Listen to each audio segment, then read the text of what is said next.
No matter how dope he is, and Dre's one of my heroes in the music business, but I was like, no matter how dope he is, if he's not down for his homeboy, then I don't want to be a part of him. I don't want to be around him or nothing. As far as Dr. Dre goes, been there, done that, through with it.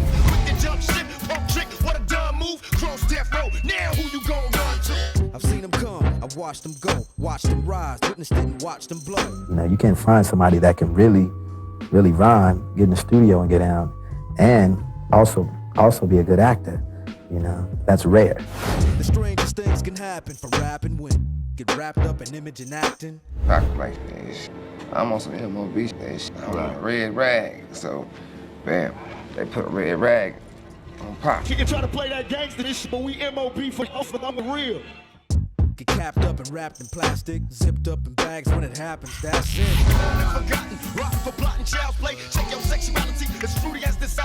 What he was saying about me is all hype because he knows absolutely nothing about me except what he hears and reads. You live in fantasies, I reject your deposit. We should have Drake pump, man. Now we out of the closet. Sit back and watch all these clowns out here riffing and beefing about this issue. Screaming Compton, but you can't return. You ain't heard brothers pissed cause you switched and escaped to the birds. I moved out of the hood for good, you blame me? You put out negative energy, it's going to come back to you, period. Live by the gun, die by the gun. But it's my life or your life, and I'm a born first. It's either my life or your life, and I ain't leaving. I like breathing. Tupac versus Dr. Dre. A beef that took place in the mid-90s and can be best described as an idols become rivals type of relationship, merged with betrayal / two groups going their separate ways after working together. They met in 1990, when Pac was on tour with Digital Underground and Dre was a part of NWA. Pac kept asking him for beats, telling him that he wants to go solo, but Dre didn't really take him seriously, as he was a nobody at this point, and as Dre kept his beats for himself and his crew. Almost every track Dre produced became a banger, so he had no reason to give away his beats. Dre never reached out to him as he wasn't really interested in working with him. Pac was a huge fan of him, but the two never really developed a real friendship. They would see each other every now and then, but didn't collaborate until years later. In early '92, Dre left Ruthless Records and his group NWA to create his own label with a man named Suge Knight. Pac had already dropped his debut album Tupacalypse Now and played in the movie Juice a year prior. His good friend Tretch from Naughty by Nature was in it as well. He was very close with ex-NWA member EAZY-E, who became Dr. Dre's biggest rival after he went to Death Row. Pac had already known him since 1990. He idolized him even more than Dr. Dre. Tretch would later ghostwrite for EAZY-E, and the three started hanging out together. Pac also got close with the group Above the Law, which was signed to EAZY-E's label Ruthless Records. Pac wanted EAZY-E to sign him as well. He was having difficulties with his second album at the time. It was supposed to be called Black Starry Night at first. He even recorded an intro with that same title, in which he's shouting out above the law. You got to deal with me on the whole level, cause I'm getting paid. This intro was scrapped, became an interlude, and just like all the other songs he had recorded at that time, it was released posthumously in 1997 on the album Are You Still Down, Remember Me. While working on Black Starry Night in 1992, the people from Interscope Records told him to change it. Then, as the recording process went on over the next few months, Pac decided to change the name to Troublesome 21. He was adding and removing songs every time he went to the studio. The tracklist of the final version of the Troublesome 21 album was entirely different from the actual sophomore album that came out, because Troublesome 21 was scrapped by Time Warner due to the outcry in the media over the lyrical content. Pac was really having difficulties with his career at the time. The censorship was one of the reasons why he tried to find a new label. He had a problem with Interscope telling him what to say and what not to say in his lyrics. He thought there was no censorship on labels like Ruthless Records and Death Row. That's why he tried to reach out to them, especially to EAZY-E's label Ruthless Records. He thought that was the best option at the time, cause he was already cool with Above the Law and EAZY-E, who again were the enemies of Dre and Death Row Records. Pac more or less tried to prove EAZY-E his loyalty and convince him that he'll be a great addition to the label. He did a song with Above the Law called Call It What You Want. They also did a music video together in which EAZY-E was featured. That wasn't the first time EAZY appeared in a music video with Tupac. In 1990, Dre and E made a cameo appearance in the music video for the song Same Song. That was the first single Tupac was on. Between 1992 and 1993, Tupac and Above the Law performed the song Call It What You Want on different shows in LA. Pac got to hang out with the entire Ruthless crew, including EAZY-E. They would always talk bad about Dr. Dre and Death Row Records. EAZY-E was trying to motivate Tupac to go at Dr. Dre and his crew. Pac was a hothead and extremely loyal. He would always treat the rivals of his friends as his own enemies. In December 92, Dr. Dre dissed EAZY-E and the label Ruthless Records on the song Dre Day off the album The Chronic. EAZY-E asked Pac if he would diss Dre for him in exchange for him getting signed to Ruthless Records, and Pac said yes. He was ready. He was already in F Dre mode, and E was looking for people to get back at Dre and to counter the diss track Dre Day. One day when Tupac, EAZY-E, Above the Law and Money B from Digital Underground were at a show in LA and were getting ready to perform on stage, somebody told them that the people from Death Row were in the same building. There was a little tension in the air and everybody thought that it would come to a fight, since the situation was so heated. EAZY-E was calm and relaxed and said, "If something happens, I got my thing." He pulled out his gun and was ready. Pac then pulled out a gun too, saying, "Yeah, I got my gun too," as if he's ready to shoot at the people from Death Row if it comes to a fight. The elevator doors open and they make eye contact with rapper and producer Warren G, who's actually Dr. Dre's stepbrother. But he wasn't really close with him back then. He was actually closer to Above the Law, who he was working with early on in his career. Everybody had pulled out their guns because they expected to see Dre. But it was Warren G, so it didn't come to a fight. Warren G wasn't even the type to fight and argue with people. They exchanged words and everything was cool. Pac and EAZY-E had a falling out due to multiple reasons. The first being Pac deciding to record a song with Ice Cube called Last Words for his sophomore album, which finally got released on February 16th, 1993 under a new name, after scrapping multiple songs and replacing them with new ones. Ice Cube was still an enemy of Ruthless Records and EAZY-E. Not only did he destroy NWA with his diss track No Vaseline, but E's homies from Above the Law had a fist fight with Cube and his crew, the Lynch Mob, in 1991. EAZY-E was actually working on a diss EP aimed at Cube, similar to the one he made for Dre, which is called It's On Dr. Dre 187 Killer. It came out on October 19th, 1993, and Cube was supposed to get dissed on a separate EP. Cube later even agreed to do an entire album called Helter Skelter with Dr. Dre, dissing EAZY-E. So yeah, E was disappointed by Pac doing a song with him. And the second reason why E didn't really want to mess with Pac anymore was because he was starting to get too close with the people from Death Row. And again, Dre and EAZY were enemies. Everyone on both labels was in war mode. So why would he try to work with or get close to not just one, but two of his enemies in the middle of a rap beef? After telling him that he would diss them. Dre dissed E on one of the most iconic battle records ever, and Cube did the same on No Vaseline a year prior, and Pac was trying to get close with both of them, even though he was yelling F Dre when E and Pac were hanging out together. So E was obviously confused and disappointed. Pac just wanted to take his career to the next level. He felt like Interscope was holding him back, so he tried to reach out and get close to all the giants in the industry. He tried to take every opportunity that came his way to finally blow up. He didn't even think that EAZY-E would take offense to it. Pac got close with Death Row around the time he started working on his third album, which was in 1993. He first met Snoop Dogg on July 21st, 1993 at the premiere for the movie Poetic Justice, which he played in a year prior.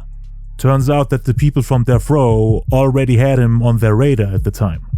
Pac then started to hang out with Snoop Dogg, and then got introduced to the label boss Suge Knight, who offered him a record deal. They wanted to make a deal with Interscope and get all the music they recorded for Pac's third album and put it out on the label Death Row. Like mentioned earlier, Interscope was already causing trouble and refusing to put out Pac's music the way he wanted it to be, mainly because of his lyrical content, which they thought was too violent and controversial, especially his songs about crooked cops. They tried to censor him. Pac always wanted to be on Ruthless, but they weren't really making much of an effort to get him on their label. EAZY-E at the time had linked up with the rappers BG Knockout and Gangsta Drayster, so he didn't need a guy like Pac anymore to go at Dre. Gangsta Drayster and BG Knockout were taking care of that, so Ruthless Records wasn't really interested anymore.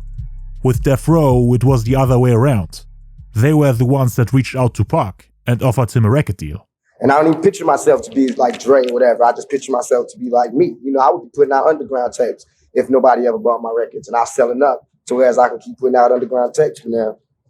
It's cool though. You know, we just signed with Death Row. That's gonna be cool too. They're gonna be doing my next album. It's all cool. They came to me and said, "Do you want to work with the Row?" And I said, "Hell yeah." And Dre wanted to do some shit on my music. The next album, that's good. I can't really ask for nothing more than that, really. In '93. So that's getting a new family thing. Yeah, going on that tour. It's Snoop, Tupac, Thug Life, and Death Row. Ain't that? The reason why Pac decided not to sign to Death Row was because of the disagreements he had with Dr. Dre, Snoop Dogg, and the Dogg Pound back in autumn '93. Pac had just finished recording his third album, which he called Doggystyle, or Thug for Life. This was before he decided to put out a group project called Thug Life.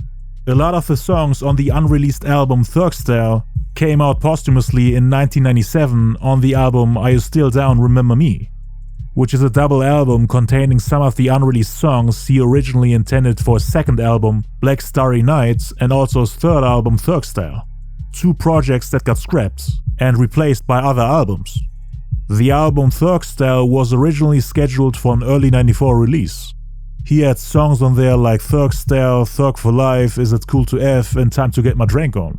Pac had handed in the final version of the project to Interscope, so that they can make copies of it and sell it in early '94.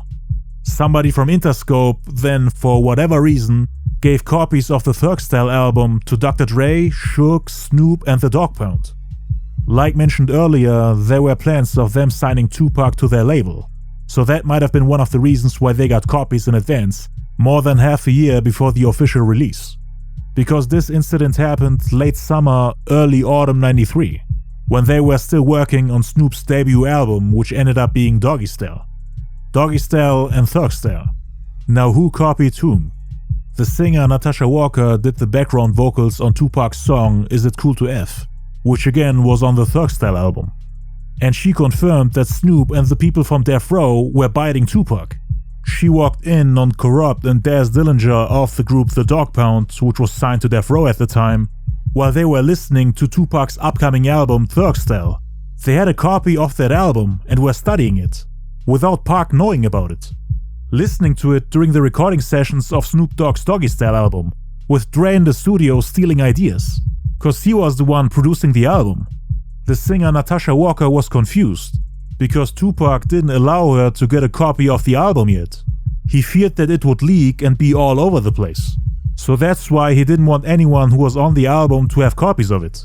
But Interscope, for whatever reason, gave several artists on Death Row copies of the album. And according to Natasha Walker and the rapper Swoop G, they studied that album and used some of the rhymes, beats, slangs, and ideas on Doggystyle, which came out later that year on November 23rd, before the planned release date of the album Doggystyle, meaning Snoop Dogg would come out with Pac's ideas before him, making it seem like Pac is the one who drew inspiration from Snoop, even though it was the other way around.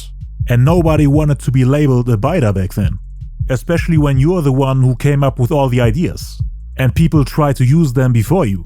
Pac had a line on MC Breed's song Gotta Get Mine, in which he said, "I keep my mind on my money, money on my mind," which Snoop then copied on his hit single Gin and Juice off the upcoming album Doggystyle.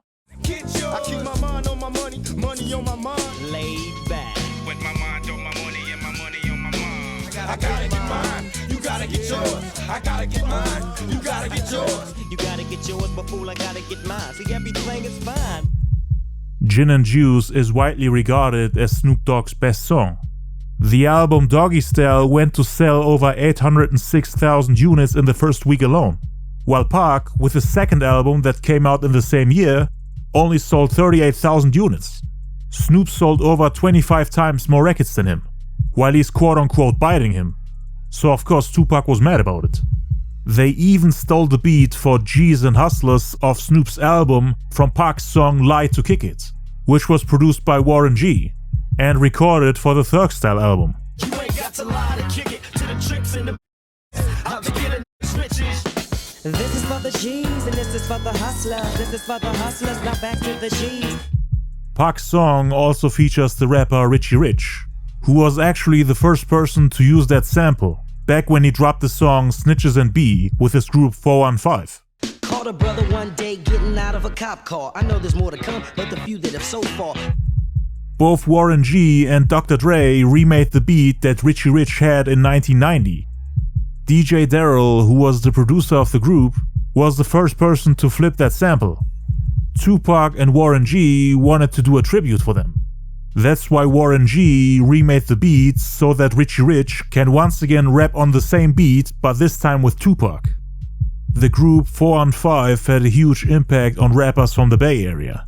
Between the late 80s and early 90s, Tupac lived in Oakland, so he was a huge fan of them, just like Warren G.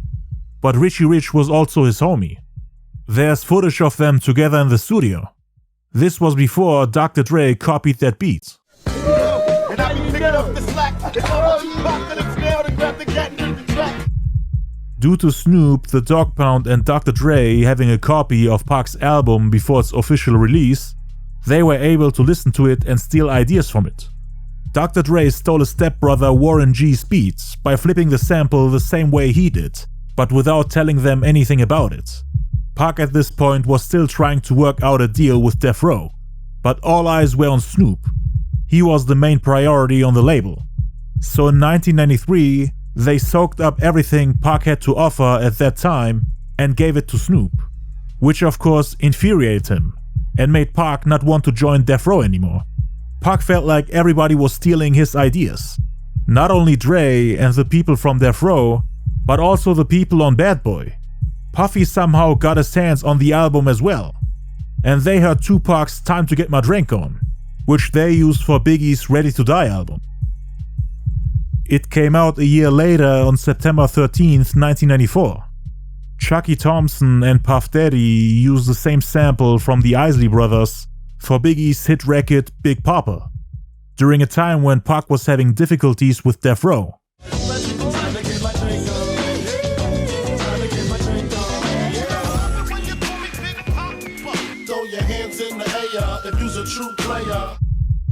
I will cover Tupac's beef with Biggie in the next video, so stay tuned. Pac didn't want to sound like Snoop or Biggie, so he decided to scrap the whole album and start from scratch. Most of the songs on there didn't get released until after his death.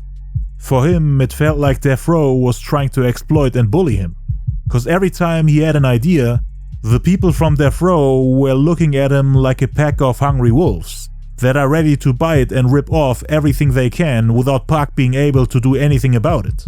So he felt betrayed and was fuming when Natasha Walker told him about it. He couldn't believe it. Snoop and the people from Death Row didn't necessarily have bad intentions. They just loved Pac's music and his style overall. But Snoop, just like Biggie and everyone else, wanted to put out the best music possible and make sure that he'll blow up. Instead of dropping a half-assed album that people quickly forget about due to strong competition on the East Coast, the people from Death Row wanted to put everything the West Coast had to offer at that time into one album, by spying on other West Coast artists to improve their music. They wanted the West Coast to take over and leave the East Coast behind, even though New York is the mecca of hip-hop. The objective was to leave a mark on the world and to shake up the game with every album, so that everybody remembers the names Dr. Dre, Snoop Doggy Dogg, and the Dogg Pound. They wanted to replace their rivals, Ruthless Records, as the face of West Coast hip-hop. And for that, they needed to drop more classic albums like The Chronic. They wanted to prove to EAZY-E that they're better off without him, by selling more on Death Row than on Ruthless Records. So that's why they were spying on Pac, who was just about to blow up, to use some of his momentum for themselves so that they're the biggest thing in hip-hop. Pac scrapped the entire Doggystyle album and decided to work on the Thug Life Group album instead. But he didn't want to release it on Death Row, as he felt like they were just trying to waste his time by making empty promises and screwing him over. Not because they wanted to harm him, but they were only thinking about themselves. They were actually trying to be cool with Pac the whole time, wanted to get even by featuring him on soundtracks and helping him financially. But Pac was annoyed by them and thought that he'll just continue doing his own thing without Dr. Dre and Death Row. He actually thought of working things out with EAZY-E and getting him to sign the group Thug Life to Ruthless Records. In late '93, EAZY-E signed the group Bone Thugs and Harmony, since him and his manager Jerry Heller thought that it would turn out to be a highly lucrative deal. They got rid of a lot of the older artists on that label and wanted to focus on EAZY-E's solo career and also on Bone Thugs and Harmony. At this point in time, Pac was still trying to put together not only his third album, but also a group album with Thug Life. Like mentioned earlier, they created multiple versions between 1993 and 1994, which either got rejected by Interscope or scrapped by Tupac himself. But until early '94, Pac would reach out to EAZY-E in hope that he could get himself a deal, so that Thug Life gets signed to the label, and that EAZY-E puts an end to the censorship of Pac's music, cause he felt like Interscope was holding him back, that he can't express himself the way he wants.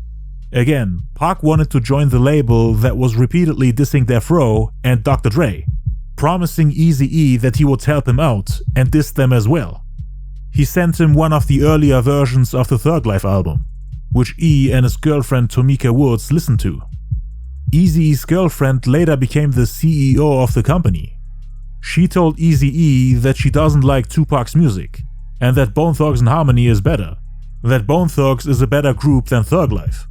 During those days, Pac also had a lot of negative press and drama surrounding him, especially the Ayanna Jackson assault case, which could get him some jail time. Why would you sign a guy who's about to go to prison? That's what they thought. EAZY-E's manager Jerry Heller thought that Pac would only cause trouble, and that signing him would only be a waste of money. According to EAZY-E's then girlfriend Tamika Woods, Pac went to E's house, knocked on the door and asked him to sign him. But EAZY-E said no and closed the door. That was their last conversation.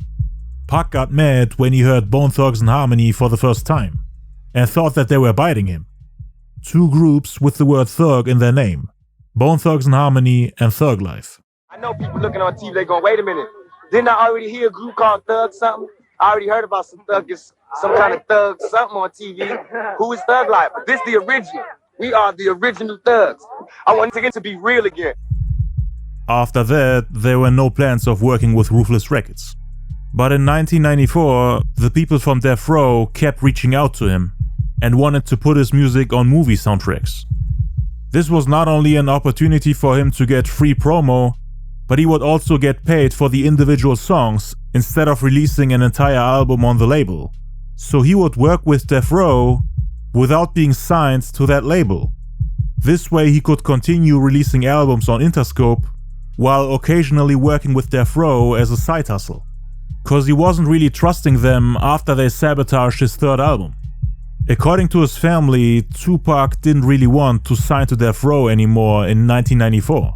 So the plans they had in '93 of him joining the label were a thing of the past now. Only work he did for Death Row in '94 was him handing in a couple of songs and then getting paid for them by Suge Knight. He gave them the songs Pour Out a Little Liquor, Pain and Loyal to the Game for the Above the Rim soundtrack, which was released on March 22nd, 1994. 7 days prior to the release of the soundtrack, meaning on March 15th, Pac went to the Above the Rim release party and met Dre, Snoop, the Dog Pound, the Lady of Rage and Jewel from Death Row. Pac then continued to work on the group album Thug Life, and also on his third studio album, while facing assault charges which could get him locked up for a couple of years. He wanted to record as much music as possible in fear that he won't be able to release music and make money while he's locked up. On April 25th, 1994, both Tupac and Dr. Dre attended the 94 Source Awards in New York. Dre and Snoop won most of the awards that night, but they had a feeling that the people from the East Coast had a problem with them. Because the only rappers from the East Coast who won awards that night were A Tribe Called Quest, the Wu-Tang Clan, and KRS-One. The rappers on the West Coast, however, won 7 awards in total. 3 for Dr. Dre, 2 for Snoop, 1 for MC8, and 1 for Ice Cube. So rap fans from New York were upset that the West Coast took over. They were outshining the rappers on the East Coast, like for example the New York rap group Onyx, which was nominated in 5 categories, but they didn't win in any of them, even though they were the most hyped rap group at that point in time. I mean, they went platinum in just 7 months. Not even the Wu-Tang Clan was selling that much. The audience, which was of course filled with New Yorkers, had a problem with the West Coast winning more awards than the people from the East Coast, so they started booing them. And on top of that, when the New York rap group A Tribe Called Quest won the award for Best Artist of the Year in the group category, and then attempted to hold a speech giving props to the pioneers of hip-hop, Tupac all of a sudden interrupted them by rushing the stage with like 100 people rapping the song Out on Bail in front of them, while they were in the middle of their speech. The whole time A Tribe Called Quest was standing there in shock, not knowing what to do for like 3 minutes straight. As if they are held hostage by a group of thugs. Tupac had a super aggressive delivery during that performance, yelling "Thug Life" and "F y'all mother effers" before throwing away the microphone. As if he caused chaos and sabotaged the show intentionally, to scare and humble A Tribe Called Quest and the people from the East Coast, showing them that he doesn't respect them. Q-Tip supposedly cried when that happened. But Pac didn't do it on purpose. His music started playing, so he got on stage thinking it's time to perform. There was a heated back and forth behind the scenes between rappers from the East Coast and from the West Coast. And Tupac had to explain himself cause everybody thought that he did it on purpose. He met Dre there too, and Dre was annoyed by how people from the East Coast treated them. So when he got back to LA, he recorded the intro to the Murder Was the Case soundtrack, in which he was more or less dissing the East Coast. He also gave Tupac's group Thug Life a shoutout, after that whole incident with A Tribe Called Quest. Death Row still wanted to sign him. Yo, what's up? This is Dr. Dre. And before we get into this album, there's a few things I gotta say. Now, I just got a tape of the 1994 Source Music Awards. And for everybody that wasn't there or didn't hear about it, a lot of niggas from the East Coast was talking ish about where hip-hop started, who's running hip-hop and all this ish. First of all, I'd like to thank and dedicate this to DJ Kool Herc for starting hip-hop, which a lot of motherfuckers out there and the rest of the other side of the world, wherever, don't know about. So I definitely want to dedicate that to him, African Bambaataa, and all the crews that started hip-hop. Y'all in the mood and not giving a fuck, you know what I'm saying? I don't know what's happening with all this East Coast, West Coast, you know what I'm saying? It's like this. All this bullshit, y'all shit is dope, y'all shit is dope. Don't deny it. It's just like selling cocaine. Now check this out. If you ain't down with Death Row, the Dog Pound, Thug Life, the motherfucking Lynch Mob, the West Coast, my niggas down south, or anybody trying to keep hip-hop music alive. Y'all motherfucker, bam! Yo, bam! That Thug Life for non-folk, yeah, Thug Life in this mother. The intro got scratched from the soundtrack and Pac didn't get to hear it. Then in July 94, Pac got into a disagreement with Dre's homie Ice Cube, with whom he was working on an album together called Helter Skelter. Years after the two went their separate ways when NWA disbanded. I covered Pac's beef with Cube in my beef analysis video, which I recommend you checking out. It explains why Pac lost respect for all his idols from NWA. Cube sabotaged a song he was working on called Dear Mama in July 94, at a time when Pac didn't really know what to do with his third album. He wasn't sure which direction to take, after scrapping earlier versions of the album. He was evolving so fast as an artist that every album he worked on sounded different compared to the previous one. His music was a reflection of his life, and he went through many ups and downs in a very short amount of time. That's why every album follows a different theme. Doggystyle was supposed to be his third album. After scrapping and redoing the project, it sounded nothing like what he had originally envisioned for the follow-up of his sophomore album. His music became a lot more serious, and most of those old tracks didn't match the overall theme and sound of the new ones. With songs like Dear Mama, So Many Tears, Me Against the World, Lord Knows, and If I Die Tonight. They don't sound like anything from the Doggystyle album, so he couldn't use any of those songs, or else the album would be all over the place. His music became more poetic and meaningful. People like Dre and Snoop were part of the reason why Pac had to constantly reinvent himself, in order to not sound like a biter or an unoriginal copycat. He wanted to make sure that he dropped something fresh, original and unique, without the people from Death Row being able to copy it. So he made a personal and introspective album that revolves around the problems he's facing right now. He had a lot on his mind back then. The Ayanna Jackson assault case, gangsters like Haitian Jack threatening him, the problems he had with the police, him thinking that people will come to kill him. That's why his music became so serious. He changed the tracklist, the concepts, the themes, and even the name of the album, again and again, not knowing what to do, cause it obviously had to be better than the one he scrapped. He went from Doggystyle to Thug for Life, to Street Fame, to Troublesome, to Stay True, to Are You Still Down, to Me versus the World, and then finally to Me Against the World. Pac's style and sound was changing drastically from the original Doggystyle album to the Me Against the World project. Cause this could have been his last album depending on the outcome of the assault case, and Pac still had a lot of things that he wanted to say, at a time when he felt that the whole world was against him.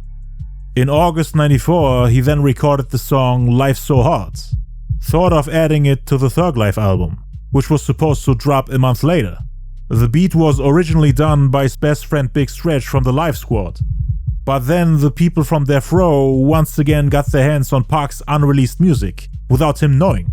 Snoop and the rapper Swoop G listened to the original version of the song Life's So Hard in Snoop's Chevy Suburban, and they loved it. According to Swoop G, they always studied Tupac's style to use it for their own music, and Pac really had a problem with that. Like mentioned earlier, Interscope always gave copies of Pac's unreleased music to the people from Death Row, without Pac knowing. Tupac actually started fights with the people from Interscope because of that, and they always told him that they didn't leak his music. So either they were lying, or Death Row had a spy at Interscope working for them. They then reached out to him again and convinced him to do a remix for the song Life's So Hard for the Murder Was a Case soundtrack. And Dre was listed as the executive producer of that album. According to the rapper Swoop G, Pac was in the studio with Snoop and the Dogg Pound when they made the remix for the song. They used the beat by Daz Dillinger from the Dogg Pound, which in my opinion ruined the whole vibe of the song.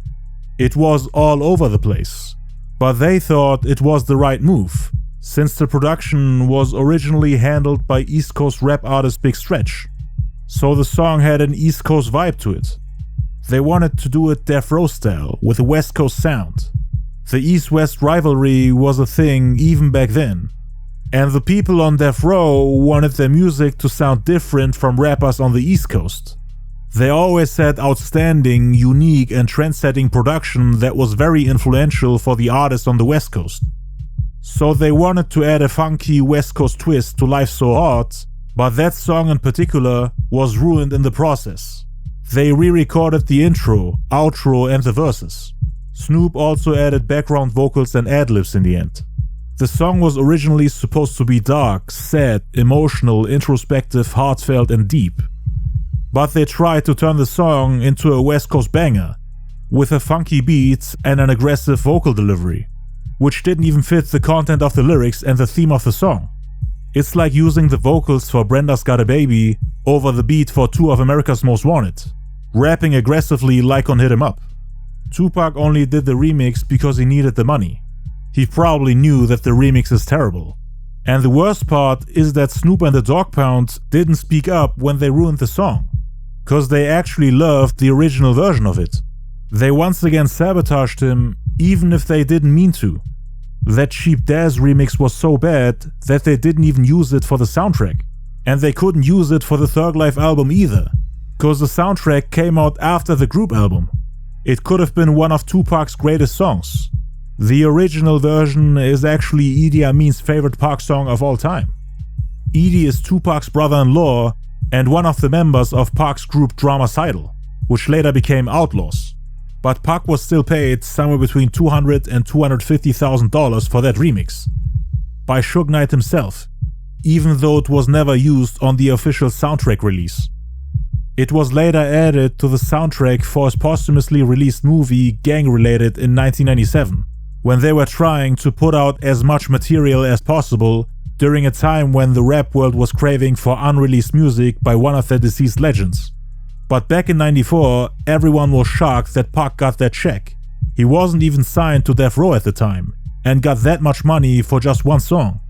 It even surprised Snoop and the Dogg Pound, because according to Swoop G, they never got that much money while being on Death Row.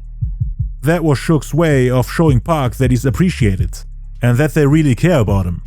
After the whole thing with the cancelled Doggystyle album, and after all the shady things they did behind the scenes, with them listening to all his unreleased material for inspiration. Suge really loved Pac. They weren't even that close in the beginning, but the two had chemistry. They could tell that they're very similar, and had respect for each other.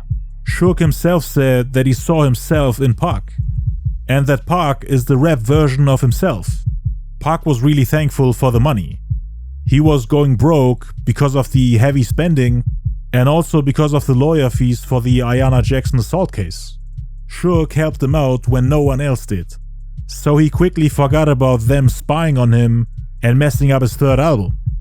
Suge told him that he wants the group Thug Life on Death Row to compete against Bone Thugs and Harmony on Ruthless records.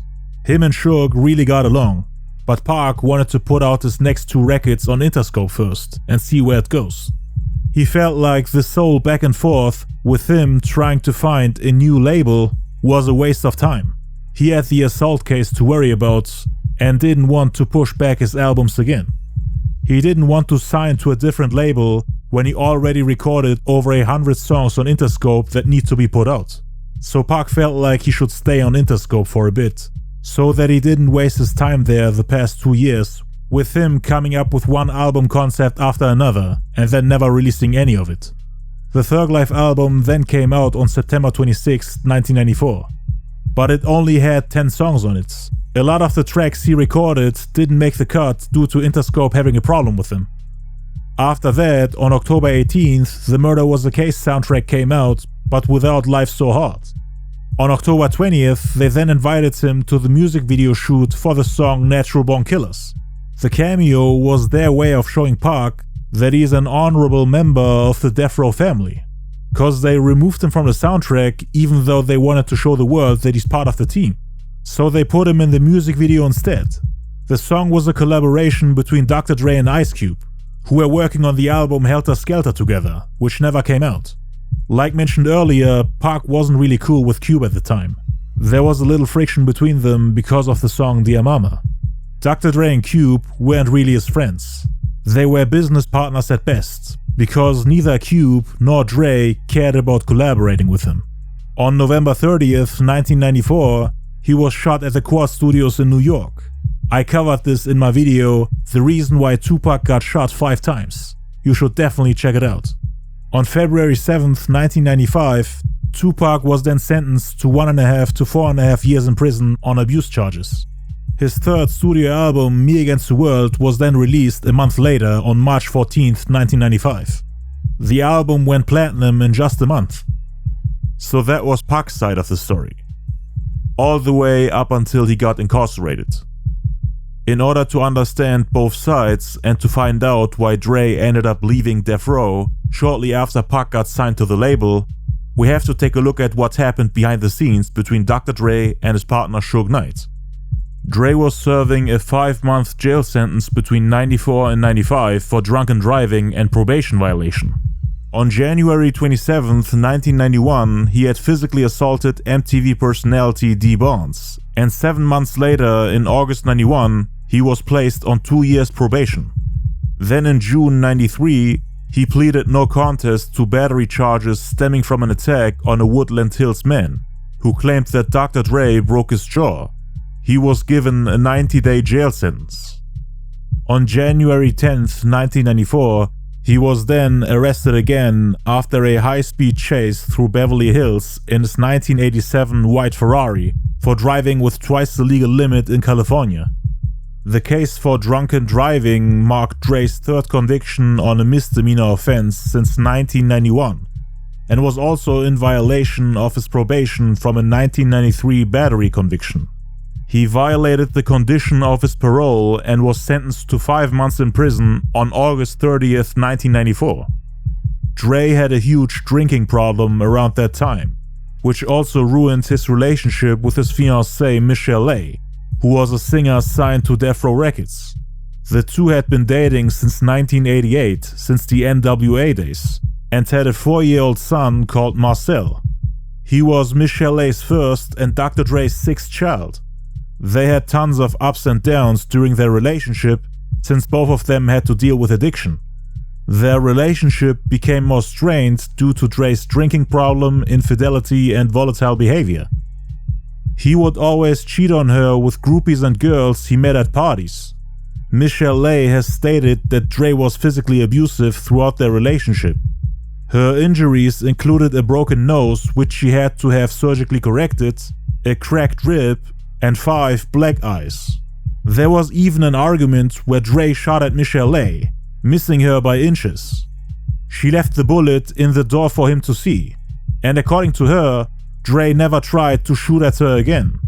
But the beatings continued, and she began to self-medicate with pills and alcohol.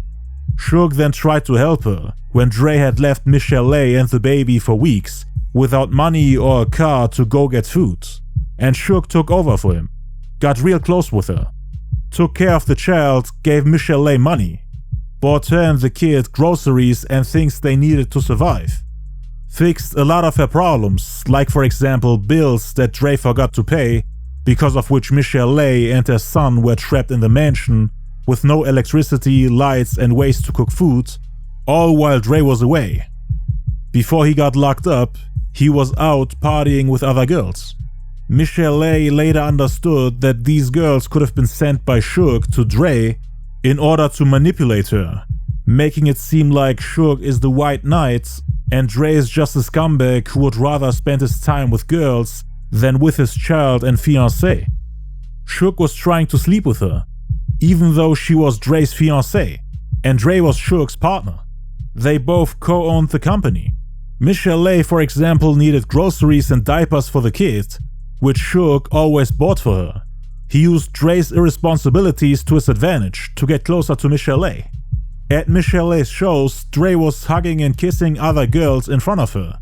Suge then tried to gain sympathy points by throwing the girls out, as a way to show Michelle A that unlike Dre, he cares for her, while Dre tries to use every opportunity to cheat.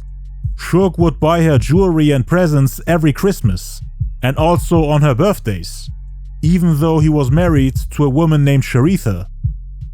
Every time Michelle A told Suge, "I don't know where Dre is," Suge would respond, "Well, I do," telling her that he's spending time with other girls. Back then she thought Suge was just trying to be a good friend for both, trying to keep both sides happy. But after 20 years she came to the conclusion that he was just trying to manipulate her. Her and Suge had an affair and a secret relationship between 94 and 95. They slept together behind Dre's back, while he was outside partying, working on music, or spending time in jail. Michelle A told Dre nothing about it, and still wanted to get married to him. Before going to jail, Dre's best friend and assistant Bruce Williams had hooked him up with a woman called Nicole, who Dre met at a nightclub. Dre wasn't out looking for love or for the right person that night. He just saw her and asked her for a number, with a cocky look on his face. Nicole said no, but Dre pursued and wanted to get to know her. With the help of his best friend Bruce Williams, he was able to send her romantic letters, and Nicole was later convinced to give him a chance. At the time, she was actually married to the basketball player Sadil Threat, but she was unhappy in her marriage and cheated on him. According to Dre, him and Nicole started dating shortly before he turned himself in because of the probation violation, which got him 5 months in jail. Nicole's family didn't really like Dre and thought he was a troublemaker, but Nicole wanted to be with him instead of her husband, and even visited Dre in jail, while Dre's fiancée was cheating on him with his partner Suge Knight. They both co-owned Death Row. In jail, Dre thought about all the people that were around him, who he could trust and who really cared for him. Nicole and his best friend Bruce Williams, who will both play a huge role later on in the story, were always there for him. But neither Snoop nor the Dog Pound paid him a visit for 5 months straight until he came out in 1995. In jail, he also heard that his old friend and rival EAZY-E was dying of AIDS and lying in the hospital. So he went there and paid him a visit. There he also met Ice Cube, who didn't visit him in jail either. While Dre was locked up in 95, Michelle's problems with alcohol really got out of control. They always had to keep an eye on her as if she's a problematic teenager. She fell in love with the singer Montel Jordan and tried to get physical with him at a party, around the time when his platinum single This Is How We Do It came out. The Death Row head of security, Reggie Wright, who was keeping an eye on her, noticed what she was doing and reported it to Suge. She later did the same thing to Tupac, touching his belly, rubbing his arms and head, hugging him, and a lot of people on Death Row thought that she was trying to seduce them. But they kept quiet, thinking that it would come to a fight between Dre and Suge, which could lead to the dissolvement of the label. Reggie told Suge she was trying to holler at Montel Jordan, and Suge said, "What? Really?" Suge was worried because he cared for her. The next day he asked Reggie again. He was a little jealous. "Hey Reg, what you tell me about Michelle and Montel Jordan?" Michelle then begged Reggie to not tell him. Suge then tried to get closer and closer to her. Dre didn't find out until the beginning of 96. Until then, the relationship continued. But Dre also had other things to worry about. Between 93 and 95, Dre not only had to deal with all the legal problems, his alcohol addiction and the issues with his label, which mostly revolved around Suge and his gang, the Mob Piru, terrorizing the industry and creating a frightening environment for all the artists on the label, so that everyone is too scared to come to work, in fear that they might get harmed. But Dre also had hit a dead end with his career, since none of the projects he was working on materialized, during a time when everybody expected him to drop the next game-changing album, a sequel to The Chronic, or an NWA reunion. There were rumors that Death Row was running out of money, because of all the heavy spending, mostly on Suge's part. So they needed the next big hit to get back on their feet. A lot of artists weren't getting paid what they were supposed to, and the label was only able to release 2 albums since 1992, which wasn't enough to generate enough money for the label to survive. And because of the EAZY-E beef, people were losing faith in him, saying that he fell off, that he's not a gangster like he claims he is, and that he can't drop another album on the level of The Chronic, with a song that's as dope as Nothing But a G Thing. He couldn't deal with the pressure, which is why it took him so long to drop his second album, a project that's worth being in the same conversation as The Chronic and Doggystyle. He was working on his second solo album, and also his collab album with Ice Cube, which got cancelled after he went to jail. Some people said that his creativity was at an all-time low, that he wasn't the same musical genius that he was when he made the 2 NWA albums, The Chronic and Doggystyle. He would let his co-producers do most of the work and would take credit for work that other people did, beats made by lesser-known producers. He would take full credit for them. And from a rapping perspective, his most loyal ghostwriter, the DOC, decided to leave the label and diss Dre for not getting paid what he was supposed to get. Him and Dre always felt uncomfortable when going to the studio because of all the Mob Piru members that Suge brought there. The DOC would always carry a gun with him when going to the studio. He always felt unsafe and had to be ready at all times. Just like Dre. He wasn't a gangster. The DOC even said that doing jail time was easier than doing studio time at Death Row. So it makes sense why Dre himself didn't want to work there anymore. But the DOC was also mad at Dre for not getting paid for his work. He had been writing lyrics for him since the late 80s. Would always risk his life by working in a dangerous environment that he didn't feel comfortable in, just to get exploited and threatened. So in late 94, the DOC took the lyrics and concepts from Dre and Cube's unreleased album Helter Skelter and left the label. Dre was left with basically nothing. And the DOC, who was trying to make a comeback following a car crash which severely damaged his vocal cords, decided to work on his own Helter Skelter album, keeping the name just to spite Dre, who always relied on other people to make hit records. Snoop and the Dogg Pound wanted to put out their own records without Dre's involvement, like the upcoming Dogg Pound album Dog Food and Snoop's sophomore album The Dogfather. Snoop and the Dogg Pound didn't visit Dr. Dre while he was in jail, and after he came out they weren't too close. Dre had already found a new team and didn't really need them. He had people like Jay Flex and Sam Sneed. Jay Flex wrote Dre's verses on Keep Their Heads Ringing, Natural Born Killers and also on California Love. Keep Their Heads Ringing and Natural Born Killers were also co-produced by Sam Sneed. And they were supposed to work on Dre's next solo album. Snoop and the Dogg Pound weren't supposed to be on it. Dre kept distancing himself from the label and also from its artists. In summer 95, while Tupac was still in prison, Suge finally convinced him to join the label, but for that they had to bail him out first. Suge first announced his plans of bringing Tupac to Death Row on August 3rd during the 95 Source Awards, and then negotiated a deal with him while he was in prison. Part of the 3-album contract was that Dre would take care of the production on all those projects, and Pac was really looking forward to working with him. Part of the reason why he joined was because of Dre's production. But Death Row was also the only label that offered to bail him out. Suge had more or less taken over Dre's role as the talent scout for the label.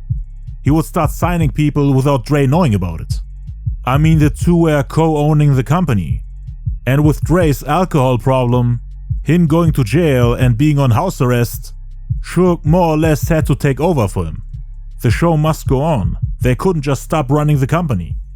But Dre felt some type of way about it, since he was losing importance within the label in all fields. On a business level, his role as a talent scout, a manager, him being the executive producer of every album, being in the studio with all the artists to make sure that the music is on point and to give feedback, and also on a music level, since he wasn't producing as much as he used to. Suge wanted to be the executive producer now of every album, and Daz Dillinger more or less became the main producer of Death Row, since Dre refused to come to Can-Am Studios. Daz and Suge were doing his work, so the label was already a mess. And now the hothead Pac comes in expecting to work with Dre. Some say that Dre didn't really care about Tupac getting bailed out and signed to Death Row, while others say that he wasn't happy about it as the label was already out of control, fearing that Pac is the straw that breaks the camel's back, so to speak, cause he was not only a troublemaker and a hothead, but also had tons of cases and problems with the police, on top of everyone else's legal issues like Snoop's, for example, who still had to deal with the murder case. Dre himself was under house arrest because of the probation violation.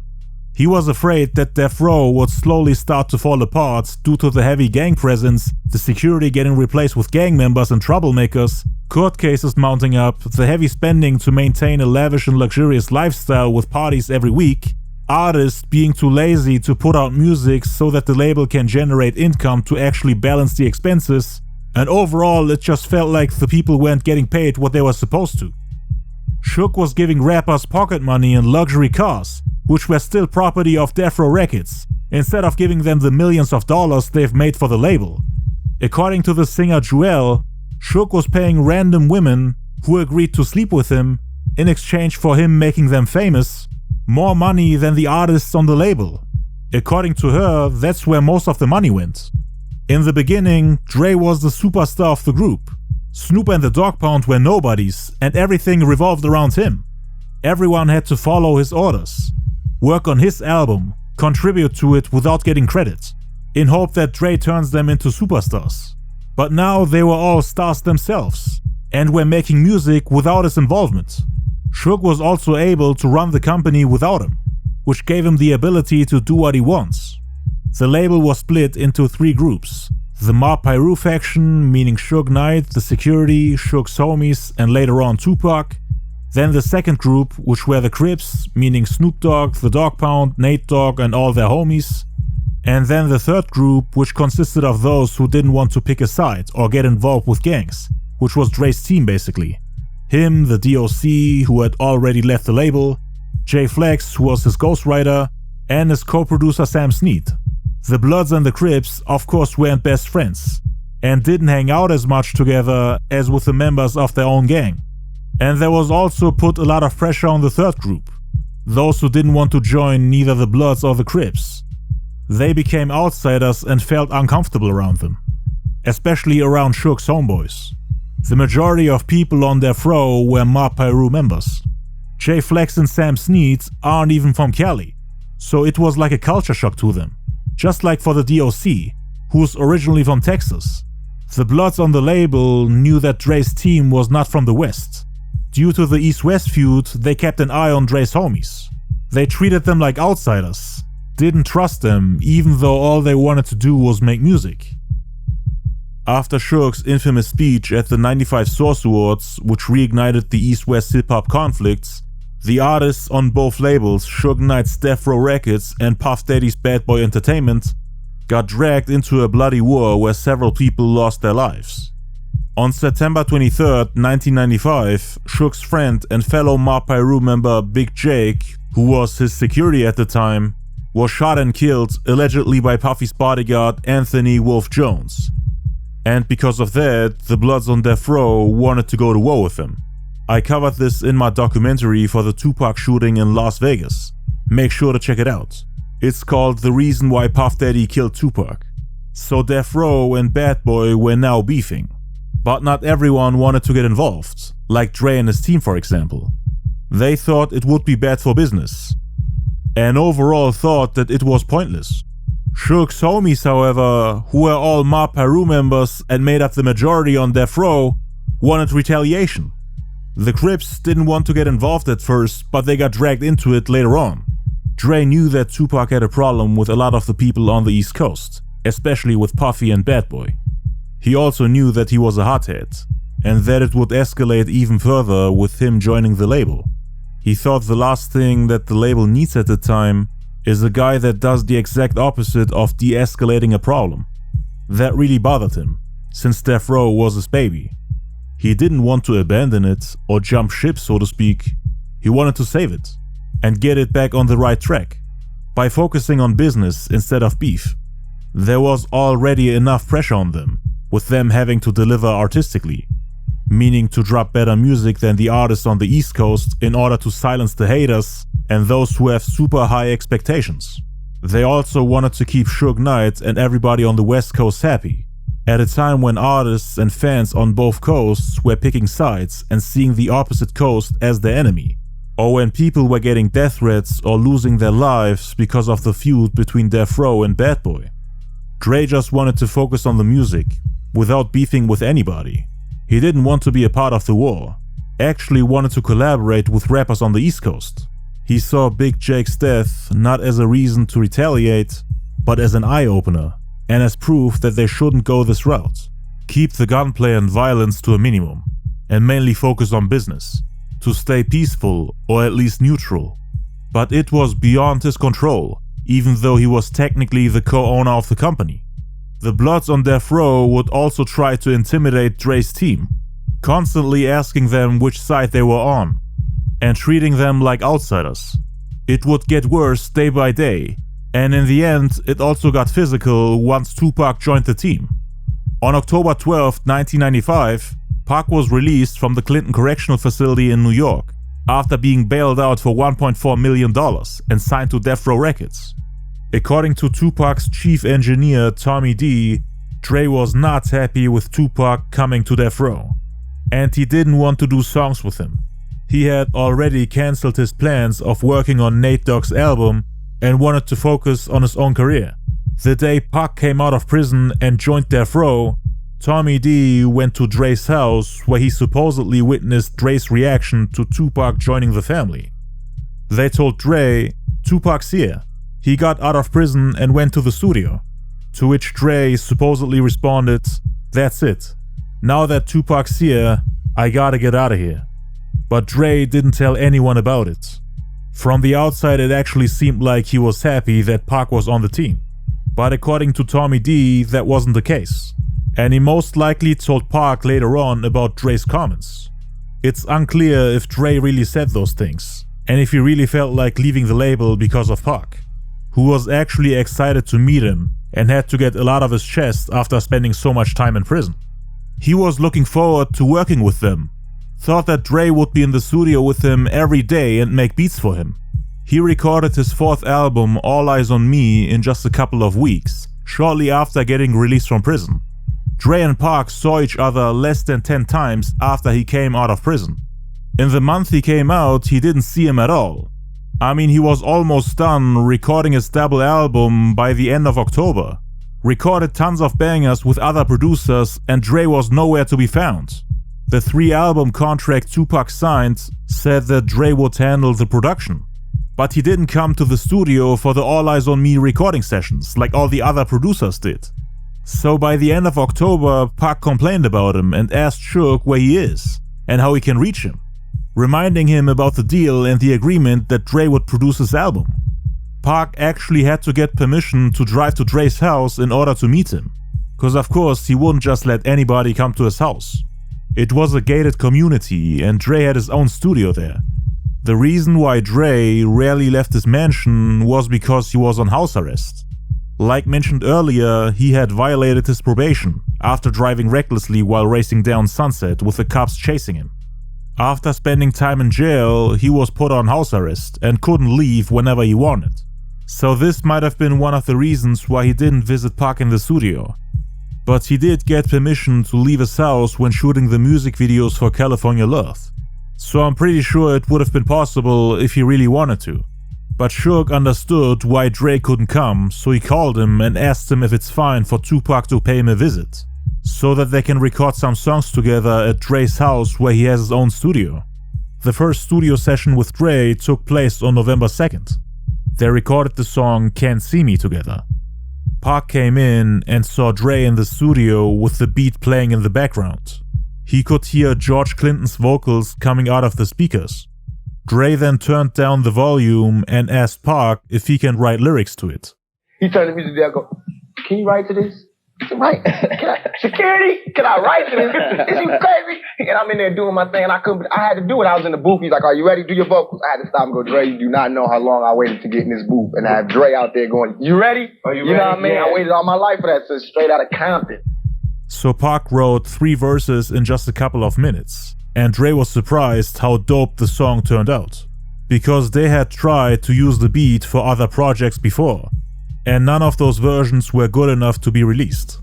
Dre would usually give artists a tape with the beat so that they can listen to it at home and come up with lyrics. But Pac didn't need preparation and did a phenomenal job vocally. After 2 years, Dre finally managed to turn the beat into a hit, cause he didn't know what to do with it, as it was laying around since they made Snoop Dogg's Doggystyle in '93. The beat is very similar to Dre Day and Snoop Dogg's What's My Name. It just has a different tempo, but uses the same sample.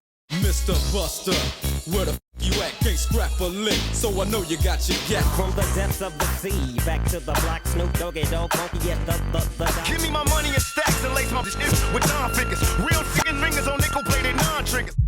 It didn't make sense to add the song to the Doggystyle album, since What's My Name has a very similar beat, so he decided to use it for the Helter Skelter album with Ice Cube. But it didn't really fit the overall theme of the album. Helter Skelter was supposed to sound dark and hardcore. Can't See Me is a funky party track, similar to Snoop's Gin and Juice and Who Am I? After the collab album with Cube was cancelled, he thought of giving the song to the Dog Pound. since the Dog Pound had a similar style as Snoop. It takes two to get busy when the party's packed. So many girls on the wall, in front and back. Dre originally had planned to put the song on the album Dog Food, which had already came out at that point. They named the song Can't See Me with the letter C instead of the word C, because Daz and Corrupt are Crips, but they cancelled it even though they had already recorded verses for it. Dre was cut off the Dog Pound's Dog Food album and had little to no involvement in it, as he was serving a 5-month jail sentence for drunken driving and probation violation. And after that, he was put on house arrest. He couldn't be there for the Dog Pound when they made their album. And even if he could, he wasn't really working with them as much as he used to. Snoop and the Dog Pound didn't pay him a visit while he was in jail, and wanted to make music without him. So Dre had no clue what to do with the beats and just gave it to Tupac. But he allegedly told him that he made the beat specifically for him. Pac supposedly didn't know that it's a recycled song. So when he played it in front of the Dog Pound, they were confused and told him that it was one of their songs. In the intro, you can hear George Clinton saying, "They will never see the P." Dre kept that part for Pac's version of the song. The P was a double entendre and stood for P-Funk and also for Pound, as it was a song for the Dog Pound. They kept the intro since P could also stand for Pac, who was way more versatile than Dre. He could rap over all types of beats. He had mastered hundreds of styles, including the one of the Dog Pound. So it was very easy for him to jump on a Snoop Dogg/Dog Pound type beat and do it better than all of them, in just a couple of minutes without preparation. Pac and Dre supposedly made another song called Blunt Time, which is still unreleased to this day. Dre later gave that beat to the rapper RBX and put the song on the Aftermath album a whole year later. Pac knew that he probably can't come back to Dre's house to record more music. So before leaving the studio, he asked him if he has any more beats for the album.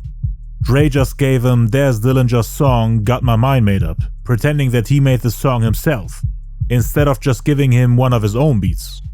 "Yo, I got a song with Method Man and Redman." Told him that it's fine for him to have it. He was a fan of Method Man and Redman, and the song itself is top tier. So Pac was of course thankful. He took the tapes with him and wanted to add his verse to Got My Mind Made Up later. The following day, November 3rd, Suge Knight got in touch with Dre, asking him how it went, and if they were able to make some bangers together. He also asked him about the song California Love, which Dre was thinking of putting out as a solo record. Dre had already the beats and 2 verses ready, which were written by ghostwriter Jay Flex. He wasn't fully happy with the version he had. He wanted the song to be a comeback single for his next album, a part 2 to Nothing But a G Thing. The song had originally 2 verses by Dre, but the second one was mediocre and replaceable. I'm back under your cap with Zap, dropping them bomb-ass raps that hit you like pimp slaps. Dre was in the studio every day thinking of a way to improve the song, asking himself if he should really release it the way it is, cause he felt like something was missing. It was more on the level of the song Keep the Heads Ringing as on Nothing But a G Thing, but he wanted to put out something that's considered one of the greatest rap songs of all time. A platinum hit for a multi-platinum album, something that doesn't get forgotten about like Keep the Heads Ringing, which was his last single, and it quote-unquote only went gold. Suge Knight convinced him to let Pac jump on the song, saying that they should use his hype to their advantage. On Saturday, November 4th, Pac was at K&M Studios with Nate Dogg, Johnny J, The Outlaws, ex-members of Thug Life, and some others working on music. Dre all of a sudden came in unannounced, walked up to Pac with 2 tapes, one in each arm, and said, "Hey, I was going to keep this for myself, but I decided to give it to you, so that both of us can get on it. It's called California Love." The pictures you see of Dre and Pac together were from that studio session at K&M. Dre left his house and got out of his comfort zone to pay Tupac a visit in the studio. For the first and also last time. Pac was super happy when he saw him. He was kinda disappointed that Dre didn't produce his entire album, and that they only had 1 studio session together. But the moment Dre played the beat for California Love, Everyone in the room got excited and was blown away. Everyone was proud, saying Dre came down here for us. They were in party mood. You played California Love, so Dre, you know you owe me this. I'm new on death row, fresh out of jail. You know you ain't gonna be finished your album no time soon. Park listened to the beats and wrote his verse in 15 minutes. Dre was really impressed by Park's rapping skills, his delivery, and how he could outshine him on his own song, even though it only took him a couple of minutes, while he himself needed weeks to perfect the song. Park's style and energy fit the song perfectly and improved it. It was exactly what Dre was looking for. Only thing he didn't like about Park was that he brought all his homies with him. They weren't even there to make music, they were just drinking and partying. Dre didn't really feel comfortable in those type of environments. He prefers working alone or in a small group, without having 20 people running around in the studio. According to Michelle A., Dre can't work or focus when having so many strangers around. He didn't even like recording music at K&M Studios with all the other artists on death row. He preferred being around less than a handful of people. That's part of the reason why he got himself a studio in his own house, so that he doesn't have to deal with random people telling him what to do. Dre had also brought the tape for the remix version of California Love, which he had bought from the producers Lay Law and D-Mac. But Dre didn't tell Park anything about it, so he thought he's getting 2 more Dre tracks for his album, and was excited. But Dre's plan was to only give Park the remix version, not the original version he produced himself. For All Eyez On Me, they recorded around 46 songs. 27 of those landed on the album, and Dre only produced one of them, Can't See Me, which had a beat that's recycled. He didn't even produce it with the intention of giving it to Tupac. It was an old instrumental that Dre already had in the chamber, and had saved for later. Like explained earlier, California Love was originally supposed to be Dr. Dre's solo. He had no plans of giving that song away. He wanted it for his own album. Dre only gave him the remix, which was produced by Lay Law and D-Mac. Dre only took credit for it, meaning technically he only produced one song off the album. I never hung out with Tupac or nothing. For that one song I decided I was going to start on my next album, and I did California Love.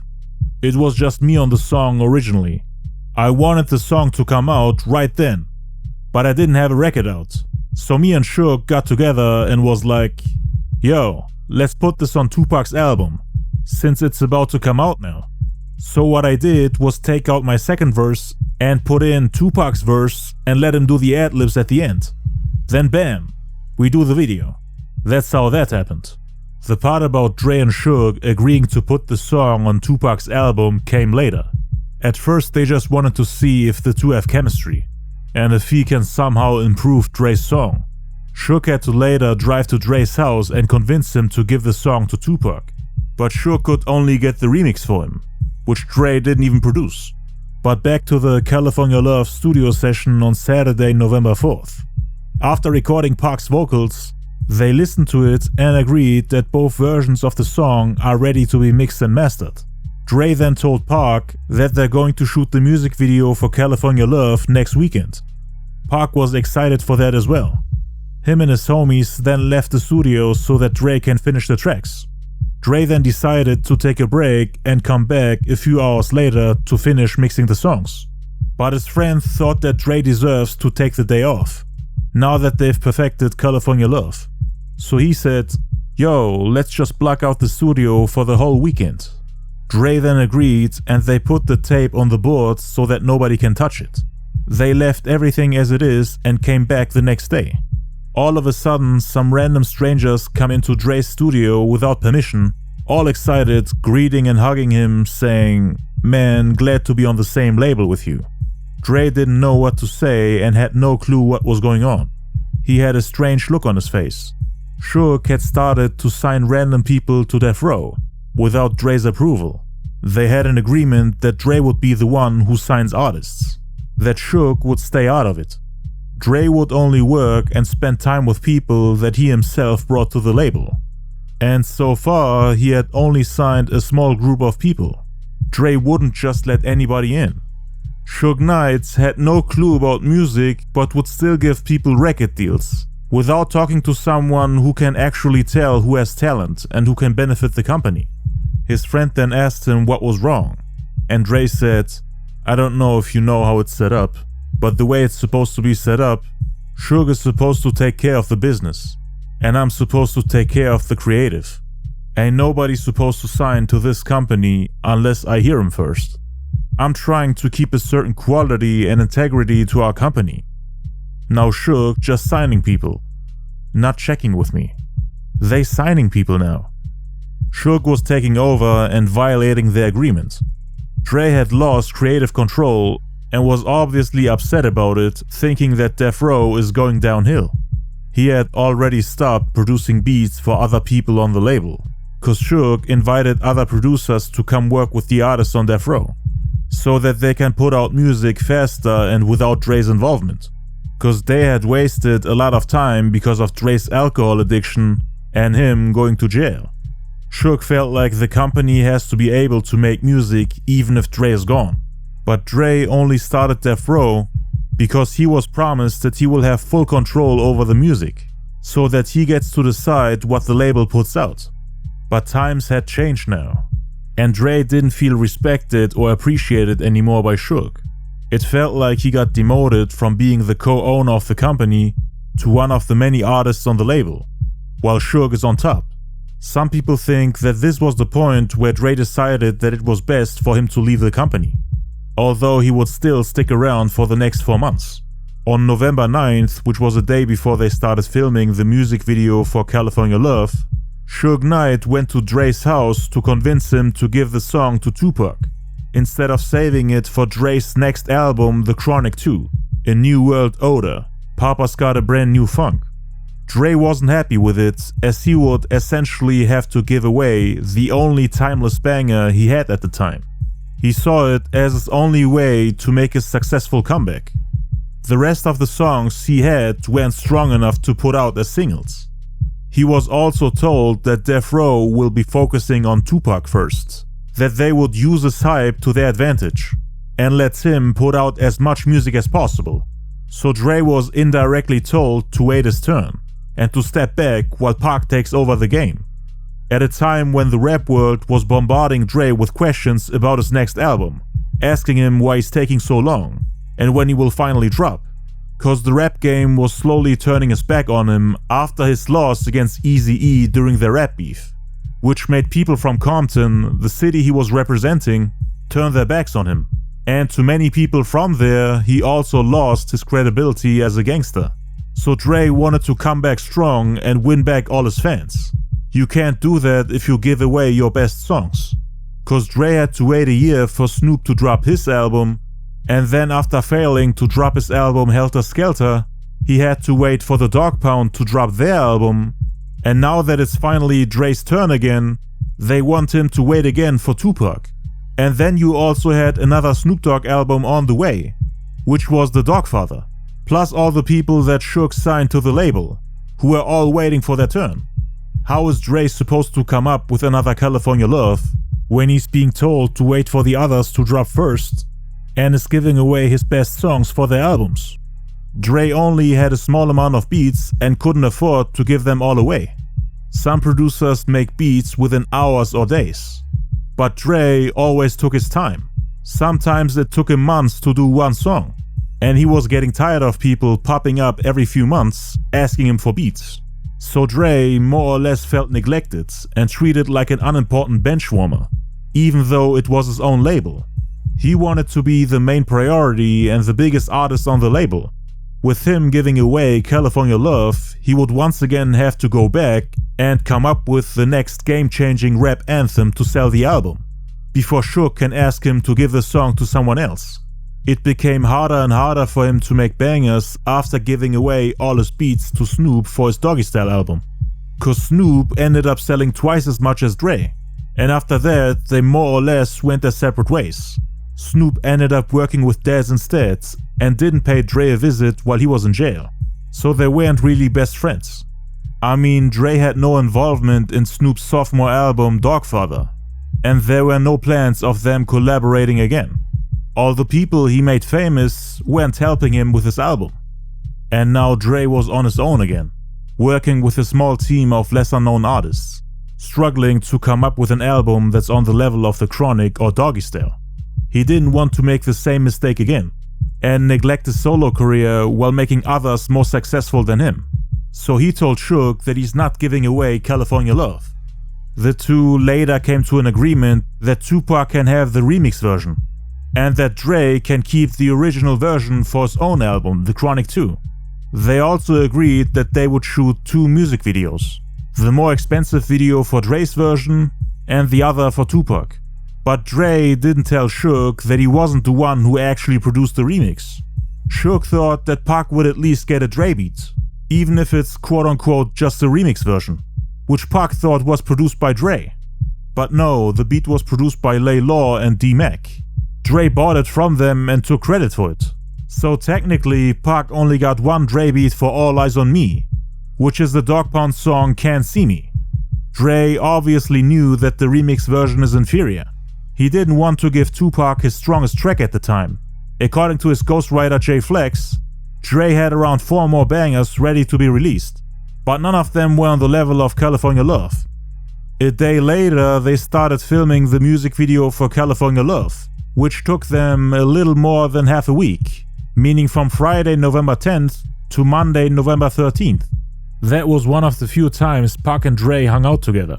It was filmed in El Mirage, California, and takes place in the desert in the year 2095. Dre's ghostwriter Jay Flex was there too, and according to him, you could tell that Pac had a problem with Dre. Everybody was drunk and they were hanging out at the set of California Love late at night. Pac talked about all the stuff he went through the past couple of months, and then Dre told him, "We got your back though, Pac." To which Tupac allegedly responded, "Man, you people wouldn't do ish for me." Pac was drunk, so Jay Flex and Dre thought that he was talking nonsense. And they didn't really take it to heart until months later. A camera team then came and Tupac did that scene with Suge Knight where he's counting his money and advertising Death Row. At the video set, Dre also introduced Pac to the singer Nancy Fletcher, who was told by Pac that he doesn't like Dre. Nancy was shocked because she was Dre's artist and had just met Pac for the first time.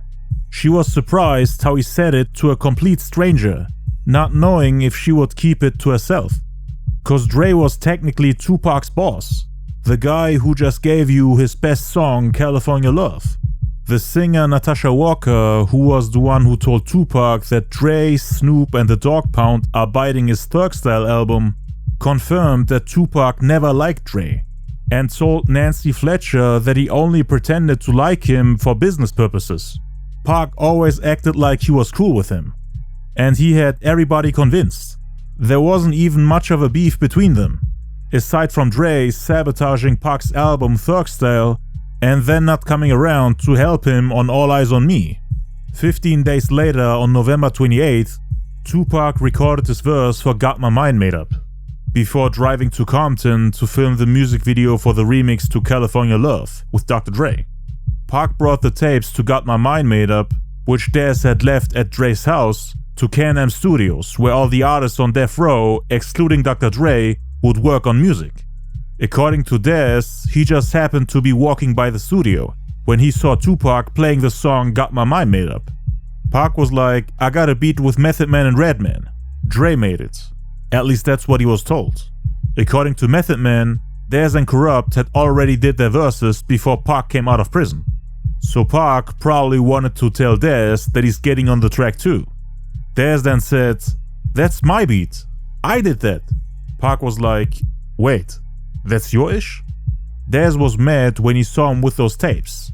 Tupac of course didn't know and was fuming after hearing that Dre didn't actually produce it. Dez had told him about Dre always taking credit for a lot of the ideas he had since the release of The Chronic. And that's one of the reasons why he didn't want to work with him, but rather produce his own albums without Dre's involvement. Especially after finding out what Dre did behind his back, when he caught Pac with those tapes. Dez had left the tapes for the song Got My Mind Made Up at Dre's house, since he had the machine to run it off on the big wheels. He had produced the beat himself. It was originally meant for their debut album Dog Food, which came out 2 days before Dre gave Tupac those tapes, meaning on October 31st, 1995. The reason why Got My Mind Made Up didn't make the album is because Dez forgot where he left the song. He thought he lost it, so he was surprised that Tupac had those tapes. Dre had probably given him those tapes since it was tradition on Death Row that everyone on the label contributes to the next project that's coming out. When Dre made The Chronic, everyone worked on his album. They also did the same for Doggystyle. That's probably why Dre thought that it was okay for him to just give Tupac those tapes, assuming that Dez didn't want to put it out. But Dez wanted to save it for the next Dog Pound album. Him and Corrupt, along with Method Man, Redman and Inspector Deck, had rapped over that beat and recorded their vocals. Somehow one of the tapes with Inspector Deck's verse was missing. That's why you didn't hear him on the final product. You could only hear his ad-libs in the outro, which were on one of those tapes. Pac asked Dez why Dre would lie to him, saying that he made the beat and that it's fine for him to take it. According to Dez, that's how the feud between Dre and Pac started. Pac then started rambling about Dre. It blew his mind that he's taking credit for everything, without even doing anything. He was mad that he wasn't coming around, that he's letting everyone else handle the production on All Eyez On Me, while putting his name on it in the end, and getting paid for it.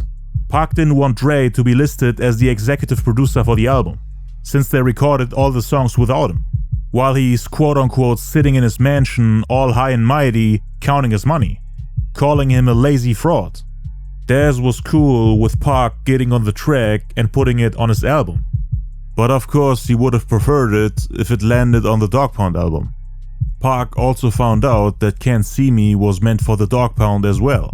So 2 of the songs he got from Dre were meant for the Dog Pound. And one of them wasn't even produced by him. And Dre also took credit for the California Love remix, which he didn't even produce. His disappointment was immeasurable. He was told that Dre wasn't really involved with the artists on Death Row anymore. He complained about Dre's work ethic, saying that he takes years to do one song. Felt like he's too lazy, just like a lot of the artists on the label, cause one of the reasons why Pac got signed was to help Death Row to grow.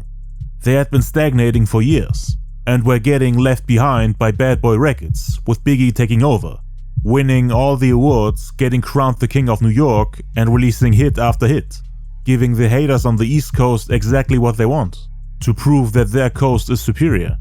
That's what the people on the West Coast wanted to prevent. The East Coast was back on top, while Dre and everyone on Death Row was catching one case after another, partying, smoking weed, chilling, while allowing the enemy to leave them behind. That's how Pac saw it. His work ethic was second to none. The same day he got bailed out, he went to the studio to record songs, and had a classic double album ready in just a couple of weeks. Between 1992 and the day Tupac came out of prison, Death Row had only released 2 albums, with dozens of artists on the label. He wanted Death Row to level up and work as fast as him, wanted the label to drop hit after hit in a very short amount of time, so that no other label can compete. But Dre, as the boss and main artist on the label, hadn't released an album in 3 years. All he had was California Love and a few more songs that were subpar compared to the tracks he had on The Chronic. Dre wanted to make a strong comeback with an album on the same level as the first one. According to him, Doggystyle was inferior to The Chronic, and the quality of their music was getting worse and worse. Dre had hit a low point in his career in terms of creativity and productivity. Every artist on Death Row was expecting beats from him. Suge had signed dozens of new artists without Dre knowing about it, promising them that Dre will produce their albums. And Dre didn't really want to work with them. I mean, he struggled with his own career. Why would he spend his time working for random people? He only worked with a handful of artists that he picked himself. You had multiple artists in multiple studios working on albums, but none of them could be released without Dre's final stamp on it. Dre was taking too long with his music and couldn't leave the house to work with others because of the house arrest. So all the albums were getting pushed back, until Dre adds the finishing touches. He always got credited as the executive producer of every album released on Death Row. He couldn't be there for the dog pound, but still got credited as the executive producer. And Pac had a problem with that. He didn't want Dre to be credited as the executive producer of All Eyez On Me, cause he wasn't there. All Eyez On Me became the first album released on Death Row that doesn't list Dre as the executive producer. Suge then didn't know what to do. Dre's beats were seen as the best in the game, so every artist on the label waited for Dre's input before putting out the projects. Suge signed one artist after another, making empty promises. They all joined because of Dre, thinking that he's going to turn them into superstars like Snoop Dogg. Dre had his own studio in his mansion, but obviously wouldn't let random strangers come to work with him. The company was built on the idea that Dre gets behind every artist, that he handles the production and only puts out quality material. Game-changing music with the best beats ever. That was their brand. According to Low MB from the group OFTB, everybody came for Dre's production and stayed for Daz Dillinger after realizing that Daz is the man. The whole time Pac was wondering why Dre never came to help him with his album, or at least to give him a little feedback, cause he saw how Dre stole all of Pac's ideas from the Doggystyle album and gave it to Snoop. But now that it's finally his turn to get that type of support from Dre, he wasn't there for him. Didn't even do the mixing. DJ Quick was the one who did that. Didn't hang out with him when he was in the studio making music. Since 1993, he made less than a handful beats that saw the light of day, most of which got co-produced by Sam Sneed. Since then, he didn't really make beats for anyone but himself, which made it seem like he didn't really care about any of the artists on the label. So that's why Pac started to feel some type of way about him. He still thought of Death Row as a family, and wanted to show the world that they're the perfect team, even though they weren't really cool with each other. Dre still wanted California Love for himself, so there was a little dispute and argument between Dre and Suge as well, cause Suge was trying to give it to Tupac, who was ranting about Dre all the time. Suge told him to calm down and that he's going to handle it, after Pac expressed his frustration and disappointment. He felt stupid for playing Got My Mind Made Up and Can't See Me in front of Dez, seeing him jump out of his seat in shock, cause Pac wasn't supposed to get those songs. He got fooled by Dre to use those songs behind their backs, even though Dez and Corrupt were his friends.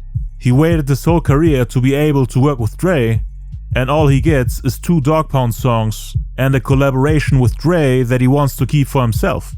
Suge could totally understand his frustration. He was like the middleman between Dre and Pac. He was trying to keep both sides happy. His partner, the co-founder of Death Row on one side, and the most hyped rapper in the world on the other. Tupac was creating a divide within the label at a time when Dre was really fed up with the company. Pac was not only a hothead, but he also had no patience. He was putting the pressure on Suge to go do something. Dre was his partner for years, so he couldn't just tell him what to do and risk getting the label in trouble. Pac didn't know about all the problems Dre had with Death Row. To be honest, it kinda seemed like Pac was overreacting and creating drama out of nowhere for no reason. They could have talked it out and worked together on a different date. There was no need for him to start a fight with his boss, cause Dre was co-owning the company, and Pac was trying to turn the bosses against each other, so that Suge replaces Dre with Tupac as his partner, meaning that Pac becomes Suge's right-hand man. I mean, Pac would take credit for making Dre leave his own company, and the way he was nagging about Dre, it really seemed like he didn't want him on the label. We are talking about a 2-month time frame here. All Eyez On Me was recorded in '95, so just because Dre couldn't be there for you during that short amount of time, doesn't mean that you can treat him like this. He's the co-owner of the company, and you're lucky enough to get bailed out and join the label. He would also start fights with the Dog Pound and other people on the label. They could have easily worked things out and made more music together. But Pac was really trying to make Suge hate Dre, even though the two knew each other for years and made business together way before Suge met Pac. Death Row wouldn't even be what it is without Dre and NWA.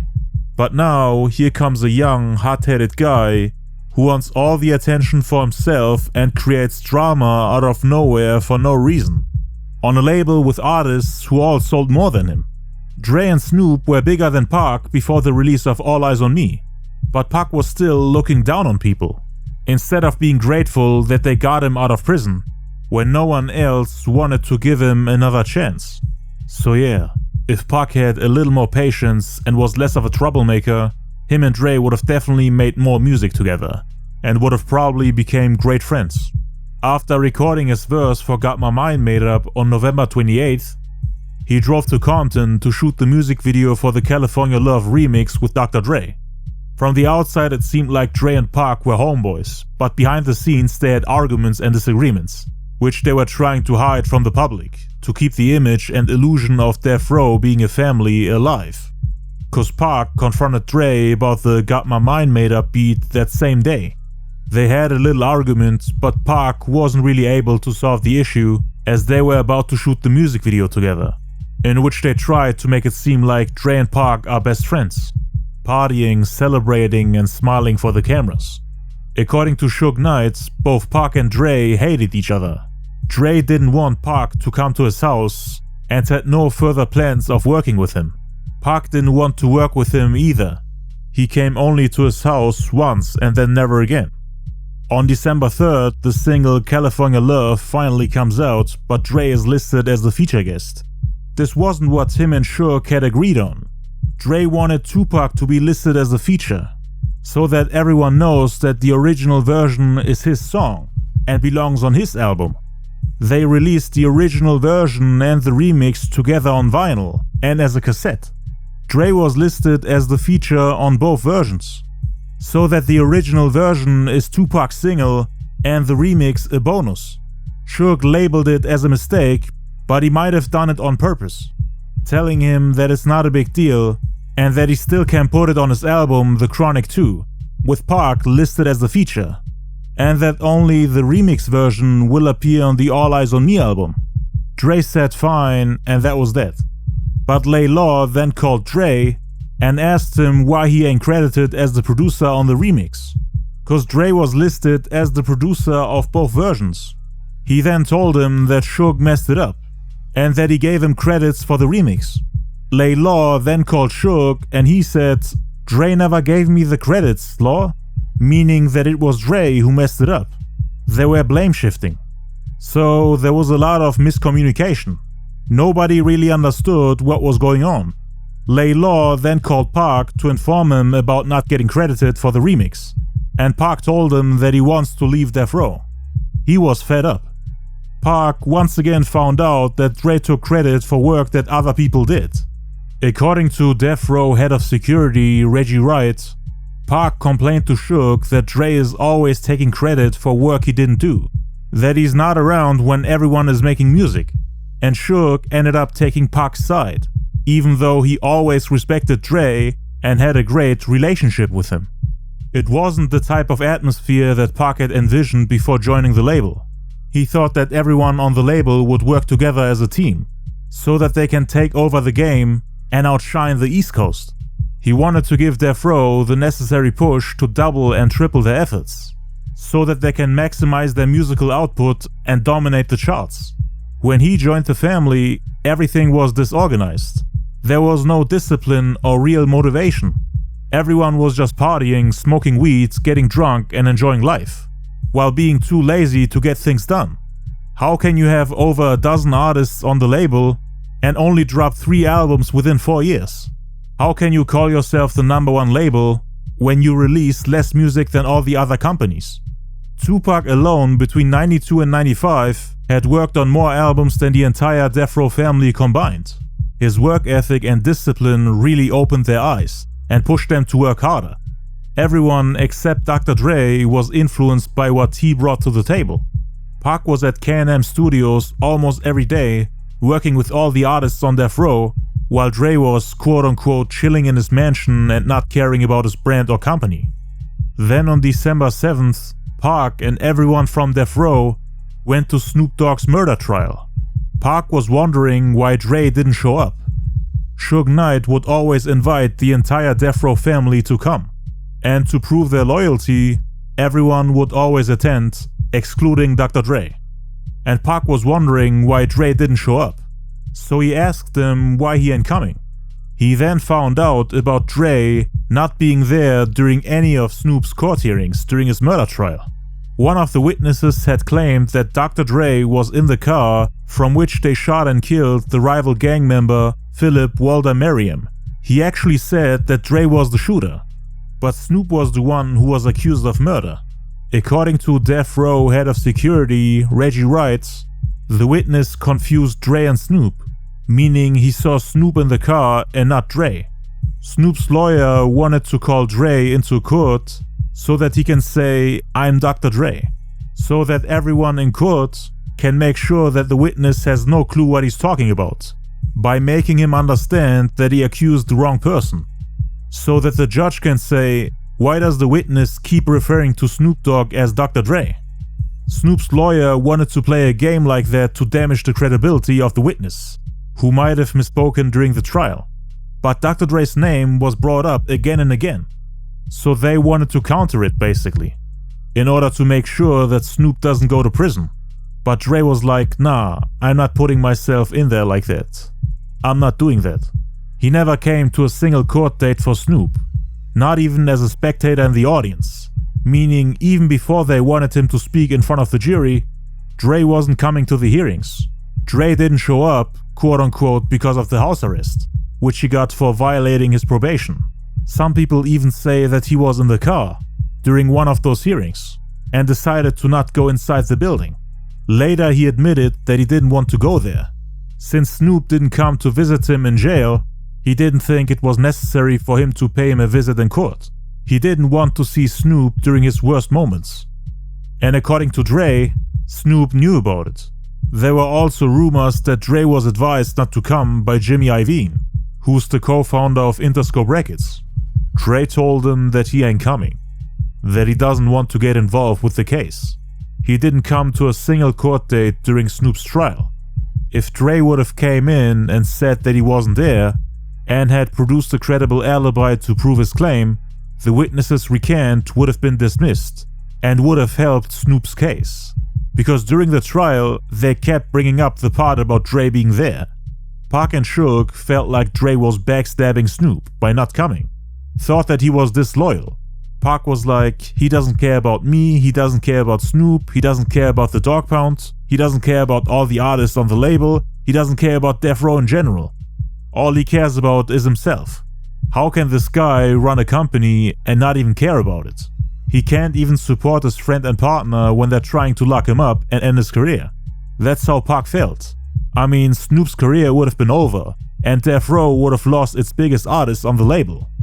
All Eyez On Me was still not released, so Snoop was the biggest artist on the label, and he helped Dre to get back on his feet after leaving NWA. According to Pac, Dre would have fallen off, and Death Row wouldn't be where it is without the help of Snoop.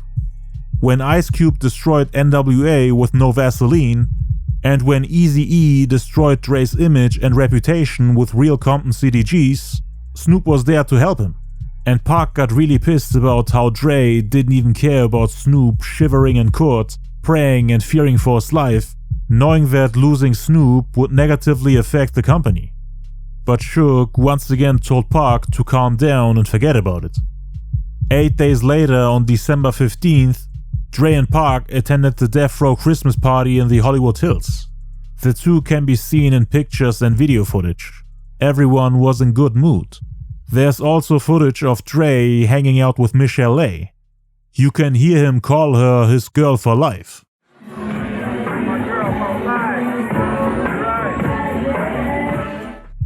In this clip, you can clearly see that Dre really cared about her. The two were still a couple by the end of '95 and still planned to get married. Dre didn't hear about Michelle A's relationship with Suge until early '96. Dre had stopped abusing Michelle A, and their relationship had actually improved.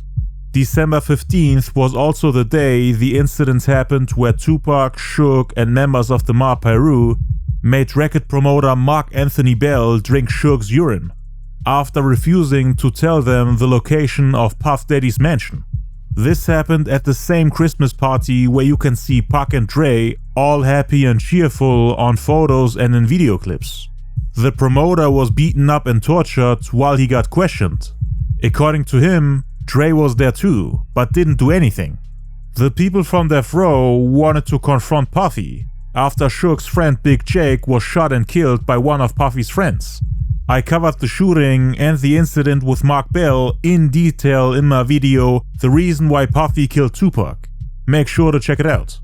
There are rumors that Dre was upset about what Pac, Suge and the others did to Mark Bell. That Dre was just standing back, not knowing what to do. When multiple people beat up the promoter, Dre was already tired of all the violence that Suge and his fellow Mob Piru members brought to the label. This incident was one of the many reasons why Dre later decided to leave the company. The police then came and shut down the party. Dre and Michelle A drove home in a limo. Reggie then told Suge about it, who supposedly got mad that the two were still a couple. He was jealous and wanted Dre to break up with her, so that he can have Michelle A for himself. But all three, Pac, Dre and Suge, were worried that them beating up Mark Bell would later get them in trouble, as Dre and Suge were on probation and Pac was out on bail, so they could have all been sent to prison if Mark Bell had sued them, and Dre was sick and tired of that lifestyle. He didn't want to go to jail again. A day later, on December 16th, Snoop and the Dogg Pound flew to New York to shoot the music video for the song New York, New York, off the Dogg Pound album Dog Food. The Notorious B.I.G. got on the radio on Hot 97 and informed the city about Snoop, the Dogg Pound and Tupac doing a music video in Brooklyn. Biggie, for whatever reason, thought that it was a Tupac music video, even though he wasn't even there. He said, "Red Hook, Brooklyn, stand up. Tupac and the Dogg Pound are shooting a video in Brooklyn right now." New Yorkers felt disrespected by them coming to their city to potentially diss New York during the East-West hip-hop rivalry. And Biggie felt that way too. Like, how dare they come here when they're dissing us? And then they shot at Snoop and the Dogg Pound's trailer. The song was originally going to be a dedication to New York prior to the shooting. The Notorious B.I.G. called up the Hot 97 radio station with Funkmaster Flex and instigated the incident. According to Snoop Dogg, Biggie was the one who called the shots on him. The trailer got riddled with bullets and Snoop and the Dogg Pound almost got hit. After flying back to LA, they told everyone what happened. Pac and Suge were heated. After that, Snoop, the Dogg Pound and Pac were in F New York mode and saw New York as their enemy. They went to the studio and recorded the New York diss song NY87. Dre, on the other hand, didn't really care about what happened. He still didn't see New York as his enemy, and he didn't think that Biggie was at fault, which of course infuriated Tupac even more. He really viewed him as an egotistical backstabber. Again, Dre was getting tired of all the violence and drama. He wanted to focus on business and collaborate with artists on the East Coast, which Pac of course had a problem with, cause at that point in time he was ready to attack any rapper from New York. Dre's team, meaning Sam Sneed, Jay Flex and the group Street Scholars, felt the same way as Dre and viewed the East Coast as their allies, but they were really the only ones on the entire label, so they became outsiders. Those people were the only ones that weren't gang related. Sam Sneed, the guy who co-produced Dre's songs Natural Born Killers, Keep Their Heads Ringing, and a few others on the cancelled Helter Skelter album, is from Pittsburgh. Dr. Dre's ghostwriter Jay Flex is from Ohio. They also had a group called Street Scholars, which included Sharif aka Killer Ben, who's originally from Brooklyn, Drama, who's from Queens, and Jay Boogie, who's from Jersey. So the people in Dre's team are all from the Midwest and the East Coast. The people on Death Row saw them as outsiders and always tried to intimidate them. Jay Flex had a problem with that. Just like Dre, he didn't like how Tupac and the Outlaws were dissing the East Coast. Jay Flex confronted them and said, "How you people is talking ish about the East Coast people and y'all from back east? Like, I don't get it. I'm not on that bandwagon ish." Meaning he didn't want to be part of the East-West feud and go at other coasts. It was mainly the gang members and Tupac's clique who wanted to go to war with the East Coast. Suge and the security on Death Row were members of the Mob Piru, which Tupac wanted to be a part of. Snoop, the Dogg Pound and Nate Dogg were all Crips. Dre and his team, meaning Sam Sneed, J Flex and the Street Scholars, didn't want to join any of those gangs and tried to stay away from them. They just wanted to make music, that's it. Just like Dre. Tupac then thought, alright, if you want to stay neutral, then that's cool. But you can't rep the East Coast while you're on death row. Just like wearing the wrong colors in certain neighborhoods is seen as provocation for gang members, repping the East Coast in front of Pac and his people was seen as treason and a reason to fight. Because that's exactly what happened at the K&M studios, when J Flex's friend Sharif, aka Killer Ben, was recording his vocals for his song and said, "It's Brooklyn in the house," just when the people from Death Row came in the room. Tupac was of course pissed. Like, how the hell can Dre's people say "it's Brooklyn in the house" after Snoop Dogg and the Dog Pound got shot at in Brooklyn? And how are these people still on death row? J Flex and J Boogie then went into a different studio to listen to some music. Sharif and J Boogie both had dreads at the time. So the people from Pac's camp who saw him told everybody that a guy from Dre's camp said, "It's Brooklyn in the house." Tupac then wanted his outlaws to go beat them up. Pac told the outlaws, "These New York dudes are talking slick. They're in the other studio." He wanted them to go jump them. The outlaws then went to the other studio and Napoleon started beating on J Boogie, thinking that it's Sharif, the guy who actually said "it's Brooklyn in the house." J Flex, who was sitting right next to J Boogie, was like, "Oh hell no." He jumped up and tried to fight the outlaws. Big Syke then went at J Flex and managed to overpower him. They were clearly outnumbered and more members of the outlaws came in. J Boogie somehow managed to fight his way out of the room. J Flex, on the other hand, was getting punched in the head from all directions. The producer Butter, who later left Death Row to produce the Aftermath album with Dre, then tried to help J Flex but was held back by Tupac saying, "Don't get in it, homie, don't get in it." J Flex then saw Pac and wanted to fight him. Then the security came in and the outlaws ran out. J Flex then went outside and made it to the parking lot. Suge Knight then ran to him and asked, "What the F happened?" To which J Flex responded, "I don't know, man, but them people just jumped me. But you can bring all them people out one at a time, and we can get down. Pac too." Suge wanted to iron things out, but J Flex didn't want to have anything to do with them anymore. That was actually the last time he saw Tupac. Him and the others informed Dre about it, saying it ain't about the music anymore, and that things are getting out of control. That they can't even work on music without having to worry about getting into fights with the rest of the people from Death Row. Dre was getting more and more annoyed with the label, cause this was now the second ghostwriter leaving Death Row. Dre can't make music without ghostwriters. Suge was merging gangbanging with the business, replacing professional security guards with gang members, who were all living better than the artists on Death Row. According to the singer Jewel, they were exploiting artists and spending more money on girls and gang members than the people who were actually bringing in the money. Suge's girls were getting houses and cars, could spend as much money as they wanted, while the artists on Death Row were putting in all the work while only getting pocket money in exchange. Dre and J Flex were under the impression that them treating Dre's artists badly was to say F you to Dre. And Dre was apparently scared of having meetings with Suge, especially in Compton, where Smart Pyru homies are from. On December 19th, him and Pac did an interview together on MTV with Bill Bellamy, and were asked about the song California Love, the work Dre did for Tupac's upcoming album All Eyez On Me, and overall about their relationship. And you could just see by Tupac's body language how uncomfortable he felt when Dre came in. Before Dre was there, he was all calm and relaxed and in a good mood. Then Dre comes in and Pac kinda turns away from him, looking bored and out of place, as if he doesn't want to hear anything that comes out of Dre's mouth, scratching his head, neck and beard. Dre was then asked about the studio session he had with Tupac. Instead of answering, he redirected the question to Pac, who was then forced to lie and make it look like the two are best friends and a perfect team, telling the interviewer how good of a producer and how much of a genius Dre is, even though he didn't really feel that way. which he later admitted in a different interview. I've been producing the beat like on my album. I've been doing the beat and Dre was getting credit. And I gotta go at MTV and be like, yeah, he did this, he did that. No, he ain't do it. As you can hear, he was pretty upset about Dre always getting credit for work that other people did.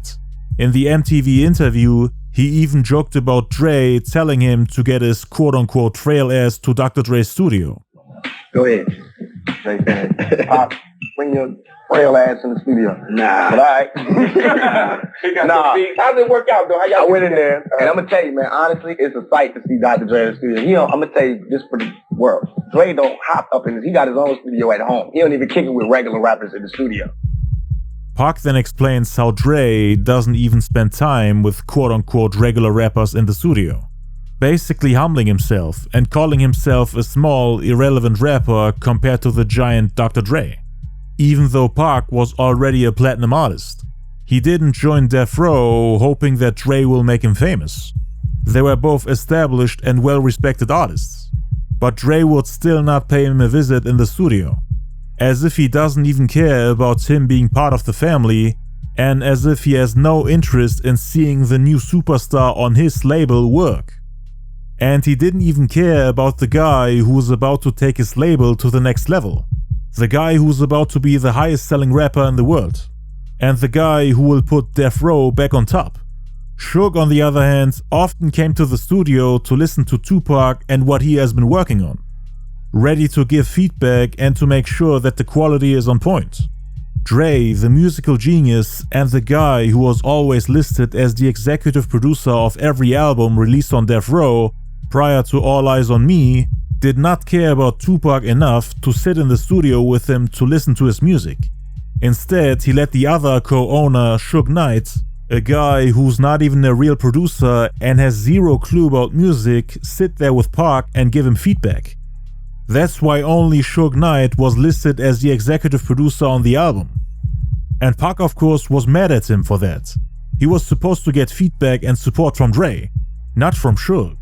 How do you even manage to have a non-producer as the one and only executive producer of the biggest album on your label, while you as the quote-unquote best producer in the world and owner of the label do absolutely nothing? Suge was slowly taking full control of the label, and career-wise, Dre felt like Pac and Snoop were replacing him as the superstar and main priority on the label, due to them having albums on the way and Dre having to give away his hits to others.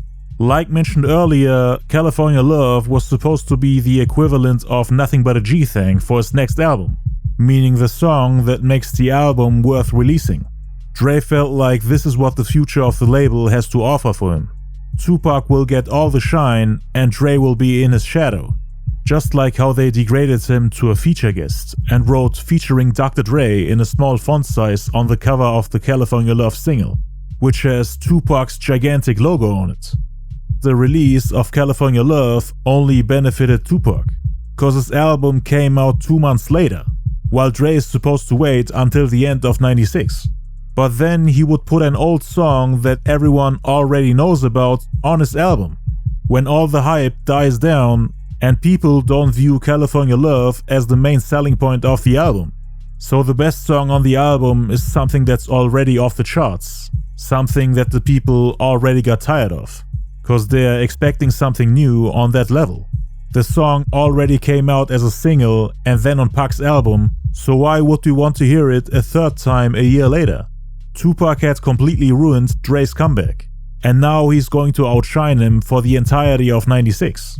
While Suge will most likely ask Dre again to give away some of his bangers, just because Tupac is the biggest thing in hip-hop right now.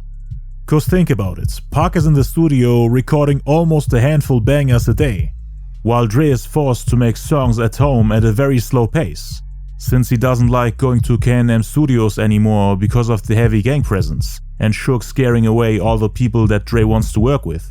And by the time he finally has a hit, Suge tries to convince him to give the song to someone else. Before that, Dre was in control of who gets what, and in which direction the label should go. But now it was Suge who was in control of everything.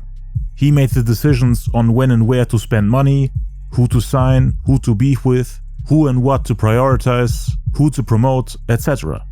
Dre also felt like Suge was corrupt, financially dishonest, and out of control. And now with Pac becoming Suge's right-hand man, Dre thought that things would only go downhill from here, since both Suge and Pac are like-minded troublemakers and hotheads. There was no voice of reason there to stop them. Dre was seen and treated like the odd guy, quote-unquote sitting in his mansion all day, all lazy doing nothing, when everyone else is in war mode. Pac was frustrated with Bad Boy Entertainment putting the East Coast back on top due to the artists on death row being so lazy and slow that they got left behind and lost their position in the game. Pac always complained that Dre needs a whole year to make one song. He thought that it's only a matter of time until death row becomes obsolete and left behind by other companies if everyone continues to adapt to Dre's pace. The reason why it took Dre so long to make one song, according to Snoop, was because of how Suge changed the atmosphere at death row, and because of how he was getting thugs out of jail and giving them jobs at the company. People were getting beaten up in the studio, regardless of how important they were to Dre. Cause Dre in 95 needed writers, co- and ghost producers and his team to make music. But these people were getting treated like dirt over there, constantly getting beaten up and threatened, and the East Coast West Coast beef was becoming more and more of a problem, which made Suge and his people become more and more radical. He hired more and more gang members to protect him. Dre was worried not only about the future of his label, but also about his own safety. Who should he worry about more? The people who became enemies of death row? The unpredictable gang members who intimidated Dre's crew? The police who only need to find one little reason to throw him back in jail? Or his partner Suge Knight, who's getting out of control? There are countless stories of rappers and producers getting beaten up on death row for the smallest reasons. What if Suge tries to do the same thing to Dre? To get him under his control like everyone else? Cause he had already made his homies beat up artists in front of him, without Dre being able to do anything about it. According to Michelle Lay, Suge was frustrated with Dre because he couldn't make him come to the studio. Pac was a workaholic, and with him they could make more music in just a couple of weeks than Dre did during all his years on death row. Suge, who only cared about money, loved Pac's way of working, thinking that if everyone on death row was working just as hard and just as fast as Pac, they would be able to sell millions every month and drop hit after hit, instead of only dropping one project per year, like Dre wanted to do. Cause Dre wanted to make sure that the quality of the work is consistent. His approach was slowing down the whole company, especially with Suge signing more and more people. Cause releasing 1 or 2 albums per year is fine if you only have like 2 artists on the label, but even before Suge started signing people to the company, they already had over a dozen artists who wanted to drop albums, and all of them were waiting for Dre's approval. Almost none of the albums they worked on ended up getting released. Dre didn't really care about releasing all those albums. He wanted to focus on himself. Suge then realized that they didn't really need Dre to make music, cause they had all the money in the world to get faster working producers. All Eyez On Me, for example, only had 1 Dre beat. Suge really thought that most of the producers who worked on the album were better than Dre, so he was kinda putting the pressure on him. Like, look, all these producers made 50 beats while you haven't even finished one, making it seem like Dre is replaceable, that they will just release music without him, even though Dre's dream was to own a company where he's in full control of what is being released, so that the whole game gets this image of him being a hip-hop god who never disappoints and always drops the best music out there. Every album changes the game. That's what Dre wanted. Focus on a small amount of people and a small amount of albums. Suge, on the other hand, put quantity over quality. He tried to motivate Dre into working faster. Come on, man, you need to come at this, and this date. And Dre was like, man, I work at my own pace. I work alone. Dre felt like the respect Suge had for him as a musical genius and producer was lost, that he didn't trust in Dre's way of working. Suge had so much faith in Pac that he chose him over his partner Dre, and did what Pac thought was best for the label. Pac didn't even know how to run a company. Just like Suge, he was trying to give everyone record deals and throw money out the window. Like later on when they wanted to start Death Row East and Machiavelli Records. Dre wouldn't have signed any of those artists cause they wouldn't have benefited the company. Next year, Death Row gonna start printing our own money. Cause we making so much, we need to start printing our own money. It's gonna be me and Suge on a $100 bill like this. Me, Suge, and Dot Move. It's gonna be on a $100 bill like this. Dre and Pac were like polar opposites. Pac was extroverted and hyperactive. Loved making music while partying in the studio with over a dozen people.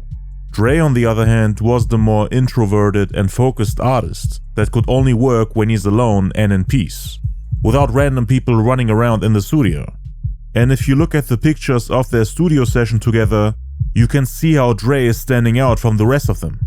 Everyone is partying and walking around with drinks in their hands, while Dre is sitting there focused. Working with Pac and his homies might have been a headache for him. Pac loved being in the studio with like 20 people. In that type of environment, he could make one song after another. Dre, on the other hand, hated that. Pac and Suge had changed the work environment at K&M Studios.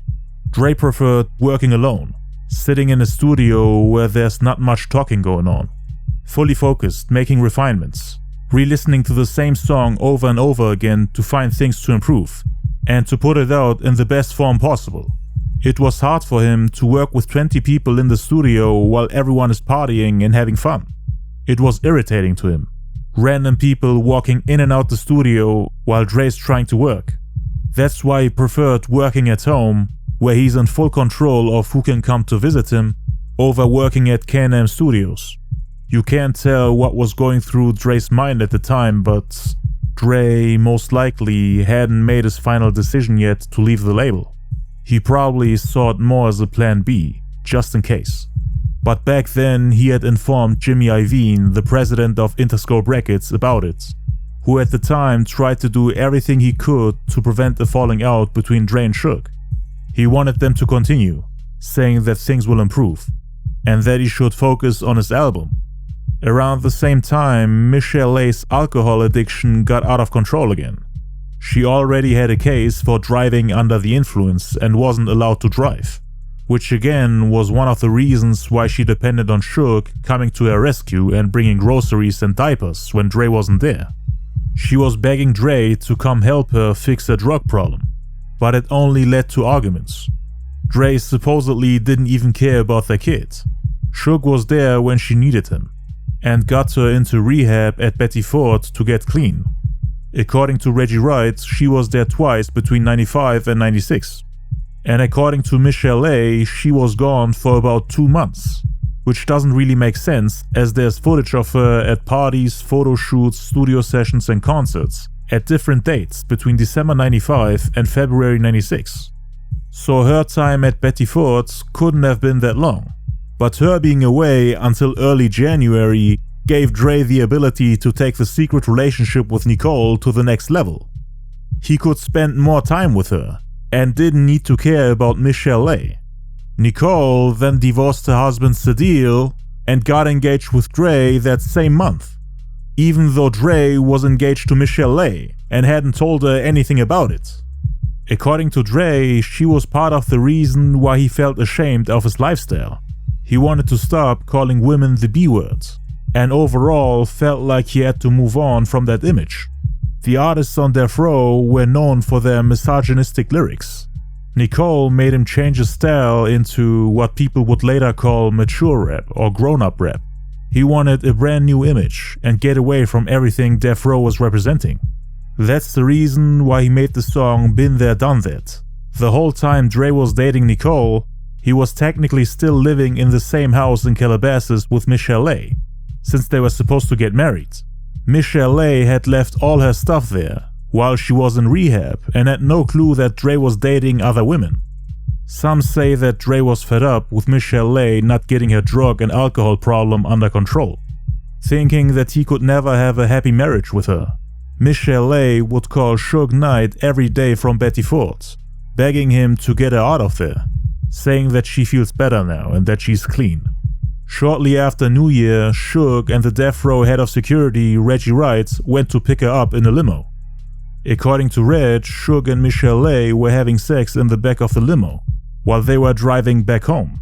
He could hear the rumbling in the back and feel the car shaking. Dre didn't know about any of it. On January 6, 1996, the Death Row family performed at the Louisiana Superdome in New Orleans. It was supposed to be a memorial tribute to EAZY-E, the rival of the label Death Row, who had passed away a year prior on March 26.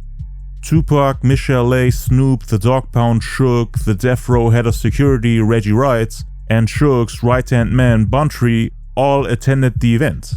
Dre was the only one who didn't come, even though he was the closest to him. Reason why he didn't attend was because he was sick. Suge, Reggie, Michelle A and Buntry decided to fly back home early by taking a private jet, leaving back Pac, Snoop and the Dog Pound. And that's when Michelle A told Suge that Pac was trying to smash her. And again, the reason why Michelle A told him that is because she had a secret relationship with him. Everyone assumed that she was trying to start a fight or a conflict between Suge and Pac. According to Daz Dillinger from the Dog Pound, Suge approached Tupac later on and said, "Man, you gotta leave my B-word alone." And Pac then supposedly tried to more or less stay away from her. Daz is fully convinced that Michelle A and Tupac slept together in New Orleans, where they had their show, cause she would always touch his chest and head as if he's her boyfriend. The same way she tried to get with Montel Jordan in '95. He said Michelle A was trying to sleep with Tupac so that he puts her on more of his songs and helps her to make a comeback. Because she hadn't dropped an album since 1989 and Dre wasn't helping her at all. He only cared about his own music. Pac, on the other hand, tried to help wherever he could. He was in the studio almost every day and was willing to work with everyone on Death Row. That's why she supposedly tried to get close with him, to revive her own career. But Reggie Wright thinks that it's very unlikely that the two slept together, since Suge would have dropped her from the label. Although this is the same woman who chose to cheat on Dre with his business partner, knowing that the moment Dre finds out, it'll all be over. And Suge was only seeing Michelle A as one of his side chicks at the time, cause he was already married to a woman named Sharitha and was sleeping with one girl after another, promising them that he'll make them famous. That's where a lot of the money on Death Row went, and Dre supposedly had a problem with that. Reggie Wright also denied that Suge got mad when hearing that Tupac tried to sleep with Michelle A. Suge supposedly went to Reggie and said, "Yeah man, Pac messing ish up. He's trying to holler at Michelle A. If Dre find that out, he's gonna mess ish up. Pac shouldn't have did that. That'll mess up things between us and Dre." Suge and Reggie were laughing about it since Suge was already sleeping with Michelle A, so he was just being sarcastic. So Reg told him, "What do you mean if Dre find out about Tupac hitting on her? Dre gonna have a problem with it when he find out you messing with her." Michelle A might have tried to make Suge jealous by telling him the thing about Tupac, to see if he really cares for her. Shortly after that incident, the entire Death Row family did a photo shoot for the February issue of the Vibe magazine cover. It was supposed to represent the quote-unquote absolute pinnacle moment, top of mountain for Death Row. At the time, they felt unstoppable. The impression you had from the label was that it's a big, strong and healthy family, where everyone gets along with each other and treats each other like their brothers and sisters. In the magazine, Dre was asked how he feels about Suge, and Dre gave him credit for coming up with the plan for Death Row in 1991. He said they are 50-50 partners. You know, me and Suge, we like brothers and ish. So in January 96, Dre still saw Suge as his brother. But if this photo shoot had happened a few weeks later, Dre wouldn't have been on it. Like for example, if it was the March 96 issue. Because Dre left in February, and in March he already formed his new label. There was a part in the interview that raised a few eyebrows. Dre was asked if Death Row would exist without him.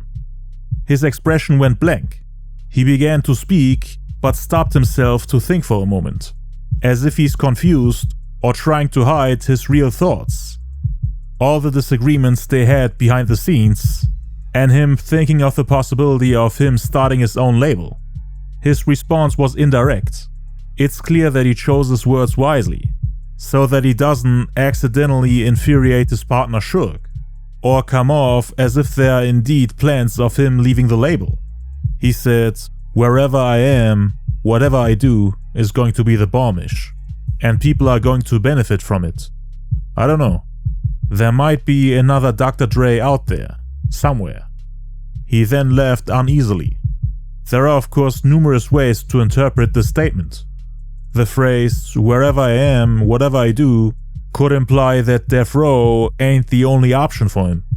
The part where he says, "people are going to benefit from it," could also have a double meaning behind it and be a jab at Suge, who was more or less using Dre before moving on to other artists once he had no more use for him. Although according to Reggie Wright, Suge never wanted Dre to leave the company. And the phrase after that, "there might be another Dr. Dre out there," could also have a double meaning behind it, since Dre was getting replaced by other producers, who Suge invited to come work with Death Row, thinking that they're better than Dre, just because they work faster. Daz was slowly taking over for him as well, and DJ Quick did the mixing for All Eyez On Me, even though that was Dre's job. Suge bringing a long list of producers to Death Row made a lot of people on the label stop caring about Dre's beats as much, cause they saw that they were able to make bangers without him. Even though we have to admit, the quality of Snoop's music without the help of Dr. Dre went downhill. His sophomore album The Dogfather was poorly received. Dr. Dre only produced the first 2 albums released on the label, which were The Chronic and Doggystyle. Suge repeatedly told Dre that he's taking too long, and that all the other producers are doing his job, that he's taking credit for what other people do, while Dre felt like everyone was benefiting from him. They also did an interview with Suge, and he seemed to be throwing subliminal shots at Dre about the credit that certain people got for work they didn't do, whether it's a beat they produced or lyrics they wrote for somebody else. They always accused Dre of not giving credit to his ghostwriters and ghost producers, so they could have indeed sent subliminal shots at each other. Like if a person writes something, they should get paid for that shit they wrote. They should get the credibility saying they wrote it.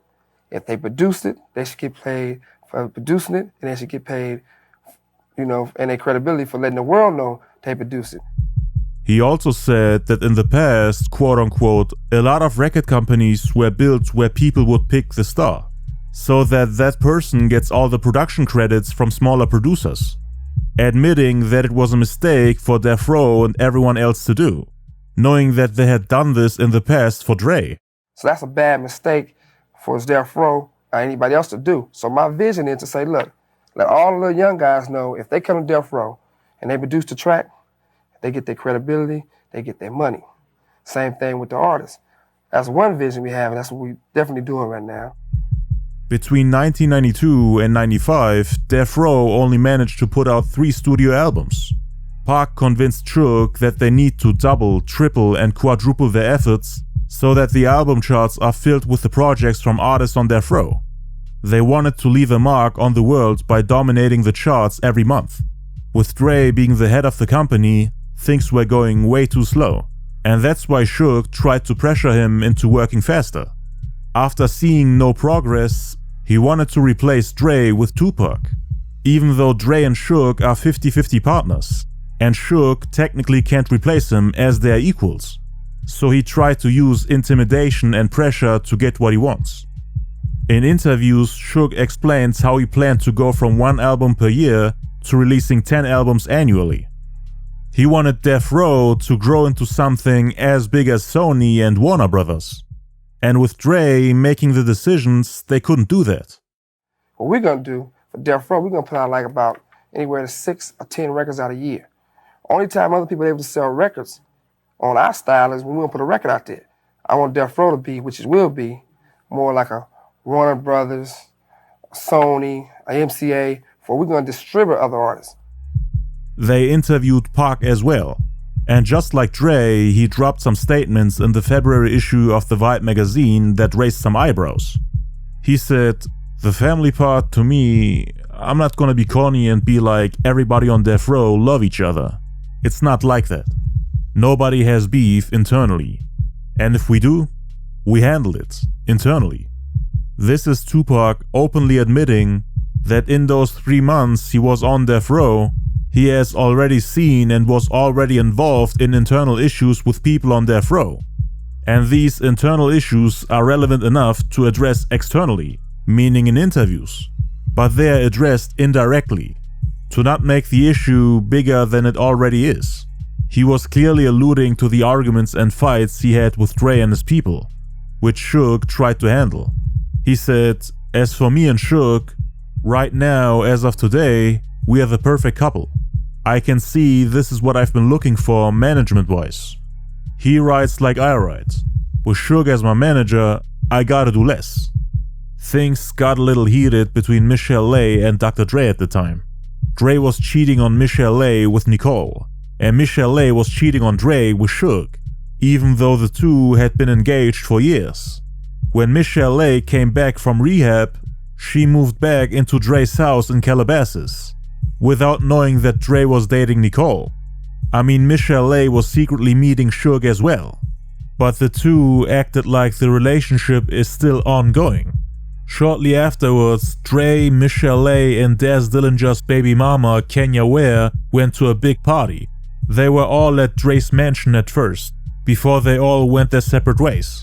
Michelle and Kenya Ware drove to the party in a limo, did their makeup inside the vehicle, and were getting ready to have some fun.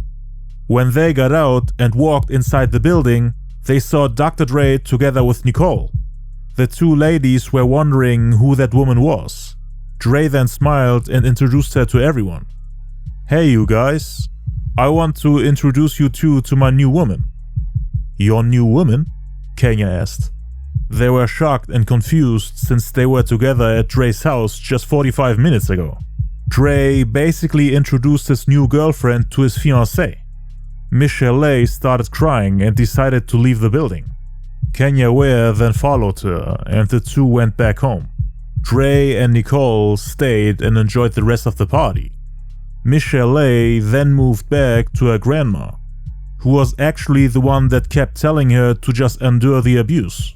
The reason why she didn't leave him earlier. A few days later, Michelle broke into Dre's mansion by climbing through a window. She then noticed that Nicole had moved in, cause Dre had told her over the phone that his relationship with Nicole came to an end. So she broke into the house to collect evidence and to find out if Dre was lying. Nicole had thrown away all her stuff, like for example Michelle's baby portraits, which is kinda odd if you think about it, because that was Dre's child too. Why would he allow her to throw away pictures of his kid? Michelle then waited in the bedroom for them to come back, cause they were out dating. Dre and Nicole then came back and went straight to the bedroom where they found Michelle sitting on the bed. They were in shock. Michelle then went straight at Nicole, verbally attacking her because of the baby pictures. But Dre jumped in between, looking furious. Michelle then thought that he would once again try to punch her, but he was trying to look like a gentleman in front of Nicole, who he tried to convince that this gangster image is only an act to sell records. That he's actually the complete opposite of a wife-beater, cheater and misogynist. But Michelle understood that she had to go and just walked out. She then told everybody that she's single again and started working on her second album, which she wanted to call Single Black Female to spite Dre. Then on February 1st, she came to the studio where Tupac, Johnny J and Nancy Fletcher recorded the song Too Tight for MC Hammer, who Suge Knight signed to Death Row in '95. Hammer was one of the biggest rappers in the early 90s, but he had fallen off in terms of popularity, status and overall quality in music. Now that Tupac was done working on his album, Suge wanted him to revive MC Hammer's career by writing the album Too Tight for him, which was supposed to be released on Death Row. So with Hammer, Pac and Snoop on the label and them getting prioritized, Dre had some serious competition on his label, which made him feel less and less important. To him it seemed like the three of them would get to release their albums before him. And now Michelle was working on her album too. Her and Pac got very close around that time. People noted how Michelle always touched Pac's chest and head. Others thought that she was trying to replace Dre with Pac. She also talked to Papa G that same day about her plans for her new album Single Black Female, which unfortunately never came out. But she was publicly telling everybody that it was over between her and Dre, and that she's single again. She had already a friends with benefits type of relationship with Suge since '94. It was like an on-off type of relationship since Suge had many mistresses next to his wife Sharitha, like Diddy's baby mama Misa Hilton for example, and a whole bunch of other women who were trying to get a record deal by sleeping with Suge. He didn't care about her being engaged and having a kid with Dre, and Michelle didn't care either since she had to tolerate Dre's infidelity this whole time. But then again, why did it have to be Dre's business partner Suge? The two people who were paying everybody's bills on the label. She knew that if Dre finds out about the affair, that the label would fall apart. A few days later, Dre tried to talk with Michelle, saying that he wants to make it work, that he still loves her and wants to marry her. So Michelle said, "Okay, but Nicole has to go. You have to get rid of her." Dre agreed and Michelle moved back into the house again. It was now Nicole who had to move out. I guess Dre and Nicole had an argument and Dre got tired of her. Michelle didn't throw away her stuff like Nicole did, so she was able to bring back all her stuff to her own place. Michelle then told him that she'll leave him the first night Dre doesn't come home. That lasted for about 2 weeks until mid-February. While they were back together, Michelle told Dre about all the things that Suge was mad about, things that he didn't like about Dre, and told her in private when they were sleeping together.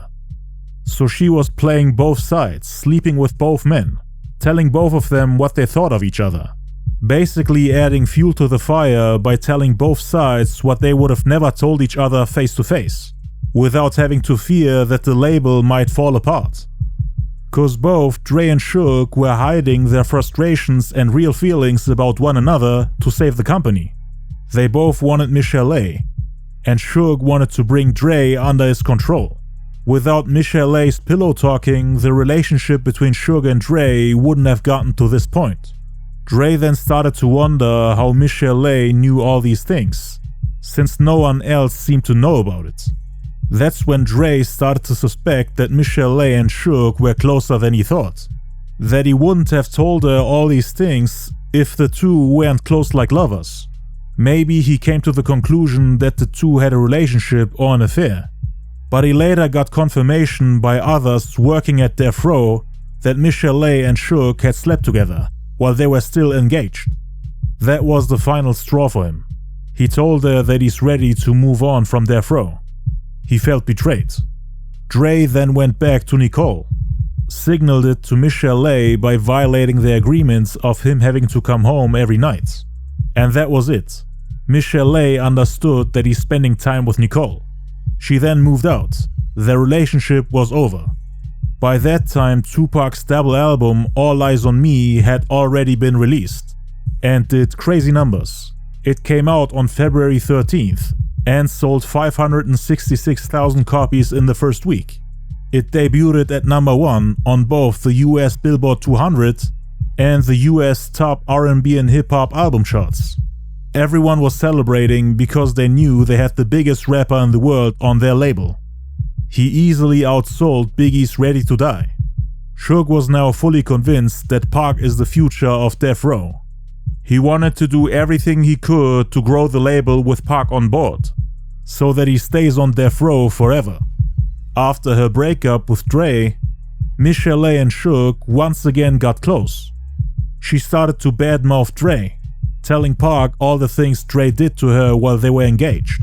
His problems with alcohol, him being a cheater, him physically abusing her, his new fiancée, his plans of wanting to leave the label, and she also spread rumors of him being gay, saying that she caught him in bed with his best friend Bruce Williams.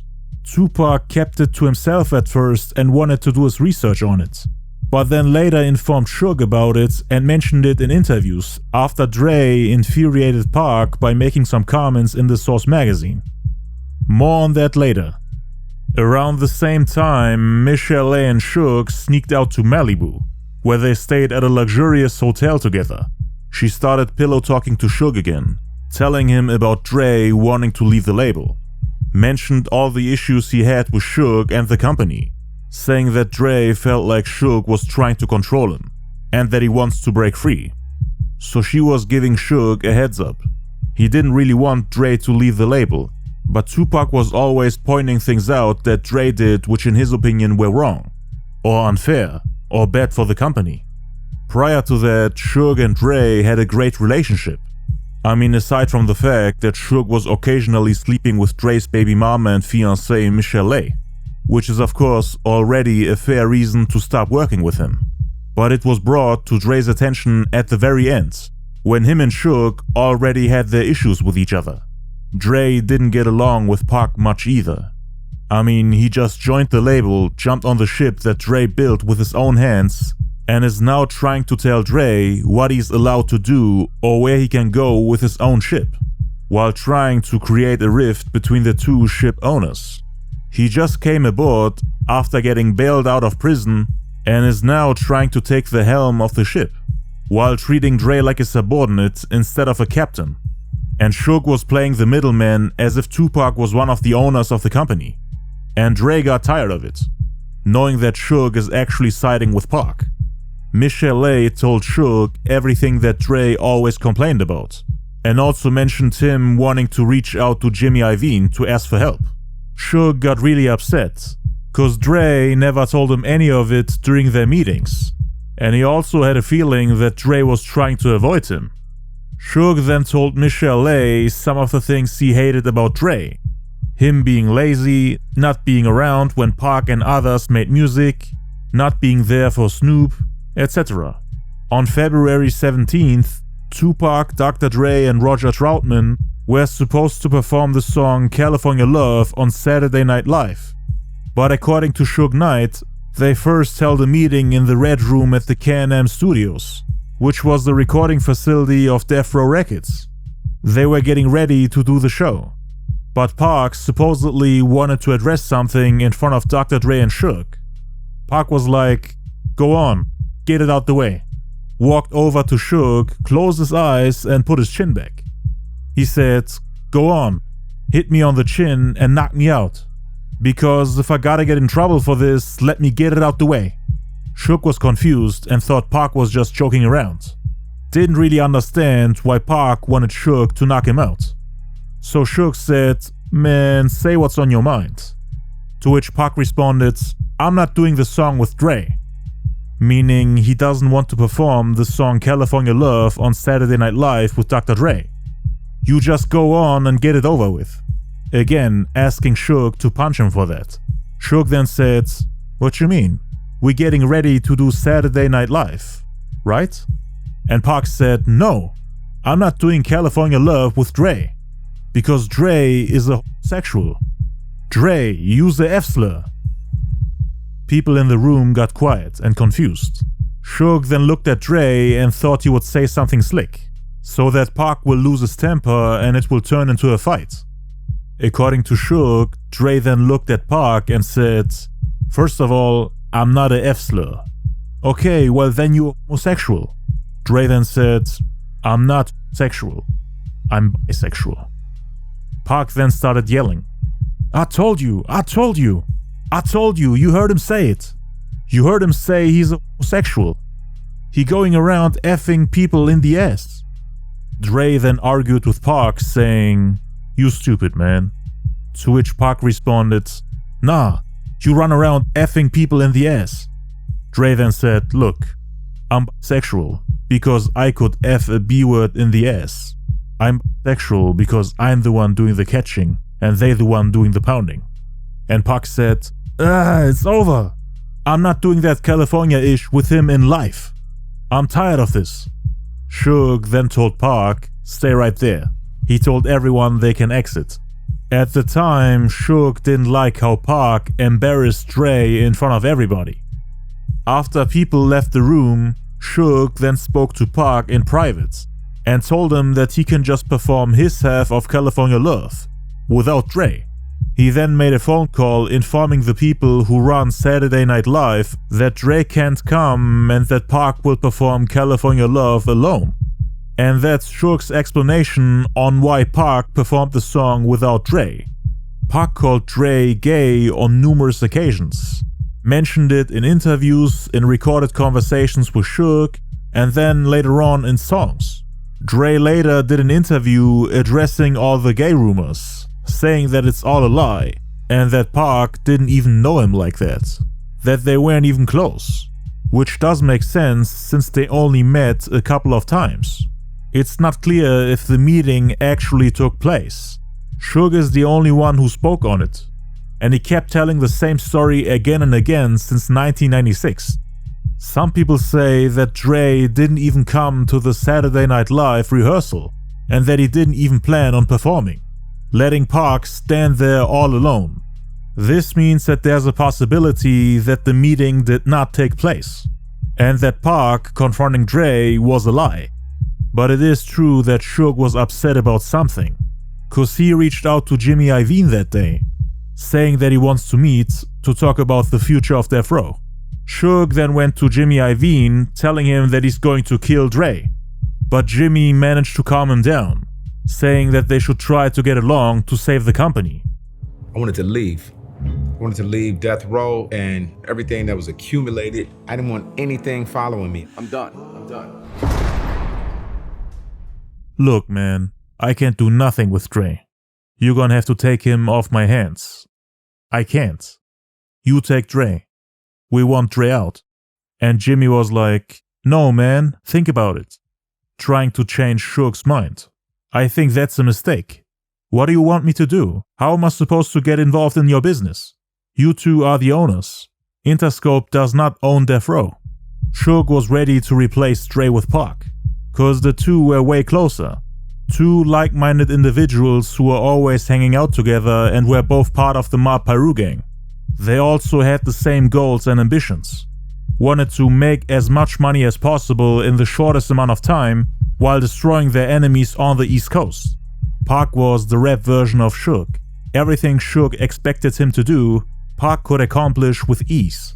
He could write his own lyrics within just minutes, sell the most units, help others on the label to make music, and make hits, daily, about any topics you can think of, without having to exploit writers and producers like his old partner Dre, who, despite all that, only made quote-unquote one song per year. Those were Suge's thoughts. He saw Pac as the greatest to ever do it. Someone who could fight his own wars and intimidate the whole rap scene. But Suge wouldn't have dared to talk to Dre personally and to tell him that he wants him gone. He was trying to use Jimmy Iovine for that, but neither of them could do anything about it. It was up to Dre to make that decision. So that's why Suge reached out to Jimmy, who ended the conversation by saying, "I'll see what I can do." He informed Dre, asking him what he wants to do. Dre understood that there were only two options. Either try to sort things out with Suge, which would have meant that he would have to agree to all the terms on how Suge and Pac want to run the company, or he could just walk away from everything. Dre later decided that it's better for him to just leave everything behind.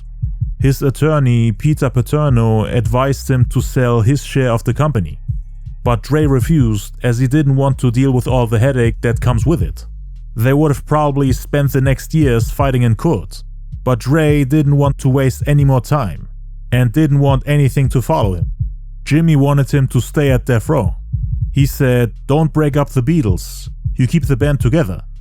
And Dre said, "Nah, I can't do it. There's nothing I can do about it." According to Tupac's chief engineer Tommy D, engineers on Death Row were getting beaten up and punched in the face for making mistakes. Sometimes they were taken to the back room, where they could beat them up without anyone being able to interfere. They also had dogfights and used dogs to intimidate engineers. Once they even beat up the assistant engineer for messing up the food order. A lot of people refused to work for Death Row under those working conditions. And Dre was tired of that. When I saw an engineer get beat down, before we run into tape too far, you know, that was like, okay, what are we doing here? Everything just changed. It became a lot more violent. Engineers are getting beat down, random people are getting beat down and shot at in the studio, in the mic booth, all kinda ish. There are still untold stories about what Suge's people did to others in front of Dre and Snoop, which they don't even want to talk about on camera, as it would get them in trouble. The DOC, for example, saw a guy get beaten up right in front of him. The victim was pulling him by his pants and his blood got everywhere. One of the reasons why he chose to leave the company early in '94. The only artist on the label who had no problem with all the beatdowns was Tupac. He thought all the violence was necessary and got along with all the gang members on death row. But yeah, Dre now understood that Suge wants him gone and that they wouldn't stop bothering him until he leaves. That same day, Jimmy Iovine invited Dre to his house so that they can continue this conversation while having dinner. Tupac's chief engineer Tommy D was there too, and he confirmed that this meeting took place at Jimmy's house, right when Tupac performed California Love on Saturday Night Live, which means it could have technically taken place after the alleged meeting with Suge and Tupac. According to Tommy, they were sitting there eating dinner when they were cutting a deal. Dre told everybody that he's officially leaving Death Row to create his own company. For that, he asked Jimmy Iovine for help. Dre also said that he wanted to take the original version of California Love with him, to release it on his new label. Cause again, Pac only got the remix version, which landed on All Eyez On Me. Tupac was later upset that the original version of California Love didn't land on the album, and Dre didn't even get to use it later on, as he would leave the label 4 days after the release of All Eyez On Me, meaning on February 17th, when Dre spoke to Jimmy Iovine. During the meeting, Dre told him that the relationship with Suge ain't working anymore, even though a month prior in the Vibe magazine, he said that they're as close as brothers. Jimmy agreed that it was probably the best thing to just go their separate ways. After hearing from Suge that he wants to kill him, Jimmy realized that he had to do something. He's not losing Ish, so why not? I wouldn't have went anywhere else. I got mad love for Interscope. Me and Jimmy are cool. He pays what he says he's going to pay, and does what he says he's going to do. And that's all I ask for. Don't shoot me, no BS, Dre said. According to Dre's best friend Bruce Williams, him and Dre would go back and forth to Jimmy Iovine's house trying to figure out what to do. Then finally, Dre called a meeting at his house to inform everyone that's close to him that he's leaving Death Row. Bruce started Aftermath with Dre together. At first, the label was supposed to be called Black Market, but there was already a company in San Francisco with that same name, and they wanted $1 million for it. So they came up with the name Aftermath, and Bruce then became the vice president of operations. He will play a huge role later on in Death Row's smear campaign against Dre. Suge then got a call a couple days later from Jimmy Iovine, saying that Dr. Dre wants to leave the label and start his own company. Suge then said, "Jimmy, if you want him, he can go with you, but he has to leave with his shirt on his back. I ain't no pimp, but I know about him. I ain't never seen a pimp let a mother effing hoe leave and he tell the prostitute, take the jewelry, take your clothes, and don't forget the money." At the end of the day, everybody knows Dre's a hoe. At that point in time, Suge was okay with Dre leaving the label, because he felt like he had used him up already, and that it was time to rebrand and reshape the label, with Pac becoming the new face of it, instead of someone who quote-unquote doesn't write his own songs and doesn't produce his own beats. He wanted someone who doesn't take credit for what other people did, while quote-unquote contributing little to nothing to the label. A lazy alcoholic who does one song a year and can't get anything accomplished on his own, compared to a guy like Tupac who's able to write and record 3 to 5 hits per day. and he was also selling more than anyone else at the time. He was the most hyped person in hip-hop. Pac had more adaptation skills, was more willing to take risks, was quote-unquote military-minded, and fit the gangster image that Death Row had more than Dre. He felt very comfortable around gang members, Bloods especially, the Ma Piru, which Suge and the Death Row security was a part of, and also with the Crips, people like Snoop, Dez, Corrupt, and Nate Dogg. Dre didn't feel comfortable around all those gangsters. At first he was fine with Suge using them in the background to get things done, like when they surprised EAZY-E at the hotel and wanted him to free Dre and the DOC from their contracts. But now those same gangsters and shooters who were operating in the background came to the forefront. They were at the studio all the time, getting money from Suge for nothing basically. They were actually getting paid more than some of the artists on Death Row. Suge saw them as the security of Death Row. Jimmy Iovine always tried to convince him to replace them with real security guards, but he didn't listen to anyone. Gangbanging, bullying other artists in the game, declaring war on other labels, and reigniting coastal beefs, that was all Death Row was known for at the time. The image of them being tyrants in the game overshadowed the art and what they could bring to the table musically, since they were in the news and on TV more for their crimes and scandals than for their music. And even the music brought a whole bunch of drama with it. There were bounties put on people's heads, gang wars, shootings, beatings, killings, all in a very short amount of time. Not only that, but the biggest people on the label also had cases to deal with, like Snoop's murder case and Pac's assault case. Suge and Dre were also on probation, and most of the security were doing shady things behind the scenes. Some of them just got out of prison, and others were about to go in. Those are just a few of the reasons why Dre thought Death Row was going downhill. Even though Dre is viewed as one of the fathers of gangster rap, and put all the things Suge and his homeboys embodied into his lyrics, the label became too gangsterish for his taste. One of the fathers of gangster rap, distancing himself from the gangster image. Suge and Pac thought that Dre was hypocritical.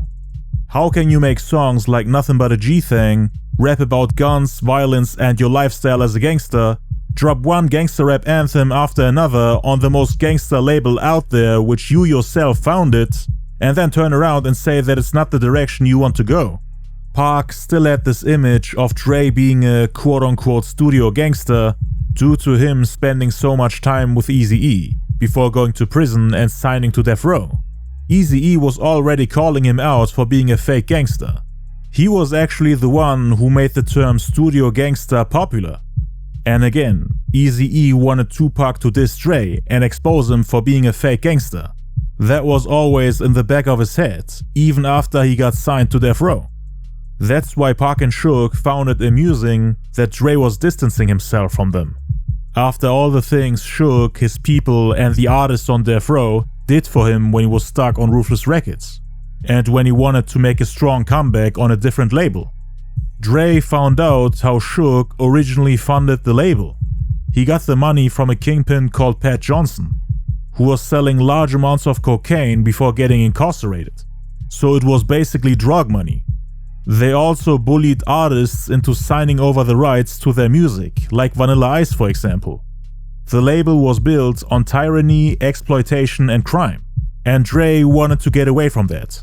For Dre, it looked like Death Row was about to fall apart. Thought that if the cops ever find out about Death Row's secrets, it'll be all over for the label and its artists. That's why ever since he came out of jail, he thought of a plan B. He tried staying until the very end, and now he had no other choice but to leave. Suge didn't want Dre to think that the label needs him in order to be successful, so that's why they didn't even try to sort things out. For me, I'm not trying to be an asshole about it, but it couldn't be a better position for me. I mean, Death Row is a multi-million-dollar company that have a catalog of hits on top of hits, and I still own all the masters. Dre was not signed to Death Row. He was co-owning the company, so there was no record contract. but he was always signed to Interscope and Jimmy. On the phone, Suge told Jimmy Iovine that Dre has to leave without taking any of the songs or the artists with him. And Jimmy said that's fine, meaning that Dre was ready to walk away with nothing. The whole time Suge was earning more money from the label than Dre did, even though they were 50-50 partners. Suge had a garage full of cars while Dre only had 2. Dre knew that Suge was screwing him over, just like Jerry Heller and EAZY-E did on Ruthless Records. Once he got his own label Aftermath, that's when he started making hundreds of millions of dollars. So with Suge screwing him over, Dre knew that he could make more money by himself, even if he had to start from zero, and give up on his entire catalog. It was a huge risk to leave everything behind and to start from scratch. He wouldn't be able to make any more money from all the songs and albums on Death Row, meaning from The Chronic, Doggystyle, all the hits, all the songs he produced. All the money Dre would have earned ended up going directly to Suge, and Dre was fine with it. He signed over the rights and got a check from Jimmy Iovine to start his own label, with Interscope being the distributor. His ghostwriter Jay Flex was down to leave Death Row as well, but couldn't because of his contracts. Dre told him that he's going to take care of it, so Jay Flex continued to write songs for him, like for example Been There Done That, which later ended up on the Aftermath album. The producer and rapper Sam Sneed wanted to stay at Death Row for a while, until he has put out all the music he recorded, cause he felt like he was just about to blow. He had recorded his debut album Street Scholars on Death Row, and didn't want to scrap it. Jay Flex told him that Tupac and his people jumped him, and that the same thing could happen to him as well, cause he's cool with Dre. Sam Sneed didn't know that Suge and Pac had an issue with him. The night after Snoop was acquitted of murder on February 20th, meaning 3 days after the alleged meeting in the Red Room where Dre and Pac had an argument, Suge wanted to throw a party with the Death Row family at his favorite restaurant, the straight out of The Godfather Monty's Steakhouse. But before the celebration, they wanted to hold a meeting at the recording facility of Death Row Records, which again was K&M Studios. According to Kurt Cobain, who was a producer working for Death Row at the time, the purpose of the meeting was to announce Dre's departure from the label, and to turn everybody on Death Row against him. Because all the artists on the label were left in limbo, and didn't know which side to take, since it was Dre who made most of them famous. They all joined the label because of Dre, but Suge was the one who's paying everyone's bills. They all knew that leaving the label would mean that they're left with nothing, and have to start from scratch just like Dre. And most of them didn't even get paid for all their work yet. Some of them also had albums on the way which needed to be released. And Dre most likely wouldn't have signed them, cause he started caring less and less about them over the years. But these people were all left in confusion, as Dre was the genius behind Death Row's success. Him leaving created a rift within the label. You had those who secretly wanted to leave and join Dre's label, which again was impossible, since Suge wouldn't let any of them go. And then you had those who picked the side of Suge and saw Dre as a traitor. The purpose of the meeting was to ask people, which side are you on? Snoop, the Lady of Rage and the Dog Pound were leaning more towards Dre, but they couldn't leave or share their opinion. Because not only would they lose everything, but they are also just a minority on the label, with Suge and the Ma Piru being in full control and making the majority. So everyone had to follow Suge for now, until the opportunity opens up for them to leave the label without putting their careers at risk.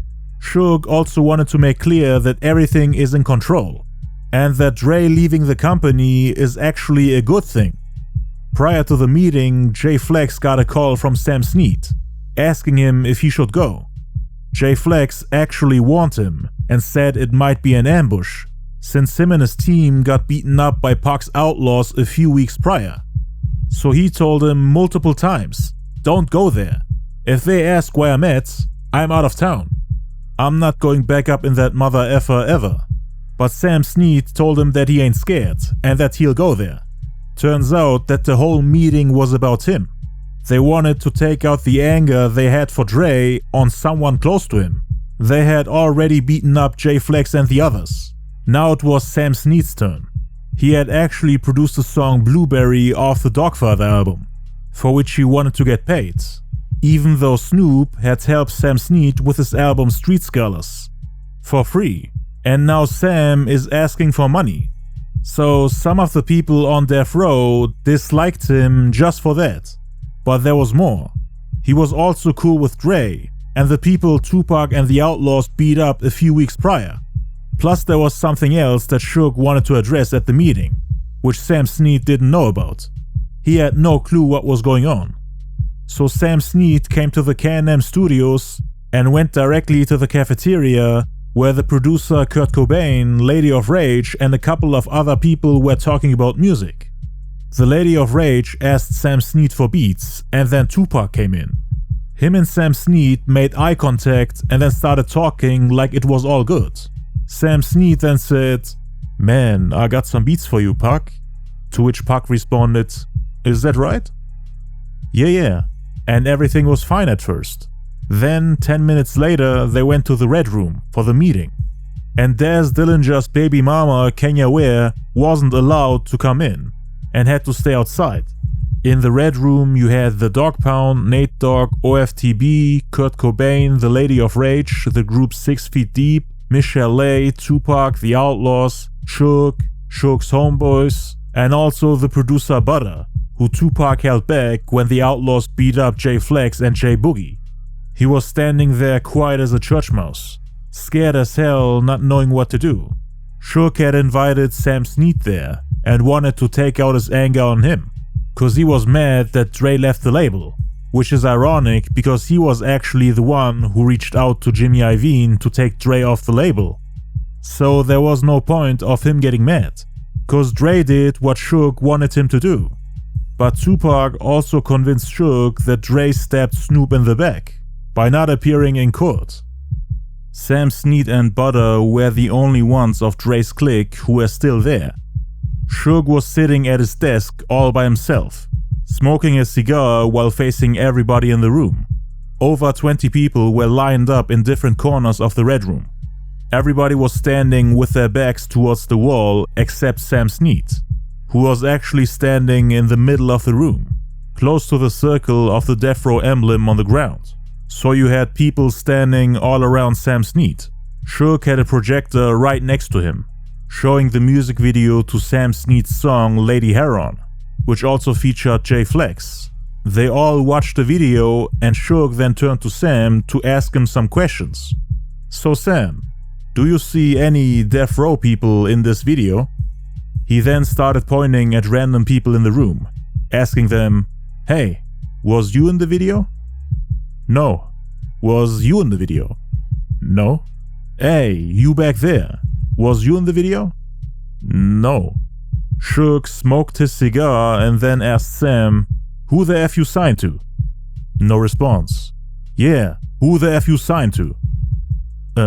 I'm signed to Death Row," Sam Sneed responded. Suge twitched with his shoulders, smoked his cigar for a bit, and then asked, "Who the F pays you?" "Death Row." "Who the F pays for your videos and your albums and everything to be made?" "Death Row." "Why ain't nobody from Death Row in the video?" "It's only New York people." Sam Sneed was speechless and super nervous.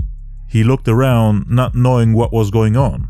He was in the middle of the room and everybody stared at him from all directions.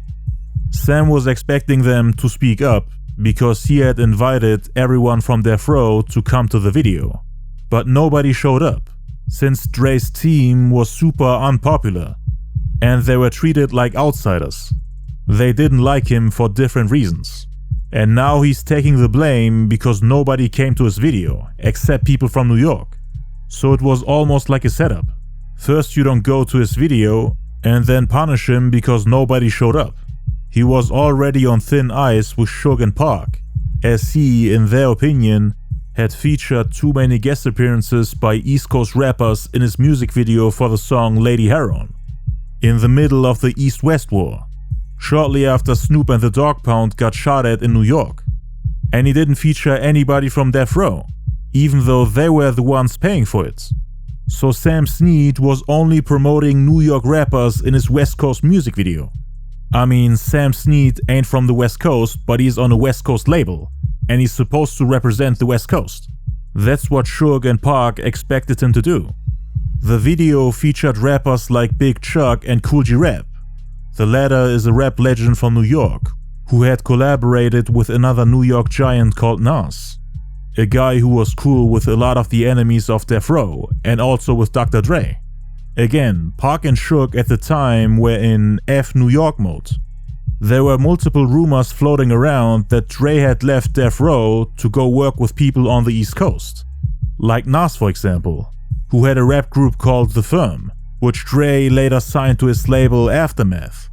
Dre was also working on Nas's sophomore album at the time, was producing beats for The Firm, and also featured Nas on his Aftermath sampler. Nas ended up playing a huge role in Dre's beef with Tupac. I will touch on that later. G-Rap was one of Nas's biggest inspirations. I mean, he's credited as the godfather of mafioso rap. And Nas's upcoming project was a mafioso rap album. All the major gangster rappers on the East Coast were inspired by G-Rap, especially between 94 and 97, when mafioso rap was the biggest trend on the East Coast. So G-Rap inspired the rappers who later claimed the title King of New York for themselves, like Biggie, Raekwon the Chef, Nas, Jay-Z. Pac ended up beefing with 3 of those. And G-Rap was their idol. There were also rumors that G-Rap had a problem with Tupac dissing the East Coast, that he was talking down his rapping skills, saying that Pac is not even a lyricist, just a guy with a big mouth, who knows how to grab people's attention. And this is supposedly coming from one of the East Coast legends, which Sam Sneed is trying to promote. G-Rap and Nas were also cool with Pac's enemies on the East Coast, the rappers from Queens especially. Mobb Deep, Capone Noriega, Tragedy Gaddafi, Royal Flush. The rappers from Queens were really looking forward to battle the people from Death Row. They already had a Snoop and Dogg Pound diss track out called LA, which originally used the same beat as the Dogg Pound's New York, New York. So yeah, Pac was keeping an eye on them and everyone close to them, Nas and G-Rap included. Pac wanted to wait and see what Nas had to say, with Dre quote-unquote switching sides and producing for him, just like his best friend Big Stretch, who also produced for Nas's upcoming album. I will cover the beef with Nas in a separate video. Everyone associated to Biggie, Dre and Mobb Deep was on the hit list. And Sam Sneed was not only a friend of Dre, but he was closer to the people on the East Coast than he was to Death Row. Before Sam Sneed could explain himself, Pac walked up to him and stood right in front of his face. He then asked him about Dre. Sam was put on the spot to pledge his disloyalty to his good friend Dre, and Suge was eager to give Tupac a chance to prove that he was embracing his gangster side and not the love and unity vibe he pushed earlier in his career. Pac asked him, "Is Dre gay? Have you ever seen Dre do anything gay?" They wanted Sam Sneed to confirm that Dre was gay, but Sam had no clue about Dre's love life and had never seen any signs for that. He refused to say that Dre was gay and just said no.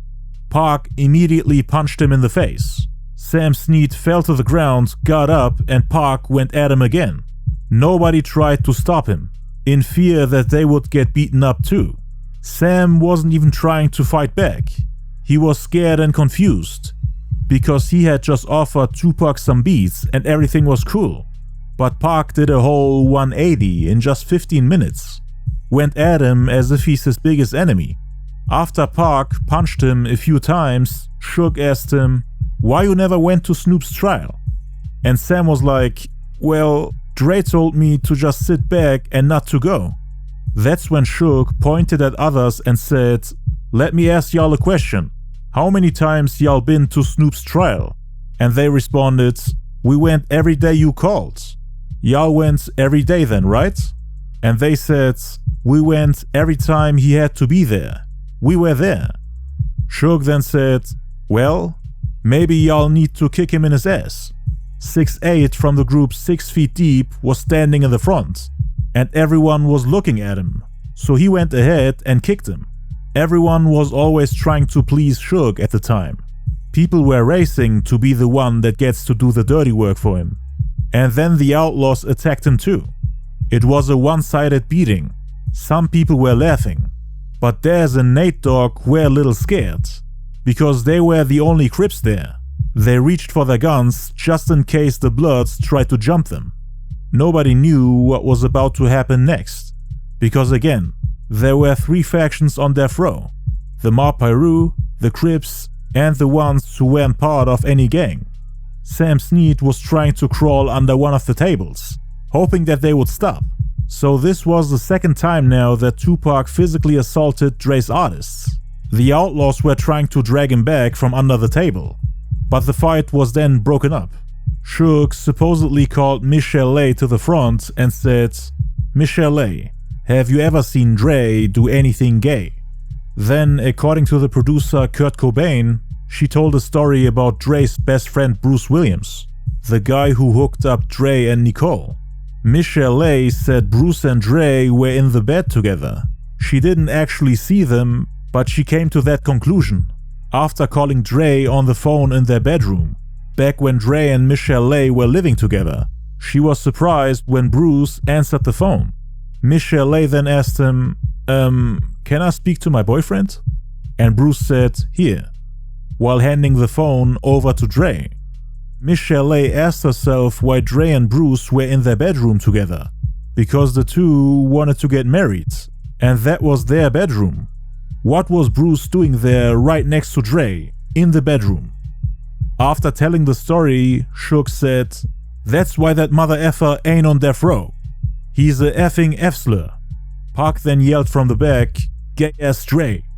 Everyone in the room was confused. A few people then repeated what Pac said. "Yeah, F Dre." But according to Michelle, she didn't say any of those things during that meeting. It shouldn't be a surprise that Michelle was pissed when Dre left the label. Many people have confirmed that she was the one who instigated the beef between Suge and Dre. Even if Michelle denies that the story is true, Suge is fully convinced that it's true. He has told the same story a million times since 1996. The rumor about Bruce and Dre has been around ever since Dre left the label, and they have addressed it in songs, music videos, and on album covers. But more on that later. Bruce was actually close with Michelle before finding out that it was him who brought Nicole and Dre together.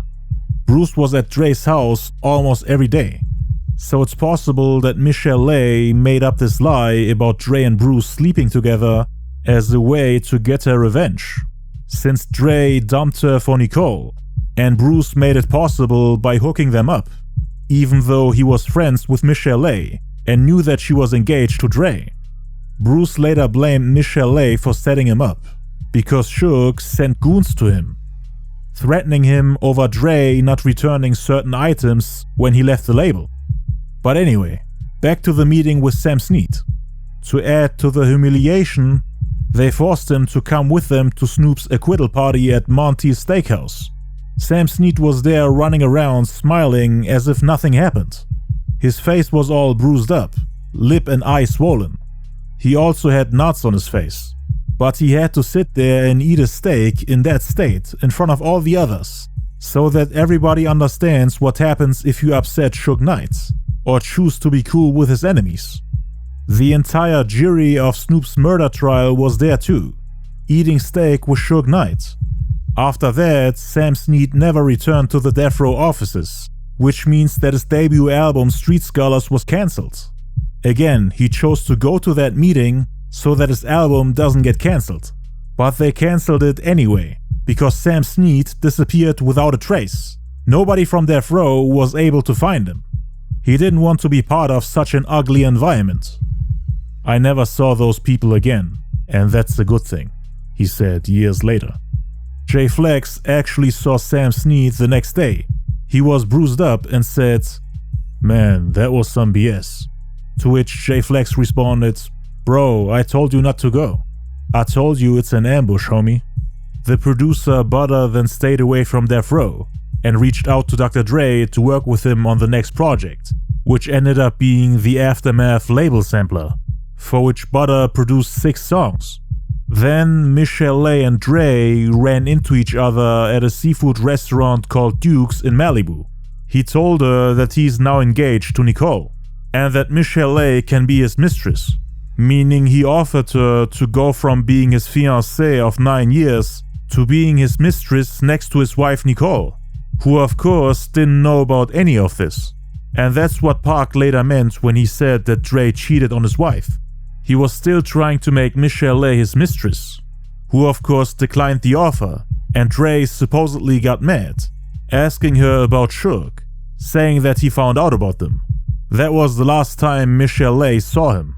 Dre also had an encounter with Suge around that time. Suge wanted to make sure that Dre doesn't release the songs he made for the Chronic 2 on Aftermath, like the original version of California Love, for example, and also all the songs he recorded after the Chronic, just to make sure that he has no album to release on his new label, cause he hadn't dropped an album in 4 years, and the Chronic 2 was almost finished. He sabotaged Dre in a way that he has to work another 3 years in order to complete an album, cause that's how long it took him to drop his next solo album called 2001, which technically would have been his 3rd album. So 4 years of work went down the drain. Suge wanted Dre to lose all his hype and become irrelevant. So yeah, the reason why Dre didn't have music to release is because Suge paid him a visit and took all the masters. Since Dre didn't work at K&M Studios, but had his own studio at home, all the masters and all the music he produced were in Dre's basement, and Suge had no access to them. He didn't know what Dre was working on and what Dre had in the chamber. Just because you don't come to K&M doesn't mean that you can keep all the music. You recorded those songs for Death Row while you were part of the label, so it's Death Row material. You're not taking anything with you. That's how Suge felt. So one day, him and his Ma Peru goons paid Dre a visit at his house in Calabasas. It's a gated community, so at the entrance, in order for Dre to let him in, he told the security guard that he's Jimmy Iovine. So Dre was told that Jimmy Iovine, the guy who just signed him a big check to launch his new label, is in front of the gates wanting to see him, asking if he can come in. So Dre allowed the security guard to let Suge through the gates, thinking that it's Jimmy Iovine. Dre was shocked when he saw Suge and his goons in front of the entrance to his house, and immediately tried to go get his gun, but his fiancée Nicole convinced him not to. As soon as Dre opened the door to ask what he wants, Suge and his goons came in without asking for permission. They were running around the house. Suge then sat on Dre's couch and smoked a cigar, waiting for Dre to bring the masters. Dre went to the studio and got him all the tapes and music he produced while he was on Death Row, excluding the song Blunt Time, which Pac supposedly rapped on. He somehow managed to keep that song for himself, so that he can put it out on Aftermath.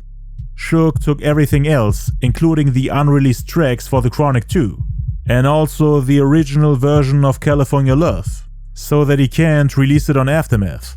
Dre of course wasn't happy about it, but he just wanted to move on.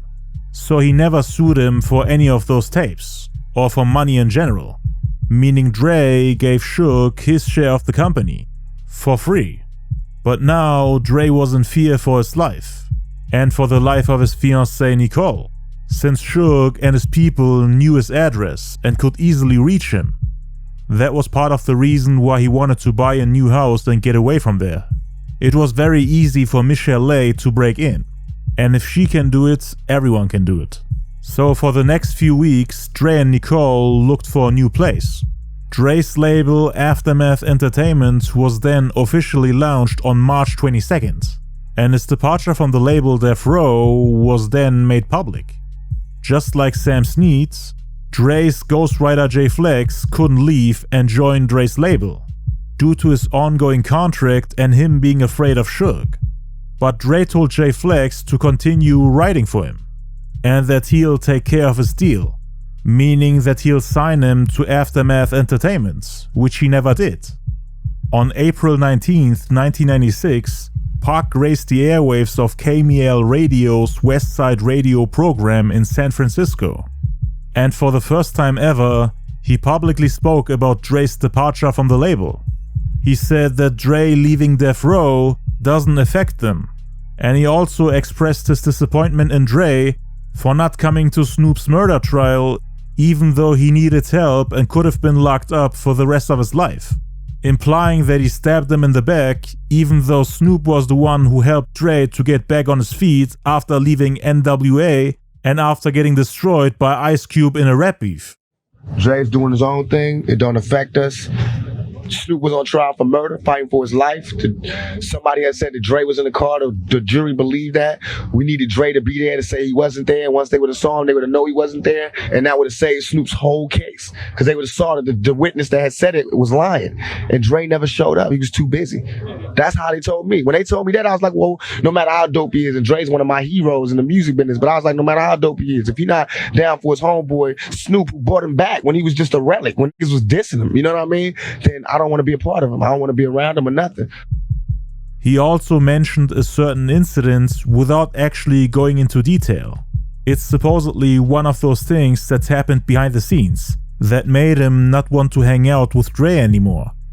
It's something that he didn't want to make public at the time, as if it's a big secret involving Dre that could possibly hurt Dre's status and reputation in hip-hop, making people understand why they're distancing themselves from him. Plus, I feel as though what's done in the dark will come to light. It's secrets that everybody's going to find out about that I don't have to play a hate or dry snitch about. That will come out, you'll find out for yourself, and you'll know why I did it. People to this day still speculate on what Pac could have possibly known about Dre that would have changed people's perception and impression of him. Some say it was about Dre having a romantic relationship with his best friend Bruce Williams. Others say that Pac knew about Dre cheating on his fiancée Nicole. What we do know is that Pac would later start calling Dre gay in his music and in interviews. So this part of the interview could indeed be about Bruce. On May 6, Dre bought a mansion for him and his girlfriend Nicole for over $3 million. There were a lot of rumors that Dre received death threats from Suge's camp, and that he moved away to feel more secure, since Suge had shooters and gang members who were ready to kill for him. There were also rumors floating around that Suge and his people beat up Dre in a meeting after a financial disagreement, which supposedly was the main reason why he left the label. But both Dre and Suge have shut down those rumors and denied that anything like that happened. On May 25th, Dre married Nicole, while Suge and Michelle Lay got engaged, even though Suge was already married to a woman named Sharitha.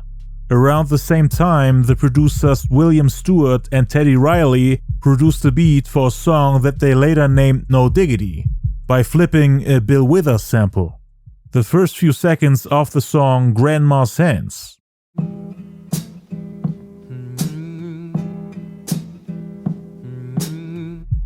They first wanted to give the beat to a band named Guy, but they failed to record any material.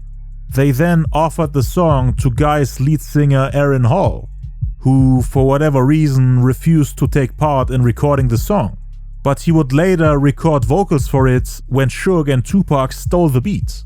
So he basically refused to work on the original song No Diggity, but later agreed to work on the Death Row version called Toss It Up, for which they stole Teddy Riley's beat. They did it behind his back, just because Dre ended up on No Diggity. Suge and Pac got their hands on the beat thanks to the singer Aaron Hall and the people working at Interscope, who informed Suge Knight about anything involving Dre. It took a long time for Teddy Riley to finish the song. He didn't really know what to do with the beat. Guy and Aaron Hall declined the offer, so Teddy gave the beat to the group Blackstreet, but they wanted him to sing the first verse before they start working on it, cause they weren't really sure what to do with the beat. So Teddy lays down his verse and Blackstreet jumps on it too. Now they had an early version of the song No Diggity, without Dre and the rapper Queen Pen. Teddy Riley then brought a copy of the song to the president of Interscope Records, Jimmy Iovine, and convinced him to put it out as the lead single to Blackstreet's upcoming album Another Level. But Jimmy wasn't quite happy with the record yet. He had just helped Dre to start his own record company, and then thought of doing him a favor by letting Dre jump on the track so that he can have a strong comeback. Since Suge took away all his songs, Dre needed to release the next club banger to show people that this is just the beginning, that leaving Death Row only made him stronger, at a time when everyone was saying that Dre fell off and that he should have stayed on the label. He had to show the world that leaving the company was the right decision and that he can be successful by himself. Plus, him and Suge were competing. Both sides wanted to be more successful than the other and drop better music than their competition. Cause Dre said in an interview that he'll put out better records on Aftermath than Death Row ever could. And Suge wanted to show Dre that they don't need him, that the label is better off with Pac taking over Dre's position. Suge just didn't want to end up as the loser of the beef.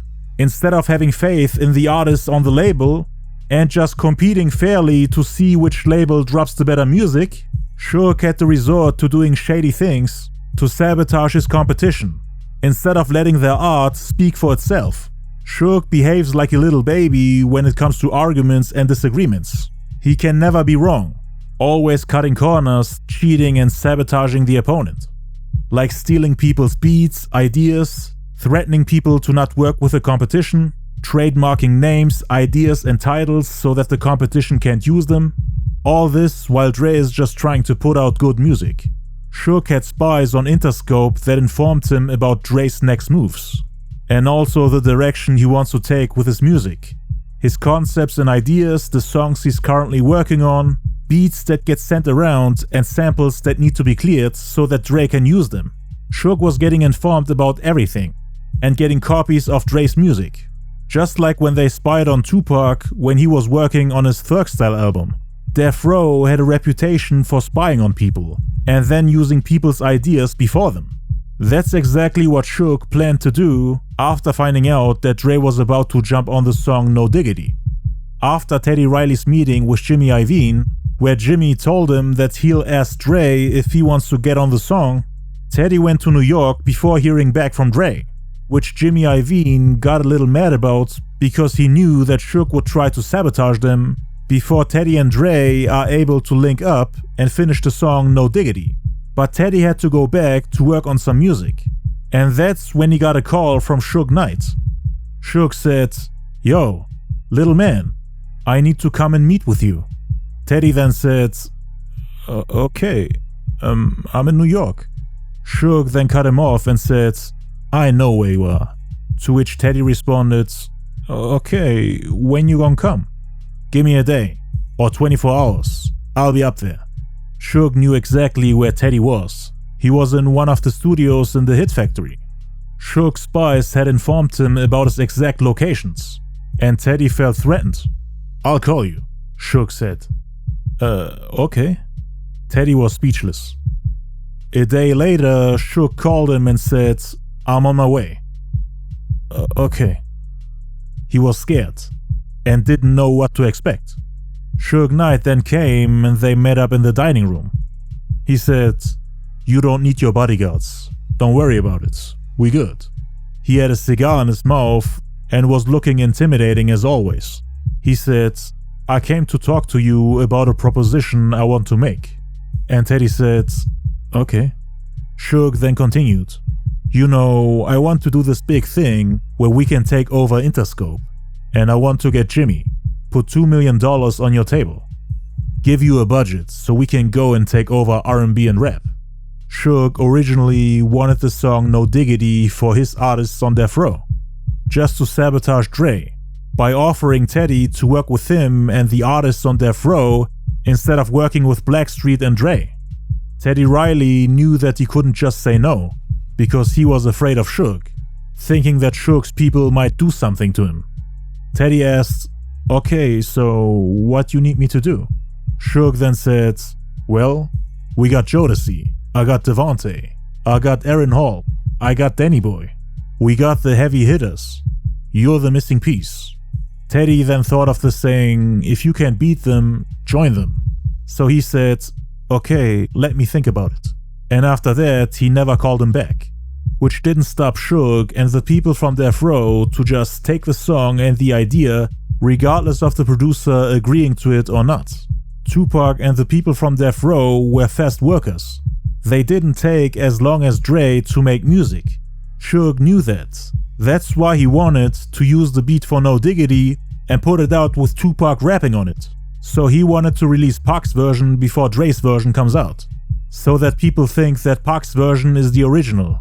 With Teddy Riley not reaching out, they got their own producers Reggie Moore and Demetrius Shipp to sample No Diggity and produce Toss It Up, which sounded almost exactly the same as Teddy Riley's song. Same beat, just different artists. That was the first version of Toss It Up, recorded on June 7th, 1996, 3 days after Hit 'Em Up came out. They replaced Teddy Riley and Blackstreet with Casey and JoJo, Danny Boy and Aaron Hall. So they convinced Aaron Hall to appear on the stolen version of No Diggity, after declining Teddy's offer to appear on the original version. The song Toss It Up was betrayal on numerous levels. On top of that, they added a Tupac verse in the beginning, who was beefing with Dre at the time. It was supposed to be a club banger just like No Diggity. Yes, the final version of Toss It Up became a diss track, but at first it only had one Tupac verse, the first one, where he raps about love, passion and sex. The second verse with the disses wasn't planned and came later, so it wasn't supposed to be a diss track at first, even though stealing the records and putting their rivals on it was already disrespectful enough. They wanted Toss It Up to play on the radio and in the clubs before No Diggity comes out, so that people can get used to the sound and care less for Dre's version a few weeks later. Nobody wants to hear a new song with the same sample and the same beats of a club banger that people already got used to. No Diggity wouldn't be new and fresh anymore, and would ultimately sell less with the release of Toss It Up. And Suge really thought he would get away with it, thinking that Teddy Riley would cancel the version with Dre. They changed the lyrics but interpolated the bridge in No Diggity.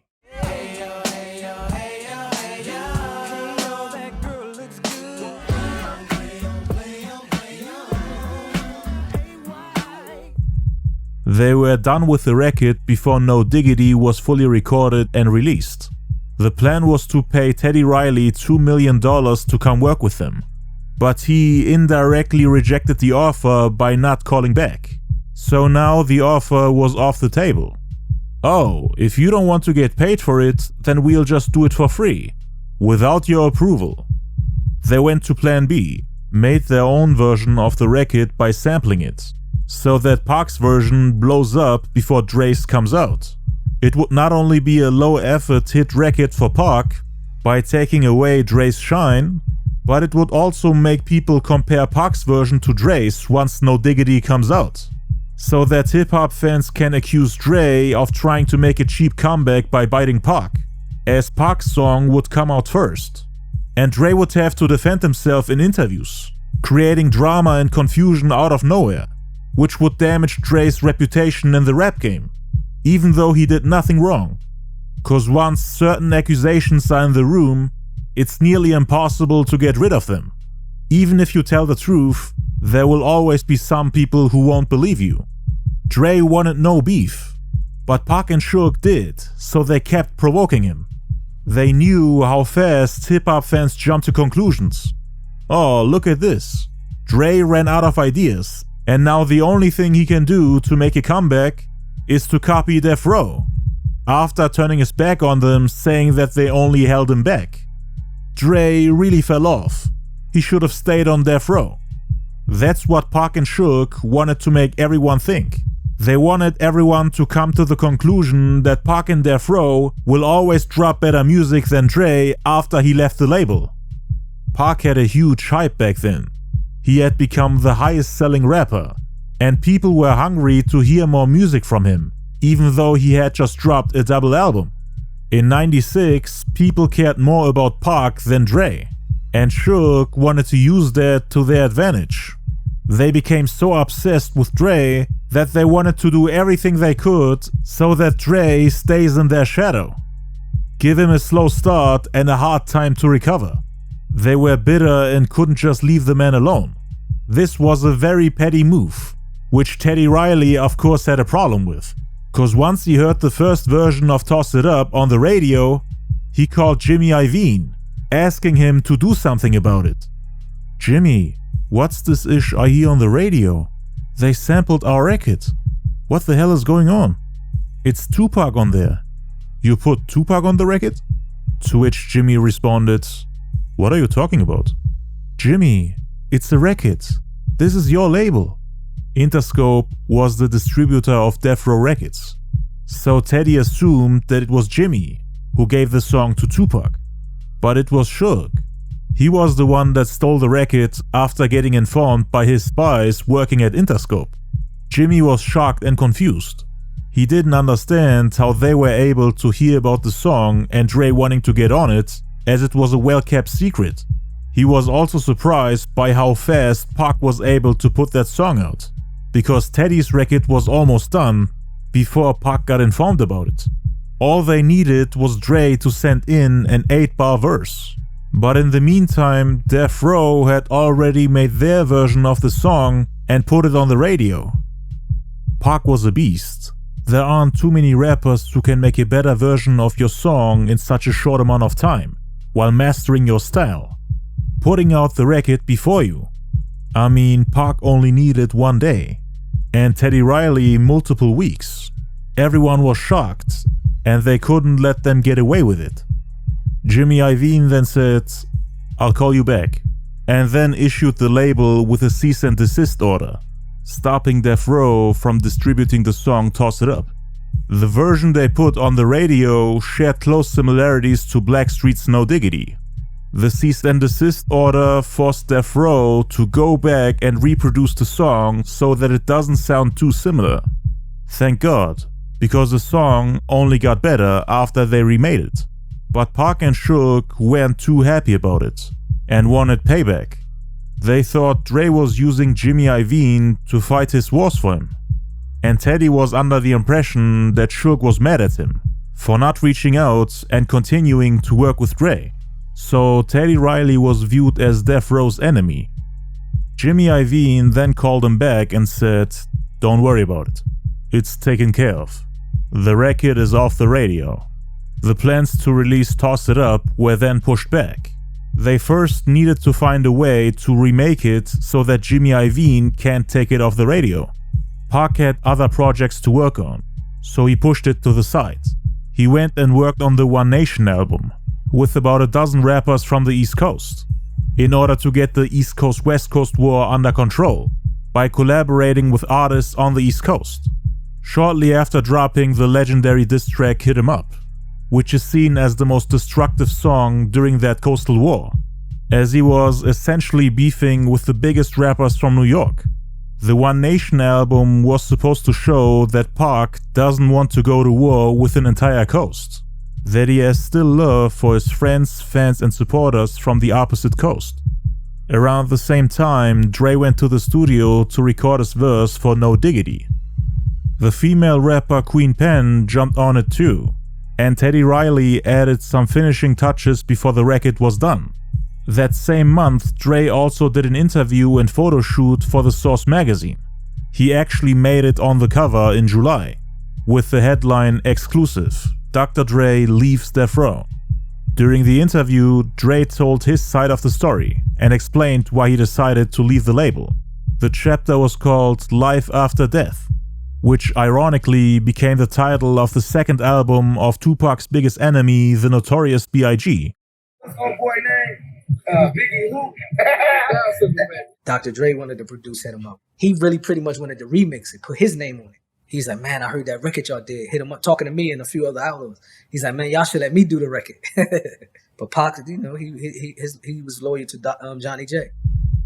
Dre had actually made peace with Biggie, which of course infuriated Tupac. This sole interview actually contains numerous jabs at Tupac, along with indirect shoutouts to Biggie. He also addressed some of the rumors that were going around at the time, like Dre getting beaten down by Suge and Tupac, and him having to fear for his life due to all the death threats. Dre cleared up some of those rumors by saying that he was actually chilling in his mansion, spending time building his new label, and working together with artists from New York such as Nas and KRS-One. So none of the rumors are true. He played one of the songs he was working on for the interviewer. It's called East Coast West Coast Killers, featuring the rappers KRS-One, Nas, Be Real and RBX. A song that was supposed to bring the East Coast and West Coast together during the whole East-West feud that his old label Death Row was making worse and worse. He then commented on his departure from the label. I felt like I helped build Death Row up to a point where I didn't leave nobody high and dry. I am the one taking the risk. I stepped away from all that and started all the way over. I should look like one of the stupid ones, although they lost one of the best producers in the world. Then he was asked if something had happened that made him want to leave the label, to which Dre responded, "It was nothing that happened. Actually, it was an accumulation of a lot of little-ish, and it got to the point where I wasn't having fun at Death Row anymore. It's like I wanna go up to the studio and work, and it's like 50 mother effers in the studio I don't know. They are all in your ear while you're trying to work, so I decided to just bounce." He thought that by getting his own studio in his house in Calabasas, things would improve. But they didn't. It only got worse. Like explained earlier, he liked working alone, which Tupac and Suge had a problem with. Dre wasn't coming to K&M Studios to record with all the other artists on Death Row. He had his own team and recorded in his own studio. And that hurt the label, because every artist needed Dre to take a look at their music and put his final stamp on it, so that it can actually be released. Dre didn't want anyone to release albums without his approval, cause he only wanted to release high quality music. They were not able to work together. You can't just send 50 artists to Dre's house to record some music. And you also can't force the co-owner of the label to come to the studio when he doesn't like being there, when he's unable to make music with 50 people in the studio. They couldn't find a common ground, meaning a way to make music where every artist can work comfortably, and where they can make records faster and more efficiently, because at first they didn't have that many artists on the label, so putting out one album per year was completely fine. But now they had multiple platinum artists on the team, who needed to release music frequently to not lose their hype in the rap game. And there were new artists joining the label almost every week. For Dre, it just got out of control. He couldn't focus on his own career anymore, and had too many responsibilities. Had to work with and keep an eye on 50 people he doesn't care about, while slowing down his own career. And most of them were people Dre didn't even know, cause Suge was busy signing one artist after another. It got to the point in the studio where brothers were sticking their hands out like, "Yo, what's up? We just signed to the label." And I was like, I don't even know you. I feel like this. I made everybody a lot of money there. I made the people I worked with at Death Row superstars and gave them careers. Now they can move on and do their thing, and I'm going to move on and do my thing. I haven't talked to Suge in months. I hear all kinds of rumors. It's a million effing rumors floating around. I've gotten shot, I've gotten beaten up, and all this all-ish. Ain't nothing happened to me, and ain't nothing gonna happen to me. Dre is at home and in the studio. That's it. I don't go to no clubs no more. I don't hang out. If I wanna hang out, it's just the people I know real good, and we chill like that. Everybody knows where I live. I don't really think it's Suge's mentality or Tupac's mentality. Just when the people come around, they start pumping Ish up. They are like, "Aw man, you ain't gonna do Ish about this guy?" Now this part is pretty funny. Pac actually read this and then asked Suge for Dre's address, cause they knew that Dre moved to a new house. So Pac wanted to know where it is, so that he can pay him a visit just like Suge did to get the masters. Pac only went to Dre's old house, back when he made Can't See Me. He always asked Suge for Dre's new address so that he can drive there and whoop his ass. Tell us where the guy live. Where he live at, Suge? Where he at? Where he live? Oh, this guy won't tell me where he live. He still love that guy. He still love that guy. Suge and Pac were always joking around like that. Suge told him how they paid him a visit back when they came to get the masters. How they scared him in his own house. For them, Dre was nothing but a punk. Dre then said, both Suge and Tupac know I never did ish but tried to help both of them. We all stay paid like a mother effer. We still doing the same ish. We just doing it on a different label now. A lot of the mother effers that are around Death Row are either jealous or miserable. Because they are not in the position you are. They want Suge and Tupac to be mad at Dre and want to get at me. That pumps them up. But I know deep down inside, they know what's up with Dre. That guy look out. He made ish happen. I felt like I helped build Death Row up to a point where I didn't leave nobody high and dry. They are at a point now where anything that comes out on Death Row, people are gonna check it out. And I helped build that. If they put out hit records, I think it will be all good. I am the one taking the risk. I stepped away from all that and started all the way over. So I am the one with the risk, not Death Row. I should look like one of the stupid ones. Although they lost one of the best producers in the world. To me, that should make them work harder. If I had a dope-ass producer and he's gone to do some new-ish, I would be trying to prove something to him. Like, homie, we can do this ish without you. Cause I am definitely finna show Death Row that I can make hit records just as big, if not bigger, on my own. It's all good. This right here was an indirect shot at Pac and Suge, around the time when they were working on No Diggity and Toss It Up. Going head to head, trying to release the better record. Both sides were confident that their version is better, and will be the bigger record. Pac and Suge were always trying to push Dre to work faster and harder, in order for them to release more songs.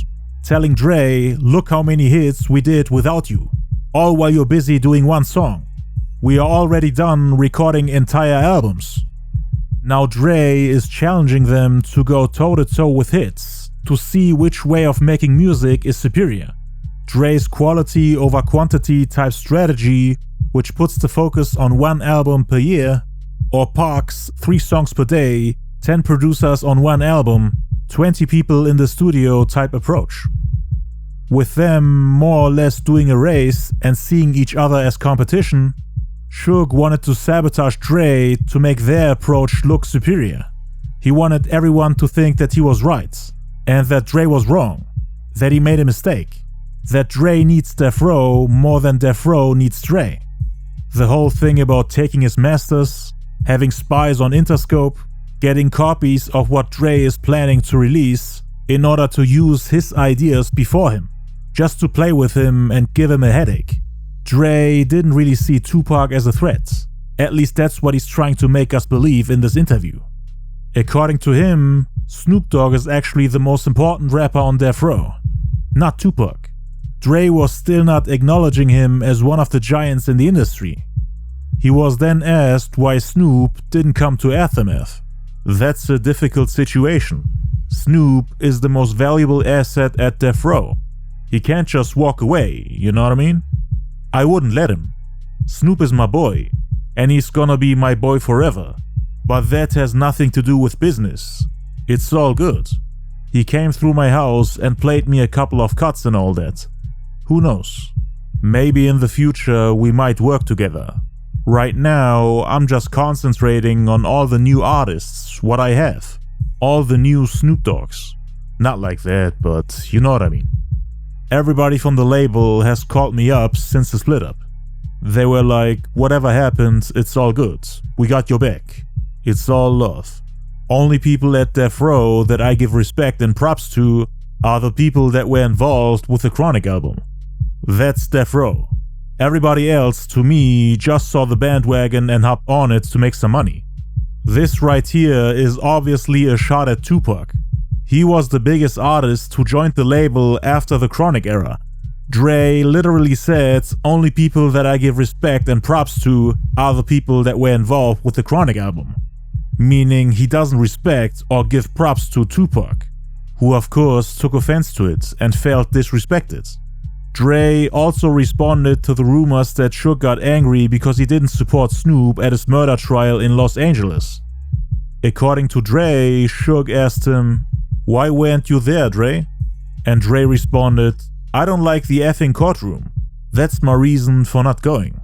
I don't like going up there. And I never did. And I never will. I talked to the lawyers all the time. And I knew he was going to get off. And if Snoop wanted to chill, he came by the house and we kicked it. When I was locked down, Snoop didn't come and see me. I didn't take no offense to that ish. I was in jail. He was just in court. He never came down to visit me one time. Did I say anything about that? No. 'Cause I don't give a F. I don't even want you to see me in this effing cell.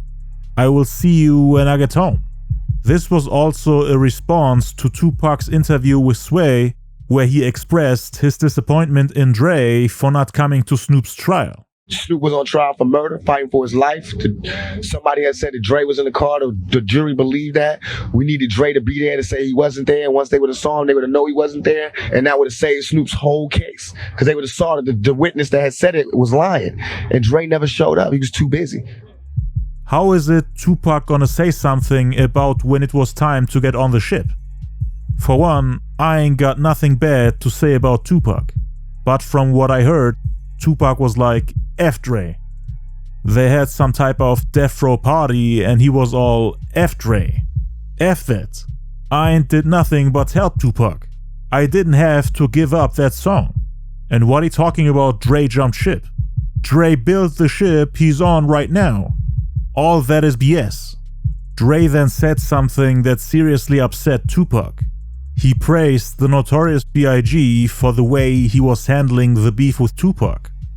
How he just avoided publicly speaking about Tupac after the release of Hit 'Em Up. 'Cause Pac wanted Biggie to respond.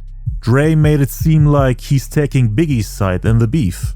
To me, if somebody has a problem with me and he's all out in the open talking about it, then what he wants me to do is respond. I'm not going to satisfy him. Yeah, I think Biggie is doing the right thing by not responding to Ish.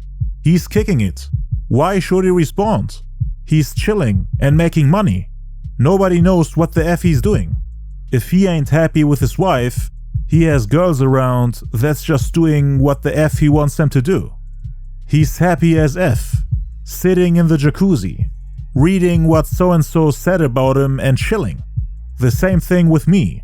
I'll be sitting in the jacuzzi with a bottle of Cristal, laughing at mother effers that's out there talking about me. Dre was obviously trying to hit a nerve, showing Pac that neither him nor Biggie are taking him seriously, saying that they're laughing at him, having the best time in the world, while all Pac can do is complain about them. Dre mentioned Pac's diss against Biggie while saying that he'll do the exact same thing as Big when Pac starts dissing him, implying that he's expecting diss tracks similar to Hit 'Em Up. Again, the interview is titled Life After Death, just like Biggie's upcoming album, which he would start promoting around that same time, telling the fans that it'll drop on Halloween, although it later got postponed. But yeah, it's not a coincidence that the interview and the album have the same title. Dre wanted to hit a nerve while making it seem like Pac doesn't bother him, making it seem like he's taking Biggie's side, and that they're laughing at him. Dre also addressed the whole East Coast West Coast war, while sending more shots at him in response to Hit 'Em Up, which was the most polarizing and important song during the entire East-West feud. All this East Coast West Coast-ish has gotta be the most stupid ish I ever heard in life. It's just another way for mother effers that don't have the skills they need to keep up with the times to sell records. So if you get on a record and you're talking this East Coast West Coast ish, it means you're just trying to jump aboard this concept. This part of the interview upset Tupac as well. To him, it seemed like Dre was talking slick. saying that rappers who participate in this East Coast West Coast beef have no skills. This was said shortly after the release of Hit 'Em Up. So of course, the readers of the Source magazine interpreted those comments as jabs at Tupac, someone who didn't want to look like a punk who's afraid of responding to other rappers. He was always vocal about people who had an issue with him, and those who challenged or critiqued him always got a response from him. So now everyone was expecting Pac to strike back, thinking that he can't let him get away with this. Pac was desperately waiting for Dre to take the bait, so that he finally has a reason to drop diss tracks on him, cause he couldn't stand him. He wanted to end Dre's career, especially after his comments about Biggie and the East-West war. He felt like Dre was dismissing all the things Pac went through, like the Quad Studio shooting in New York where Biggie was present, and Biggie calling the shots on Snoop and the Dogg Pound. Dre made it seem like Pac is only dissing him to ride a wave, because it's the cool thing to do now, a trend that Pac follows. Just an easy way to sell records and to get attention. Quote unquote, just another way for mother effers that don't have the skills they need to keep up with the times to sell records. Just stupid and unnecessary. But their feud with the people on the East Coast was more than just a silly, fake industry beef that they continued to sell records. People got shot and killed on both sides. And Pac was expressing his anger and frustrations lyrically, thinking that Biggie and Puffy were involved in the Quad Studio shooting, in which Pac got shot 5 times. So it was way deeper than how Dre made it seem. And the comments about Biggie, the guy who quote unquote knew who shot him and is sitting in a jacuzzi laughing at him, really got under his skin and crossed the line. For Pac, it was a declaration of war, something that he has to respond to, especially after he appeared on Nas's album and talked about rappers stealing beats, which was obviously a shot at Tupac after the whole incident with No Diggity and Toss It Up. Cause on July 2nd, Nas's sophomore album It Was Written came out, and it contains a song called Nas Is Coming, which was produced by Dr. Dre, who's also featured on the record. In the intro, Nas and Dre talk about 2 things. First, people stealing beats, and second, the East Coast West Coast war. I'm tired of these niggas stealing beats, niggas stealing your whole techniques and shit. Nas addresses the incident of when Dre and Blackstreet did the song No Diggity together, how Suge went and stole the beats so that Pac can make Toss It Up. So these were jabs at Tupac. Nas also has a track on the album called Street Dreams, which uses the same sample as Pac's All Eyez On Me, which came out 5 months prior. So people thought Nas was accusing Tupac of stealing his beat, the same way they stole the No Diggity beat to make Toss It Up. Pac later accused Nas of the opposite, that he was the one who stole his beat. Dre really dragged Nas into his beef with Tupac. Some say he did it intentionally, so that Nas can take care of him. The same way EAZY-E wanted to recruit Tupac to diss Dr. Dre, in exchange for him getting signed to Ruthless Records. I mean, Nas and the firm actually got signed to Aftermath, and some of the lines on Nas's album did sound like they were aimed at Tupac. The two ended up having their own little beef. I will cover this in a separate video. But yeah, Dre then responds to what Nas just said, confirming that they both have been dealing with the same problem, meaning Tupac, who supposedly stole their beats. But he also added that Pac, or people in general who steal beats, can't perform on the same level as him and Dre, implying that No Diggity is superior to Toss It Up and Street Dreams superior to All Eyez On Me. You can't do it like I do it, though, you know what I'm saying? It's like you can't do what you do. Dre then continues to talk about the East Coast West Coast beef, which the same people who stole the beats are a part of. So another hint that they're talking about Tupac. I mean, Pac had just dropped Hit 'Em Up, and the part about him stealing beats fits too. So there's just no way that Nas and Dre meant someone else. Dre basically tells Tupac that he needs to stop it, that he should sit back and watch what happens when people from opposite coasts like Nas and Dre come together to make music. You know, all these niggas out here just talking this East Coast, West Coast bullshit. Niggas need to kill that. Dre then continues in the outro and calls Tupac a clown who's riffing and beefing, while Dre and Nas kick back and party with Cristal and beautiful women. This is very similar to his comments in the Source magazine, where he said that him and Biggie are relaxing in jacuzzis, enjoying life and laughing at Pac, who's busy trying to diss them in interviews and songs. Sit back and watch all these motherfucking clowns out here riffing and beefing about this bullshit. Nas also has a song on the album called The Message, which Pac thought was a diss towards him, especially the part where he calls someone a fake thug. Fake thug, no love, you get the slug. CB4 gusto, your luck low. I didn't know till I was drunk though. Pac had enough after hearing those two on Nas's album, and after reading Dre's comments in the Source magazine, he decided to strike back by recording an entire album, dissing all his enemies, including Dre and Nas. I will only cover the disses against Dre. Nas deserves his own video. 6 days after It Was Written came out, meaning on July 8th, Pac recorded the songs Friends and Against All Odds. On Friends, he said, What's up in 965 tricks and drag? Oh, Drake, tell that bitch you can kiss my ass. Tricks and Drag is obviously a reference to Dre dressing up as a woman, like back in the early 80s when he was part of the world-class wrecking crew. Something that EAZY-E addressed in the songs Real Compton City G's and It's On. All of a sudden, Dr. Dre is the G thing, but on his old album covers he was a she thing. Hey, Mr. Prankster, storybook gangster, back in 86 you wore the pumps and mascara.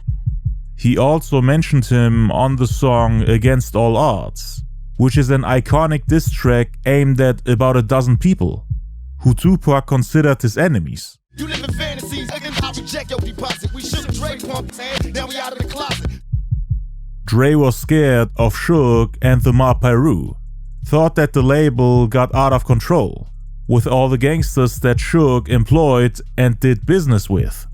He felt very uncomfortable every time he had to be in the same room with those people. Refused to meet Suge in Compton, where his gang, the Mob Piru, are originally from. And he also didn't like recording music at K&M Studios, especially when Suge's people came to pay him a visit, out of nowhere uninvited while he's trying to work. Suge took full control of the label, and the violence got out of hand. So when Dre decided to leave, Suge and Pac came to the conclusion that Dre is shook, that he ran away from his own label because he's a coward. A fake studio gangster that makes a living with gangster music, but chooses to abandon his gangster label while distancing himself from real gangsters that provided security and safety for all these years. He got scared of his own security and his label. That's what Pac meant. He also addressed the gay rumors, him supposedly sleeping with his best friend Bruce Williams. With Out of the Closet, Tupac could have also addressed the alleged meeting with Dre where he told him that he's bisexual. Tupac didn't stop there. 2 days later, on July 10th, he recorded the song To Live and Die in LA and Watch Your Mouth. In the Source magazine, Dre said, and I quote, "If I had a dope-ass producer and he's gone to do some newish, I would be trying to prove something to him. Like, we can do this without you. Cause I'm definitely finna show Death Row that I can make hit records just as big, if not bigger, on my own." So Pac decided to respond with a part 2 to their collaboration California Love, but this time without Dre. Just like Dre said, we can do this without you. I can make hit records just as big, if not bigger, on my own. So Pac's response to that was To Live and Die in LA, which became one of the biggest songs of his career, a West Coast anthem. And in the outro he says, LA, California love part, motherfucker, without gay ass Dre. Pac wanted to show Dre that he can make hit records just as big, if not bigger, on his own. Cause in the Source magazine, he had said that California Love was supposed to be Dr. Dre's solo, and that he wanted to do Tupac a favor by letting him get on the song. Dre was also saying that Tupac is ungrateful, that he's not skilled enough to make hit records without talking about the East Coast West Coast beef. And Tupac wanted to show him that he can make hits about any topic without the help of Dr. Dre, that they don't need him, and that they're better off without him. A part 2 to California Love, made in one day, just like that. While Dre can quote-unquote only drop one song per year. To Live and Die in LA also got a music video later on. But the same day he recorded the song, meaning on July 10th, he also made another diss track called Watch Your Mouth, which was aimed at Dre, Nas, De La Soul, Biggie, Puffy, and Wendy Williams. Am I blind? Let my rhyme speak. For me in history, a legend, you define me. Don Machiavelli, bow down to death row. What you say, we untouchable. Now that we done shook Doc Dre. Telling Dre to bow down to death row, saying that they're untouchable, which actually became the new name of the label after Dre's departure. The New and Untouchable Death Row Records, and then later the Untouchable Death Row Records.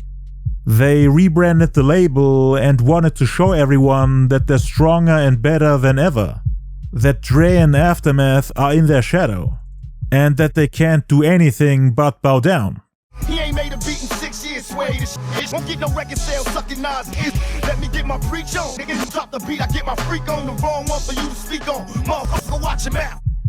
Like explained earlier, Tupac really had a problem with Dre taking too long to make beats. He also didn't like how Dre was earning stacks from Death Row for doing nothing. After dropping The Chronic, his work ethic went downhill. He was less productive, less cooperative, had a lack of concern for his own company, and on top of that, the quality of his work was decreasing. He failed to release albums that he promised, like his collaboration with Cube, Helter Skelter, or his second solo album The Chronic 2. He also got credit for work that other people did, while everybody thinks that he's the #1 producer. The line about Nas is a double entendre, once again bringing up the gay rumors, but this time in the context of him running to Nas for help, so that Dre can sell a few more units. Because Dre produced Nas Is Coming for the It Was Written album. Then he featured him on the track East Coast West Coast Killers, which sounded like a jab against Tupac. And then he also signed Nas and The Firm to Aftermath. What Pac is trying to say is that the whole East Coast West Coast collaboration with Nas won't help him to make a comeback and to sell units, since Nas is already selling less than the main artists on Death Row, and Dre chose him over them. So Pac is saying that Dre bet on the wrong horse and is now losing the race. And indeed, the Aftermath sampler and the Firm album are widely regarded as flops.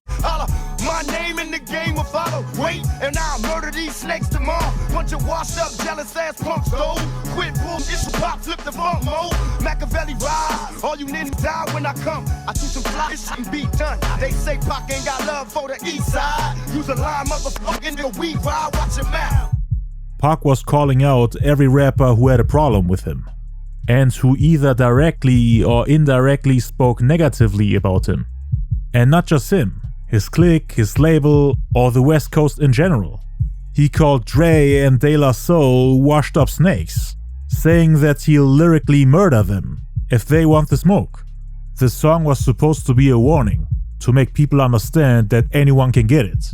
Pac also responded to the claims that he hates the East Coast, saying that it's all a lie, that Dre is trying to make him look like the bad guy, pushing the blame away from him, saying that Pac's movement is the enemy of hip-hop, because it's using the East Coast-West Coast feud to sell records, while dividing the people and making them fight against each other, when in reality it was him, Suge and Snoop who were the reason why the Coastal War became such an issue in the first place, especially after what happened at the Source Awards in '95, before Tupac got signed to the label, and even before that when they put together the Murder Was the Case soundtrack in '94, after the '94 Source Awards.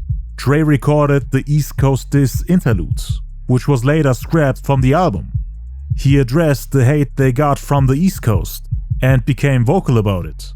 Even shouted out Tupac's group Thug Life, back when they were still thinking of signing him to Death Row. A lot of niggas from the East Coast was talking ish about where hip-hop started, who's running hip-hop and all this ish. Now check this out. If you ain't down with Death Row, the Dog Pound, Thug Life, the motherfucking Lynch Mob, the West Coast, my niggas down south, or anybody trying to keep hip-hop music alive. So Dre and Snoop already had an issue with the East Coast before that. Suge then went and made it public for the first time during the Source Awards in '95. Snoop Dogg was talking spicy too. The East Coast don't love Dr. Dre and Snoop Dogg. The East Coast ain't got no love for Dr. Dre and Snoop Dogg and Death Row. Y'all don't love us. Y'all don't love us. Pac then finally joined the label after 2 years of negotiations and disagreements, and he then became vocal about all the issues Death Row had with the East Coast, while Snoop and Dre didn't really have the courage to speak up. I mean, they were already thinking of making records dissing the East Coast way before Pac got signed, but they knew it would all have consequences, which is why they scrapped all those tracks and never put them out. Pac was really the only one that was bold and reckless enough to speak up and to diss them on records. Snoop and the Dog Pound were motivated to do the same, but after Tupac spoke up. Without Tupac, they wouldn't have dared to diss them on records. Pac had his own reasons to go at those people after the Quad Studio shooting. So he thought it was only right to speak up for his homies when they didn't have the courage to express how they really felt about the East Coast. Tupac also did it for Suge and his Ma Piru homies. He was thrown into an already existing war, as they were already beefing with Puff Daddy, label boss of East Coast record company Bad Boy Entertainment. There was no turning back after Puffy's friends shot and killed the Ma Piru member Big Jake.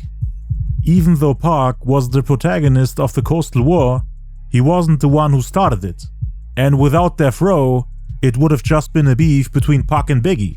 No one would have treated it like a beef where one coast goes against the other. Oh boy name, Biggie Hoop. Dre was partly responsible for the tension that was building up, with both coasts competing in terms of sales and hits. As the owner of Death Row, he should have taken responsibility, but he chose to jump ship and blamed the new guy on the label. Someone who joined the label with his own baggage and a huge list of enemies and problems. But the war itself was already there. It was inevitable. So I don't blame Dre either. But he could have spread awareness and tried to calm down the situation by being vocal about it while he was co-owning Death Row, instead of just leaving the label and then pointing his finger at the ones he left behind, calling them the enemy of hip-hop, even though Death Row is his baby, so to speak.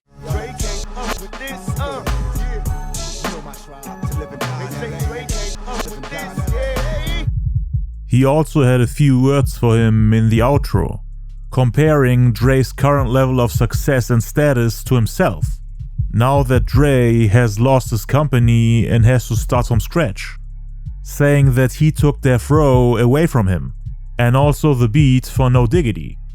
Pac took Dre's spot in the company, and Dre has to accept that while he's fading into irrelevance, getting erased by Pac. Yeah, this might have been your motherfucking regulator when you was here. But you see where you at, you see where the fuck I'm at. Westside Death Row, the untouchable style. I took your bitch, it made you a part of this shit. You got erased against. This part is a response to Dre's comments in the Source magazine, where he said, "A lot of the mother effers that are around Death Row are either jealous or miserable, because they are not in the position you are." You know the motherfucking history, MOB, and mob style. We don't like your trick ass, you up out here and by murder by hardcore styles. It took hardcore styles for your ass on the wall. You walking and you even come out no more because you know what time it is. Once again, the whole thing of them scaring Dre away. And then he also mentions the fact that Dre flew to the East Coast to work with people like Nas, saying that he's now cool with the people that Pac is going to war with. Don't even front, motherfucker. You think think about get with my enemy? That's to get you some love in my heart. What you? As mentioned earlier, Dre gave Biggie shoutouts in the Source magazine. This was shortly after the release of Hit 'Em Up. He did it with the sole purpose of upsetting Tupac, after he tried to steal the song No Diggity. Plus the whole thing about Dre's interview in The Source being named Life After Death, which Biggie called his upcoming album, which was originally supposed to come out on Halloween 1996. People were waiting for Biggie to come back in the next couple of months, hoping that he'll respond to Hit 'Em Up. There's also an unreleased song called War Games, in which Pac dissed Dre, Nas and The Firm. I took a punch, a whole crew like her. I ain't concerned, I bust on bad boy mob deep and murder the firm. When you scream fake dubs, who the fuck you mean? Get more cream than all of y'all. Look at them guilty. Now Dre woman switch sides. She's hiding, boy. Last year I shed tears, but I don't cry no more. He also gave Dre and Nas a shout out in his handwritten liner notes for the Killuminati album, mentioning them back to back. I dedicate this to, and then he mentions a whole list of people that he's beefing with. Biggie, Puffy, the people who shot him, his old friend Stretch, Mobb Deep, Little Sean, Wendy Williams, and then Dre, quote unquote, for being a closet H.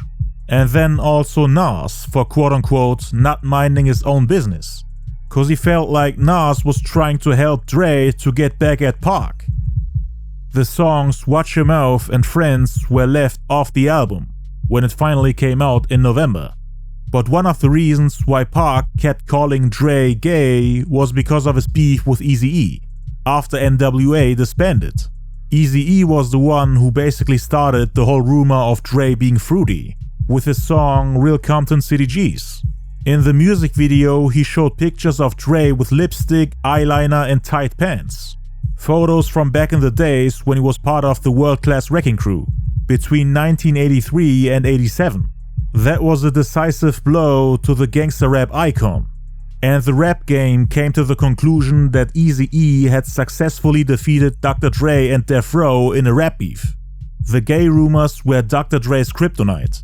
It took a while for him to recover from that diss track.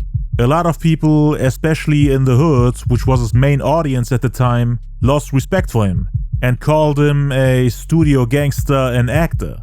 This whole thing about Dre being fruity had been around for years, but people had forgotten about it since the passing of EAZY-E.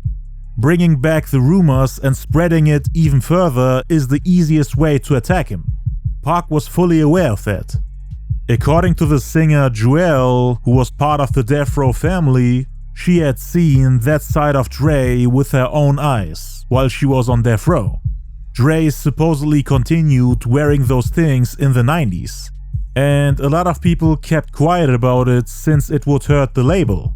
If this is true, then no wonder Suge wanted to get rid of him, cause Dre being gay while also running a gangster rap label at the same time would technically be the equivalent of a coke addict trying to lead an anti-drug movement. So you had people like Jewel, Tupac, Suge, and supposedly Michelle A confirming what EAZY-E had been saying this whole time.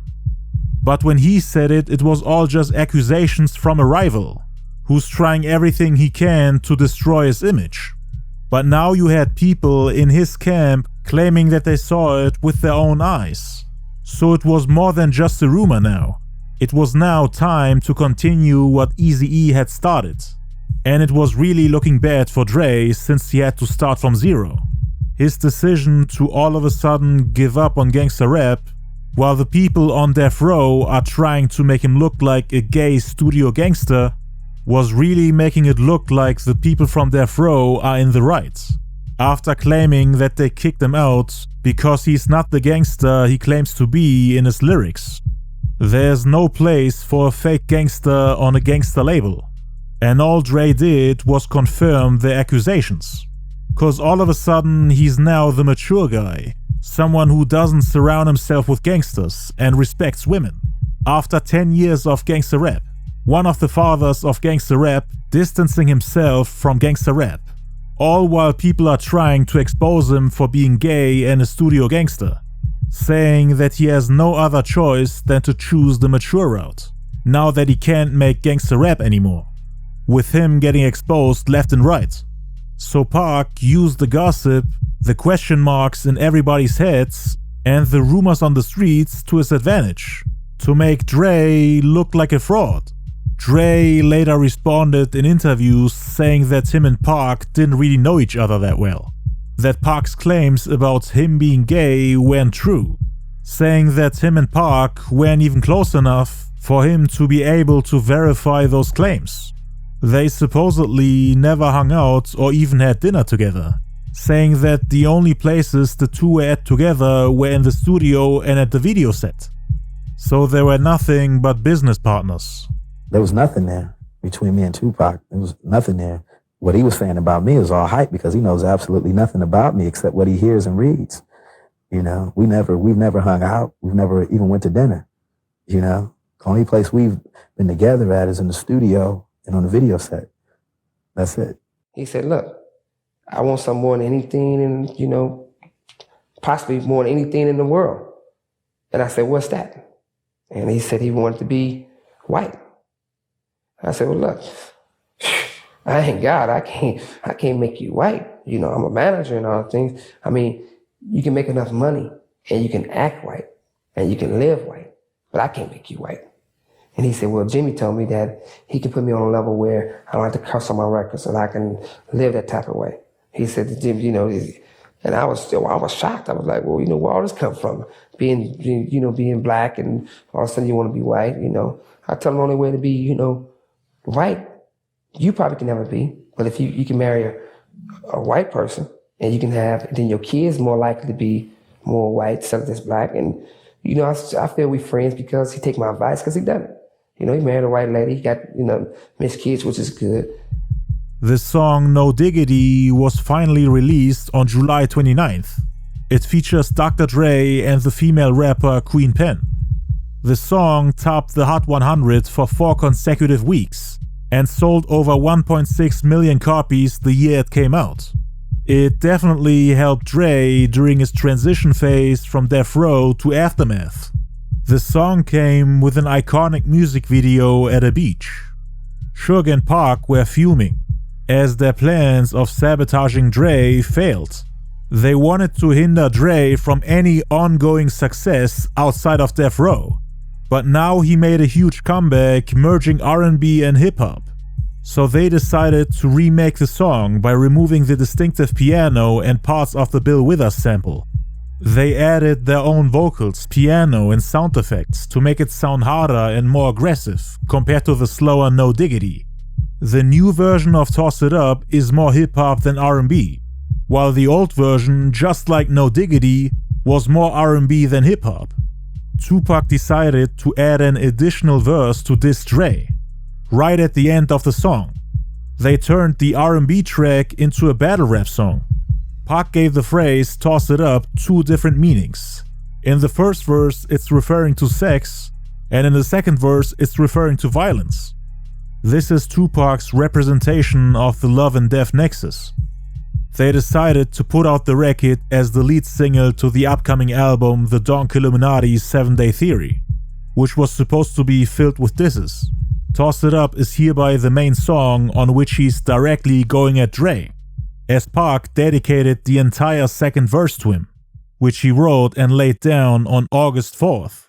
Still down for that death row sound, searching for paydays, no longer Dre Day, or even Dirt J.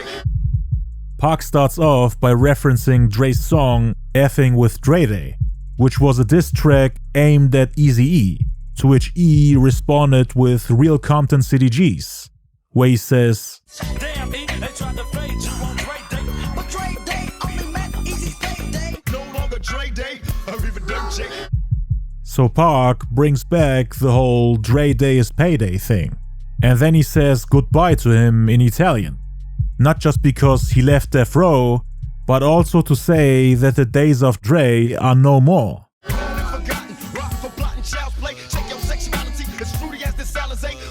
He's trying to say that Dre is obsolete and a thing of the past now. Try to quote-unquote plot child's play by stabbing his friends in the back and leaving the label to join the enemy on the East Coast. The part about him telling Dre to check his sexuality obviously refers to all the rumors about Dre being gay, which again were spread by EAZY-E. Pac is bringing that rumor back now that he got confirmation by Suge and the singer Michelle that Dre indeed had a relationship with his best friend Bruce Williams. They keep bringing this up to destroy Dre's image and reputation, as gangsters usually are trying to be anything but feminine.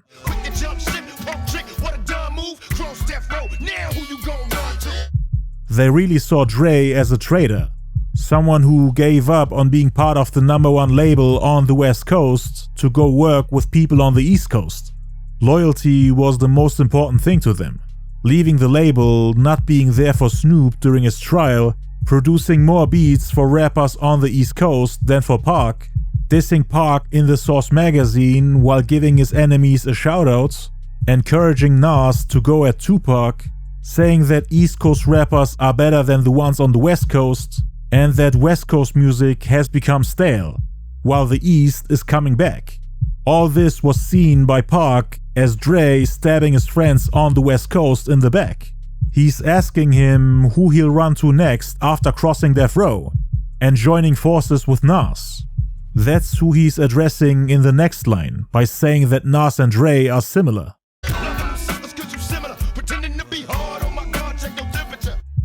Pac is laughing at Dre and Nas for being quote-unquote fake gangsters that are pretending to be hard.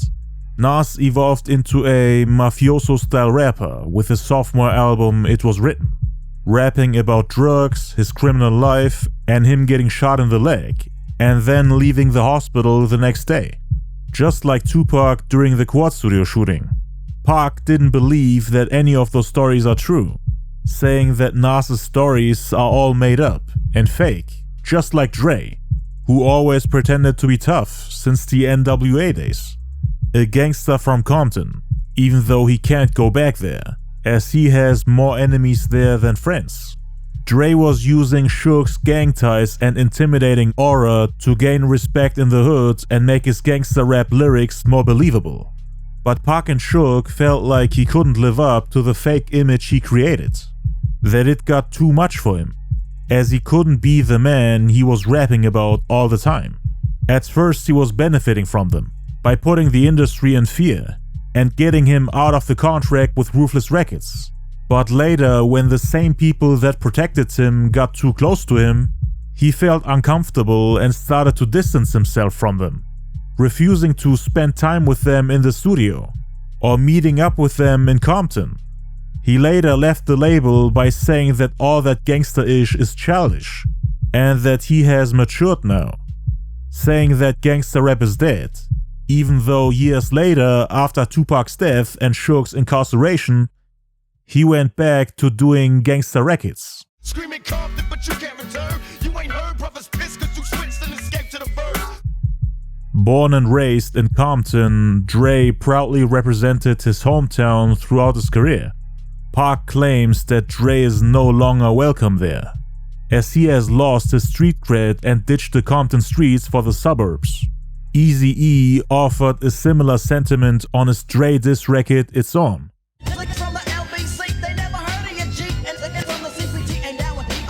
Screaming Compton, but you can't return. You ain't heard brothers piss cause you switched and escaped to the birds.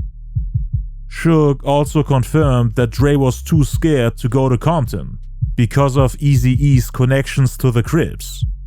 And now he had upset the Bloods in Compton as well. Like mentioned earlier, Dre bought a new mansion in Chatsworth, Los Angeles on May 6, 1996. Pac is asking him how he can be one of the fathers of gangster rap and at the same time distance himself from all the gangsters, to the point that he can't even visit the place he was born and grew up in.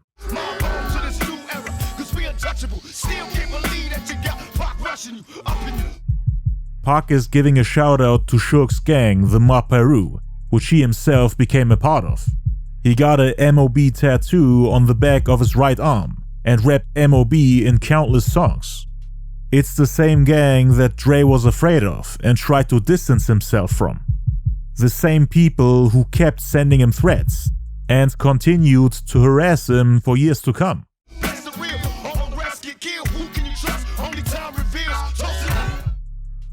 In the outro, he starts to ramble about Puffy, Dre, and Teddy Riley, asking the listener how non-players like them can make player songs like No Diggity, while admitting that they indeed took Teddy Riley's beat, saying that Dre, Teddy Riley, and Blackstreet were wasting the beat due to their poor vocal performance, which is why they took the beat and showed them how it's done properly. Even if they filed the cease and desist letter against Death Row, they had done no justice to the beat, which is why they took it and made it their own. Sick and tired of artists quote-unquote not rocking beats right.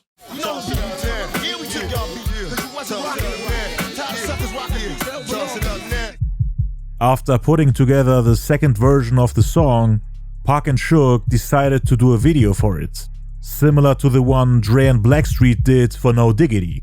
The location for Dre's music video was a beach, so they decided to do the same thing for Toss It Up. The first music video was filmed on August 12th, where they tried to recreate all the scenes with Dre at a beach. This was done on purpose, so that the fans can decide which version is better. In the behind the scenes footage, you can see Pac and Suge making fun of Dre. Pac said Dre can be found at Peanuts, which was a gay nightclub. If you were lesbian, I love you. But if you were homo, Dre not gonna be here today. Not today. Dre not gonna be here. He said he wanna be here. If you looking for Dre, he's not gonna be here. Yeah, Peanuts. A day later, on August 13th, the first single to Dre's upcoming compilation album, The Aftermath, was released. It's called East Coast, West Coast Killers and also came with a music video. The track was produced by Dre and Scooby-Doo and features RBX, Be Real, KRS-One and Nas, who again was in the middle of a beef with Tupac. So it once again seemed like Nas and Dre joined forces against their common enemy, which was Death Row. In the music video, you can see Dre and Nas smoking cigars together, with the narrator saying, "We have a problem that has the potential to become a very serious problem. The East Coast-West Coast separation is exactly the weapon our enemies need to destroy our empire. So what we need to do is bring together some of the biggest, strongest and smartest forces in the millennium. And this will be the beginning of the aftermath. With our enemies, Dre is obviously referring to Tupac, Suge and Death Row, who during that summer were attacking a long list of artists on the East Coast, most notably on the song Hit 'Em Up. RBX even opened up the song with a line that sounds like it's directed at Tupac.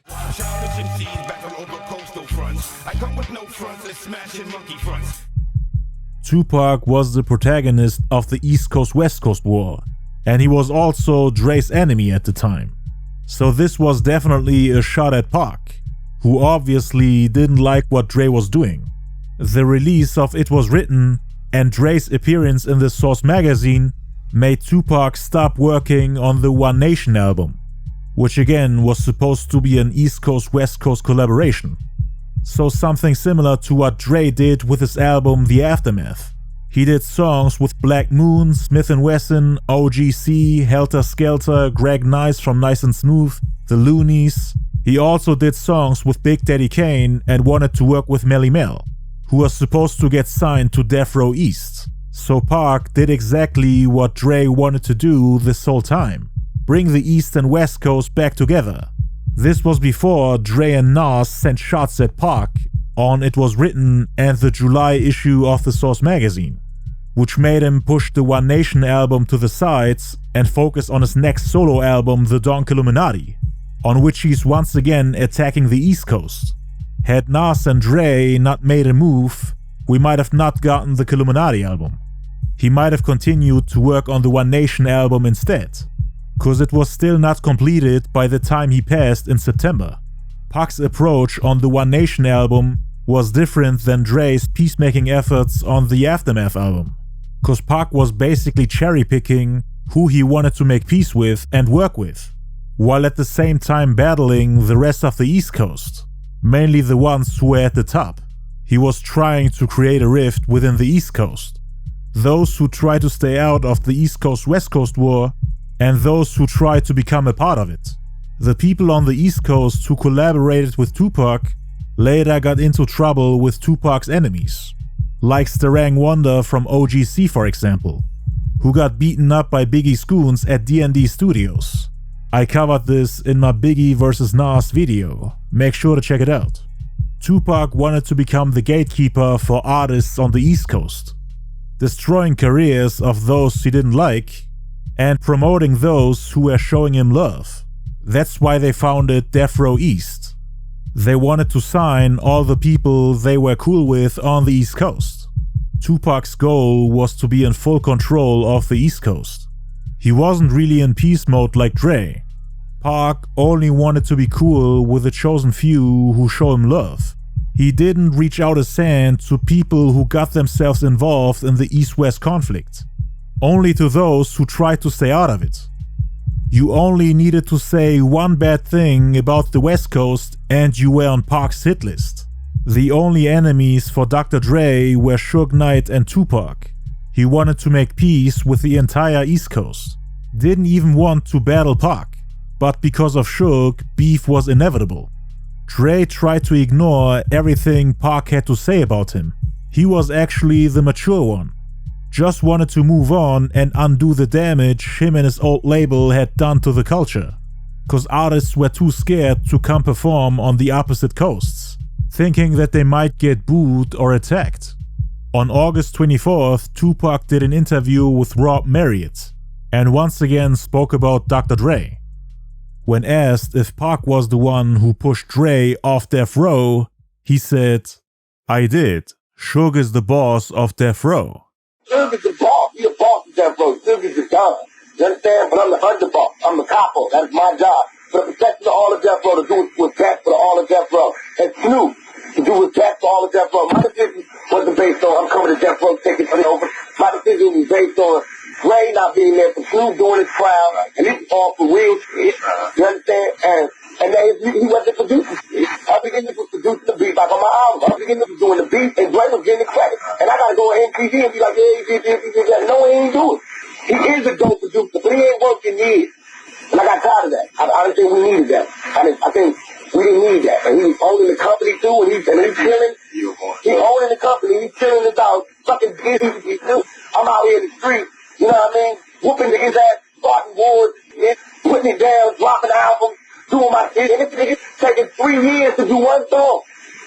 I couldn't have it. But it was not my decision. It was Suge's decision. Suge the one that was coming to me. So, according to Pac, Suge asked him to go at Dre, and he takes full credit for pushing Dre off his own label. Death Row can never be weak, no matter what. If we stop selling millions and all that, we will always have our honor. We will always have our respect. And that's all I'm in this rap game for. I already have famous records. I'm in this ish for the honor and respect. To be a family. To be known as something. Nobody respects a man who don't do for himself. I'm a soldier. So I'm here on Death Row to put my time into this army. It's not like they got me out of jail and now I gotta do for them. It's that they believed in me. So I believe in this company when no one else will. When people said this was played out, I'm breathing into it. I don't give a F if I don't get along with anybody else on the label. This is for Death Row. When it comes to the point when I feel it can stand on its own, I will move on. But me and Suge will always do business together. Forever. That's how Pac felt 2 weeks before he got shot and killed in Vegas. Him going at Dre really made Snoop and the Dogg Pound distance themselves from Pac and Suge, since they owed their careers to Dre, who made them famous. Without him, they wouldn't be where they are. At this point in time, they didn't have much contact to him. But they also didn't want to jump on the Dre hate train. They tried to stay out of it, and did their own thing with all the Crips on the label. It was mainly the Bloods who were going at him. On September 1st, Dre released Been There Done That, which was his first solo single after his departure from the label Death Row Records. It was written by Jay Flex, who was still waiting for Dre to get him out of death row and to sign him to Aftermath, which unfortunately never happened. The beat was made by Dre and Butter, the guy that Pac held back when the Outlaws beat up Jay Flex and Jay Boogie. He was also the one who watched Tupac, 6ix8ine and the Outlaws beat up Sam Sneed. Fans respected Dre's call to renounce violence and focus on making money, but Been There Done That didn't quite resonate with them like his earlier work. It was, however, an early example of what would later be called grown man rap. And as rap stars age and try to reconcile their maturity with their hellion public images, it deserves a special place in the Dre canon. It marked a pivotal moment in Dre's career. He wanted to show the world that he has leveled up business and success-wise with his new label Aftermath Entertainment. He has his own butler, chauffeur and a glamorous woman on his side. The song and music video included shots at his ex-girlfriend Michelle A. Not only did he shove his marriage with Nicole in Michelle A's face by adding scenes of an attorney who's supposed to depict Dre's wife, Nicole, with whom he's living a happy life, going on dates together, dancing in ballrooms, and enjoying their wealth together, but lyrically, he's also trying to convince Michelle A that Nicole is superior. Like explained earlier, Dre and Michelle A had an abusive relationship. It seemed like Dre didn't really respect Michelle A as his equal, at a time when his lyrics were super misogynistic. But now that he found Nicole, he all of a sudden changed his view on women. Ladies, get your paper too. Don't expect for no man to support you. Prior to their marriage, Dre's wife was an attorney, just like they showed in the music video. Back then, she was an independent woman and didn't really need Dre's money, even though things changed 20 plus years later. Cause Dre went through a messy 18-month divorce battle, and in December 2021, he had to pay $100 million to his ex-wife Nicole. Unfortunately, their marriage didn't last, but back in '96 he was super happy with her. Michelle A, on the other hand, was always treated like all the other baby mamas Dre had, cause Michelle A was from the hood and wasn't the independent and educated type like Nicole. Michelle A always needed attention and assistance, especially because of her pill and alcohol addiction. She couldn't drive around due to her DUI case, didn't have money to go buy groceries, and always needed a man to support her, which, as explained earlier, led to Michelle A and Suge's relationship, after Dre had enough of her and started neglecting her. Cause most against the race war, cause I for the pesos. My woman's independent, making dope out the caseloads. He's once again indirectly comparing Michelle A and Nicole. Dre quote-unquote erased Michelle A and instead married a career woman, someone that's independent and is making her own money. Suge and Michelle A's relationship only got stronger and stronger after Dre's departure from the label. The two even ended up having a kid together years later. On September 4th, Tupac, Suge, Snoop, Dre and Nas went to the MTV Music Awards. Tupac and Dre didn't actually meet. Dre was there with his wife Nicole. Death Row had an entourage of over 50 people, and they actually clashed with Nas and his people. But Dre was completely unbothered by the people from Death Row.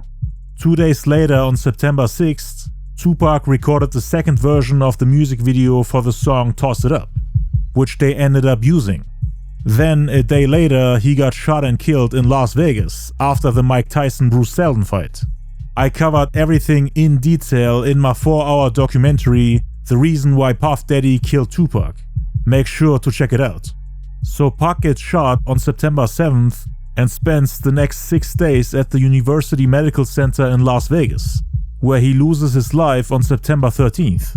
Dre actually came to visit him and was very sad about it. He then called Nancy Fletcher, the singer who Pac told that he doesn't like Dre, and told her that it's looking bad, and that Pac had lost a finger. He told her that it was just like when he visited EAZY-E in the hospital before he died. You can tell that he really cared for them regardless of their beef. Shortly after that, the people from Death Row had a meeting at K&M Studios, where Dre's ghostwriter Jay Flex and the Outlaws squashed their beef. Jay Flex was still not signed to Aftermath. He felt like Dre tricked him to get some free verses from him. Suge then told Jay Flex to go diss him on a song and to call him gay. The former he ended up doing, but the latter he didn't want to do as he didn't really have evidence for it. He then went to the studio and recorded the diss track for the Death Row Greatest Hits album. On September 26th, they then put out Pac's Toss It Up, the second version with a second music video. And Dre could, for the first time, hear the deceased Tupac diss him on a song, using an altered version of the No Diggity beat. Dre obviously couldn't diss Tupac back because he was already gone, but I doubt he would have ever responded even if Pac was alive. Not only is Pac the superior and more popular rapper, but after launching Aftermath Entertainment, he wanted to start off with positive vibes while distancing himself from all the negativity that Death Row created and also attracted. He wanted to focus on the music. In October 96, Dre appeared on the cover of the Vibe magazine with the title "Free at Last, Dr. Dre is off Death Row and on a mission to rule the world." That same month, on October 26, 1996, Suge was sent to jail for kicking the Crip Orlando Anderson on September 7th in Las Vegas. He was later sentenced to 5 years in prison. But that didn't stop him from continuing the beef with Dre. Suge's people continued to harass Dre for the next couple of years. His goons went to all his shows to attack him, but Dre always had his security with him. The Machiavelli the Dawn Killuminati 7-Day Theory album with all the Dre disses came out on November 5th. A few of the songs like Watch Your Mouth and Friends didn't make the cuts. The back cover was supposed to feature 3 paintings of Tupac's biggest enemies at the time. The Notorious B.I.G., who is depicted as a pig wearing a P.I.G. hat and a tight Bad Girl shirt. Then we have Puff Daddy as a ballerina. And lastly, on the right side, we have a naked Dr. Dre bending over with a man closely behind him holding his head, and I think you know what the picture is supposed to represent. It's once again about the rumor that Michelle A supposedly spread about Dre sleeping with his best friend Bruce Williams. Then again, the guy in the picture is white, so it could technically be Jimmy Iovine, the guy who helped Dre to leave Death Row by giving him a large check. But it wouldn't have been a wise move to make fun of the president of Interscope, since Interscope is the distributor of Death Row. They didn't use the back cover for obvious reasons, but it's further proof that Pac and Suge really tried to do everything they could to destroy Dre's reputation, just for leaving the label. Suge then found out about Dre wanting to release the Aftermath sampler on November 26th, and they decided to sabotage it by releasing a Death Row Greatest Hits album on the same day, so that Dre's Aftermath album ends up lower on the charts than the Death Row Greatest Hits album. Not only that, but Jay Flex's Dre diss Who Been There Who Done That was on the album too. They put it out as a single and wasted a lot of money on it. They paid a few $100,000 for the video alone. Jay Flex never got that much support from anyone. All of a sudden he was important for the label, cause he was one of the few people who were willing to diss him. So in the same month in which Dre had planned to release his long-awaited label sampler, Death Row decided to release 3 albums, just to sabotage Dre's comeback, so that he's not the biggest topic in the final months of '96. Cause they released Tupac's album on November 5th, Snoop's album The Dogfather on November 12th, and the Death Row Greatest Hits album on November 26th.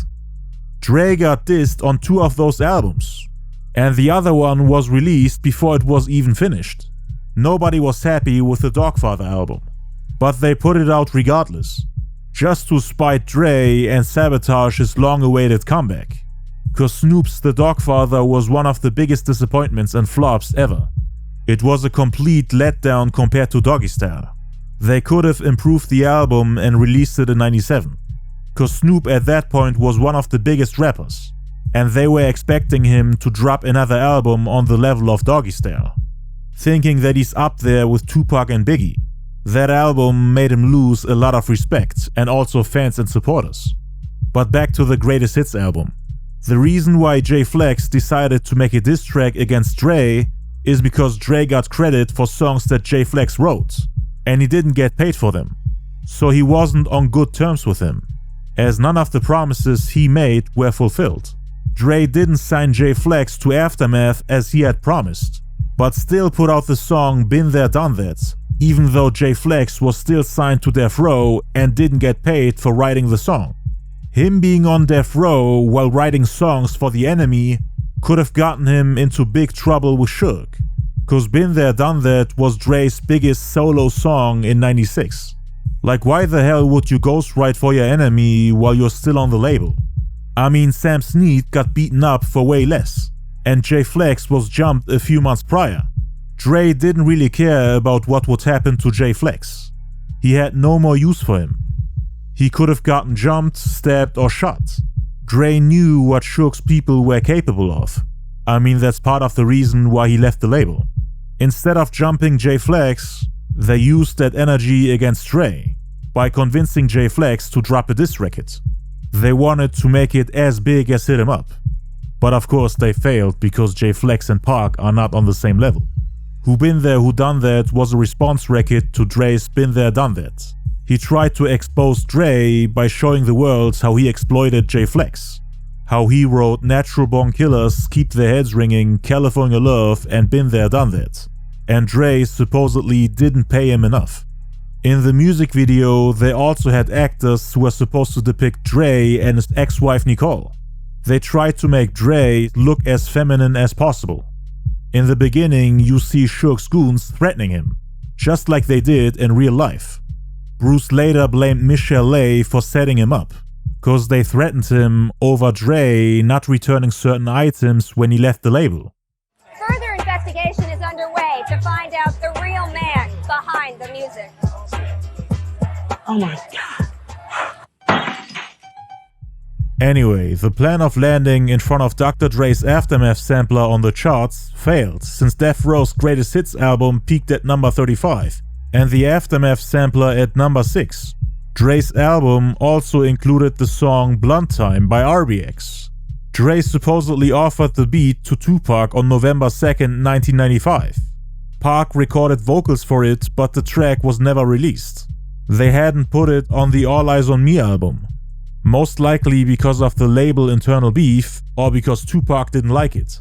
Suge apparently didn't take the beat with him when he came to Dre's house to pick up the masters after Dre left the label. Pac's version got scrapped and Dre gave it to RBX. Dre spent the next years building his brand while Suge was in prison. On October 21st, 1997, they released the Firm album on the label Aftermath, which unfortunately ended up becoming a flop, just like the Aftermath sampler. He struggled putting together an album that's on the level of what they released on Death Row. Dre had produced 5 tracks for the Firm album. Remember, for Tupac's double album he only produced 1 song. Dre did more for Nas than he did for Tupac. He continued struggling with his label until he signed the rapper EMINEM in March '98.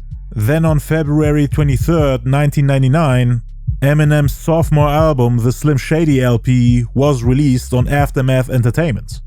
It was the first commercial success on Aftermath, and went to sell over 3 million records in the first year.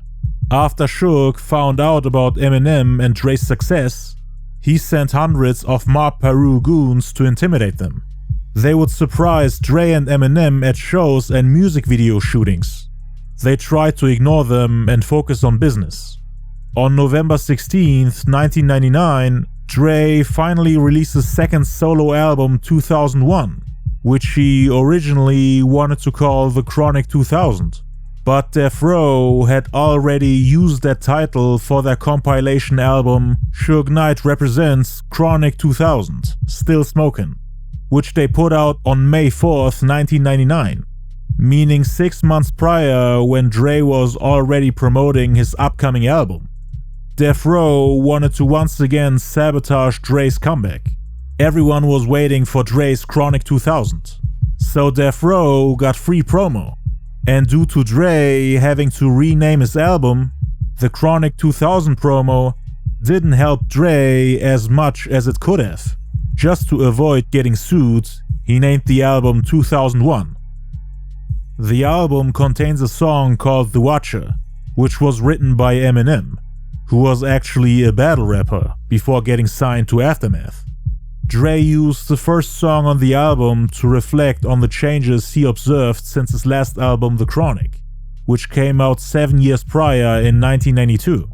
The idea behind the song is similar to what he said in the Source magazine about him taking a step back and watching the game, laid back as an OG that gets disrespected by the newer generation, while he himself is taking the mature route, making money, focusing on business instead of taking the bait and responding. As mentioned earlier, Dre said that he's laughing at Pac for trying to disrespect him and question his credibility. He's chilling in the jacuzzi, enjoying life, counting his money, laughing at all the critics while watching the rap game from the top of the world. That's the reason why the song is called The Watcher. All he does is sit back and watch the show. EMINEM, being the battle rapper that he is, wrote a response to Tupac's verse on Toss It Up, which again was a diss directed at Dre. Dre wanted EMINEM to write a rebuttal, cause Pac had done a lot of damage and Dre wasn't able to respond to all that. He wanted to close that chapter without necessarily responding in this form. The intention was to counter some of Pac's arguments. The entire second verse is actually dedicated to Pac and Suge, just like Pac dedicated the entire second verse on Toss It Up to Dre.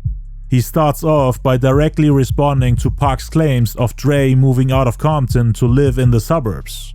He had claimed that Dre is no longer welcome in the Compton streets, even though he was born and raised there, and repped Compton when revolutionizing hip-hop with NWA and then later on with Death Row. I moved out of the hood for good, you blame me? They ain't mainly it, they can't be. Screaming Compton, but you can't return. You ain't heard brothers piss cause you switched and escaped to the birds. I moved out of the hood for good, you blame me? They ain't mainly it, they can't be. The person who criticized Dre the most for moving out the hood was Pac. Pac's fans used his arguments against Dre to hate on him and to criticize him. Dre is asking the people who share the same opinion as Pac if they blame him for leaving the hood for good, after becoming a multi-millionaire who has a lot to lose, and a target on his back as he's the guy who has achieved everything you can ever dream of, things that people in the hood would kill for.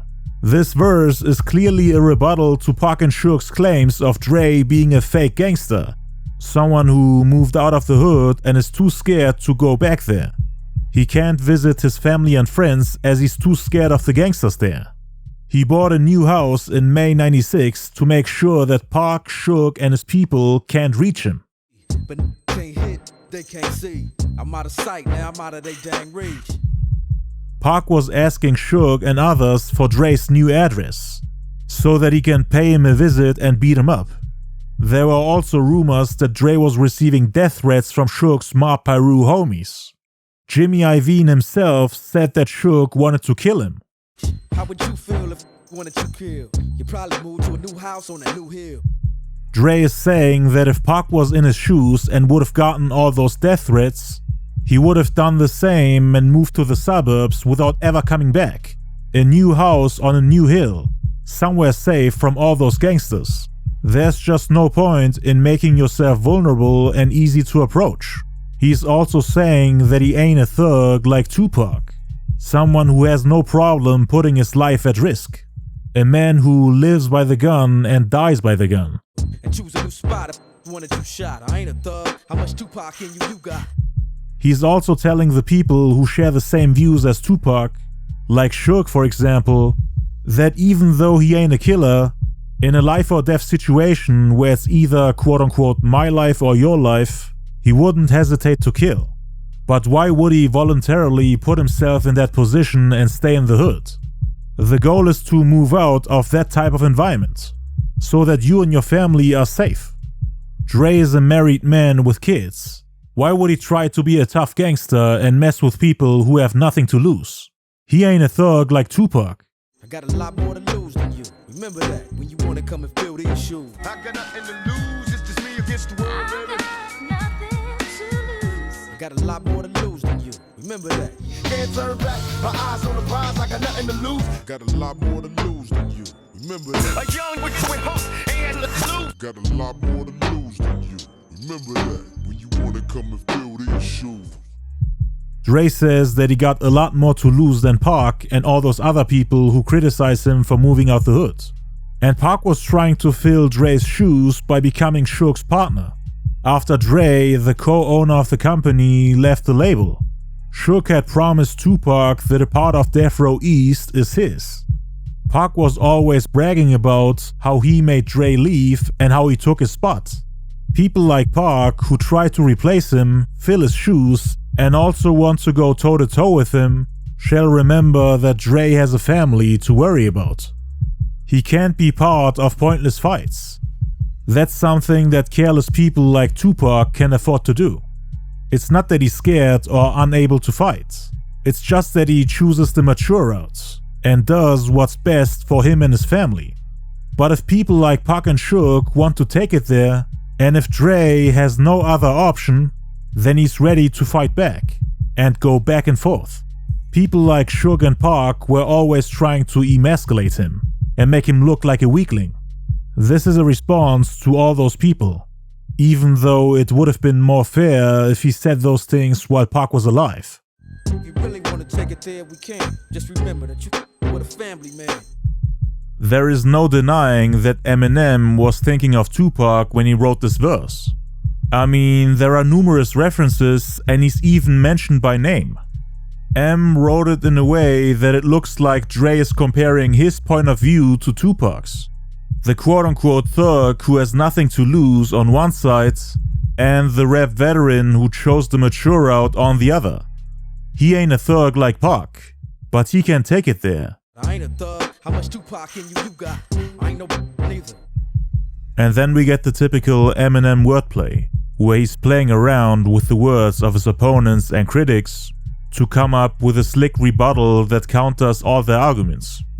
Again, it's not really a diss, but more of an explanation to Tupac's fans, who were still using the same disses against him. He probably asked Eminem to respond to everything that Pac said on the Machiavelli album. That's why there are so many references to Tupac's lyrics. I ain't a thug. How much Tupac in you got? I ain't no neither. I ain't a killer, but don't push me. I ain't a thug. I ain't no neither. This was a play on Tupac's iconic introductory line on the song Hail Mary. Him saying that he ain't a killer but still shouldn't be messed with as he can defend himself. And Dre is basically saying the same thing, while adding that they can go round for round, clip for clip and pound for pound. Just like Dre promised to people from Death Row in the Source magazine after leaving the label, saying that they can go hit for hit, in order to prove each other that they can be successful on their own. And in order to see which label will come out on top, see who drops the bigger hits.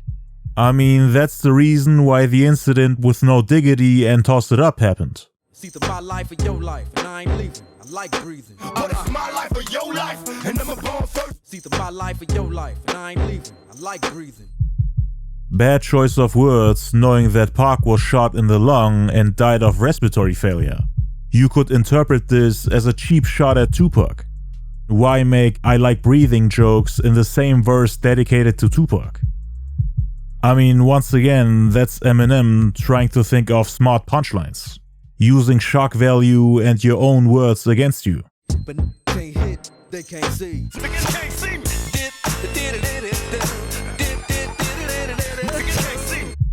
They Can't See. Can't See Me is the only song Dre produced for Tupac's All Eyez On Me album. Like he said, he watched people like Pac come and go. Watched them rise, watched them fall. I've seen them come, I've watched them go, watched them rise, witnessed it and watched them blow. The part where he talked about rappers getting wrapped up in their image and acting, and afterwards getting killed and wrapped up in plastic, is obviously about Pac as well. Pac was an actor. and his critics always claimed that his thug image is fake. He was supposedly just acting tough to sell records. The strangest things can happen from rapping when get wrapped up in image and acting. With Dre saying that those type of rappers get killed and wrapped up in plastic, there's no denying that he was indeed talking about Tupac. Cause back then there weren't too many rappers around Dre who lost their lives in that way. Get capped up and wrapped in plastic, zipped up in bags when it happens, that's it. A lot of people were under the impression that Pac was wrapped up in his gangster and thug image and blinded by it, to the point that he tried to live a life he couldn't live, saying that he didn't grow up in gangs and wasn't used to that type of lifestyle. He later became part of the Mob Peru and died during a gang war with the Southside Crips. This whole thing is obviously about Tupac, but it went over everybody's heads. He then says that he lost best friends and money, and that he visited people in the hospital. As mentioned earlier, Dre paid both EAZY-E and Tupac a visit in the hospital, shortly before they died. Best friends and money, I lost them both. Went and visited in the hospital. The part where he's kinda being insensitive is where he says that he's sitting back and watching the show, shortly after visiting Tupac and EAZY-E in the hospital, and Tupac getting wrapped up in plastic after getting wrapped up in image and acting. Dre says that he sits back and watches the show, as if EAZY-E and Tupac's deaths were just entertainment for him. It's all the same all across the globe. I just sit back and watch the show. And again, this is similar to what he said in the Source magazine. The part about him sitting back, chilling in the jacuzzi and laughing at Pac for trying to attack him. In the song, he also said that the youngsters are calling him a buster, which Pac did all the time during their beef. We started this gangster, and this the mother thanks I get. Dre tried to avoid speaking too much about Suge, and Suge was still alive and causing trouble, even though he was behind bars. Dre still sent a few shots at him on the song Still DRE. It's the DRE. Since the last time you heard from me, I lost some friends. Well, hell, me and Snoop, we dipping again. Snoop left Death Row and reunited with Dre. At this point in time, Suge had lost everything, and Death Row was worth nothing. The big three on the label, Tupac, Snoop, and Dre, were gone. Death Row didn't really have any more superstars on that level. Suge's best days were behind him. Dre, on the other hand, was back on top. Without Tupac, Suge lost the war and became desperate. He tried to do everything he could to sabotage Dre and bring Aftermath down to his level. He didn't focus on his brand. He only tried to find new ways to harm Dre, but all his attempts failed miserably. Dre, on the other hand, kept focusing on business, and his brand became bigger and stronger than ever. The album 2001 ended up selling over 7.6 million records. Suge was jealous of his success and was sending his Mob Peru goons to threaten and intimidate him. Dre tried to ignore him, told every artist he was close with, including EMINEM and Exhibit, to focus on their careers and stay out of the beef. Aside from what he said on The Watcher, Dre only had positive things to say about Tupac. Called him one of the greatest artists he ever worked with, a genius and workhorse that's often imitated but never duplicated. Like for example in the year 2000 during the Up in Smoke tour, saying that it was a pleasure to work with Tupac. They did a legendary tribute for him, playing the songs Hail Mary, California Love, and two of America's Most Wanted.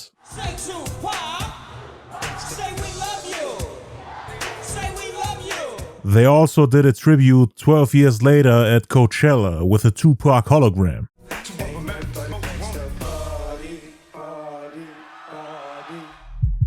But anyway, back to the timeline. In 2001, Suge sent about 100 Mob Peru members to intimidate EMINEM, trying to force him to sign to Death Row. By that time, Suge was already released from prison, and M was a superstar. His last album, Marshall Mathers LP, had sold over 1.7 million copies in the first week alone. meaning he surpassed Tupac in terms of record sales. So of course Suge wanted to sign him to Death Row, to turn him into the white Tupac. Suge's goons were lurking in the audience during shows, waiting for him at the airports and jumping on the same plane, just to threaten him.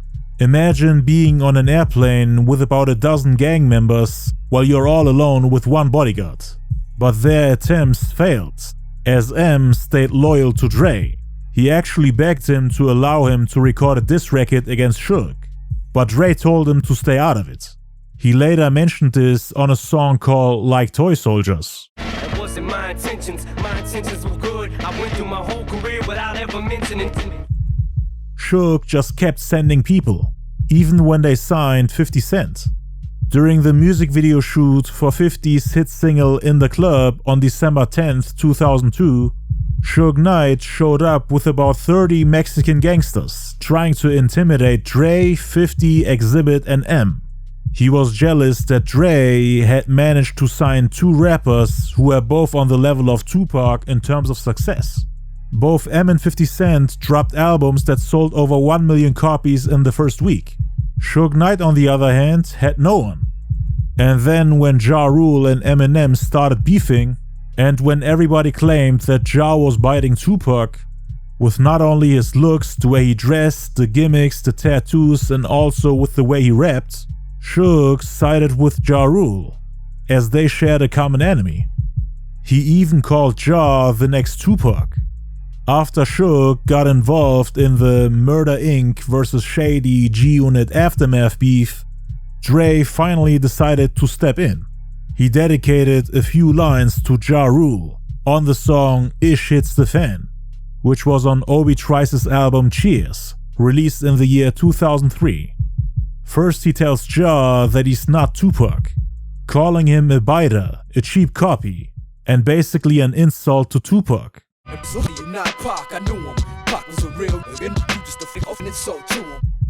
Then he talks about his beef with Pac, and how he, if he was alive, would have seen Ja Rule as his enemy, due to Ja being a fake copycat. It's too bad we had to fall out before he passed, cause if you could see this now, he'd be whooping your ass. Then in 2004, during the Vibe Awards, Dre got punched in the face by a man named Jimmy James Johnson, who was paid $5,000 by Suge Knight. The man later got stabbed by Young Buck, member of 50 Cent's clique G-Unit. I don't think Pac and Dre would have ever squashed the beef if Pac had survived and continued to work with Suge. Cause Dre is Suge's lifelong enemy, with whom he's still beefing to this day.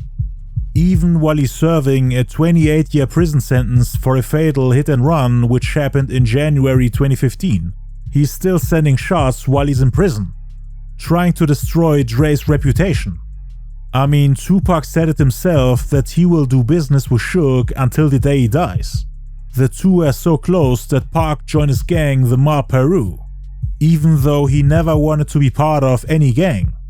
Suge was the one who got him out of prison and gave him a second chance in life, when everyone else gave up on him.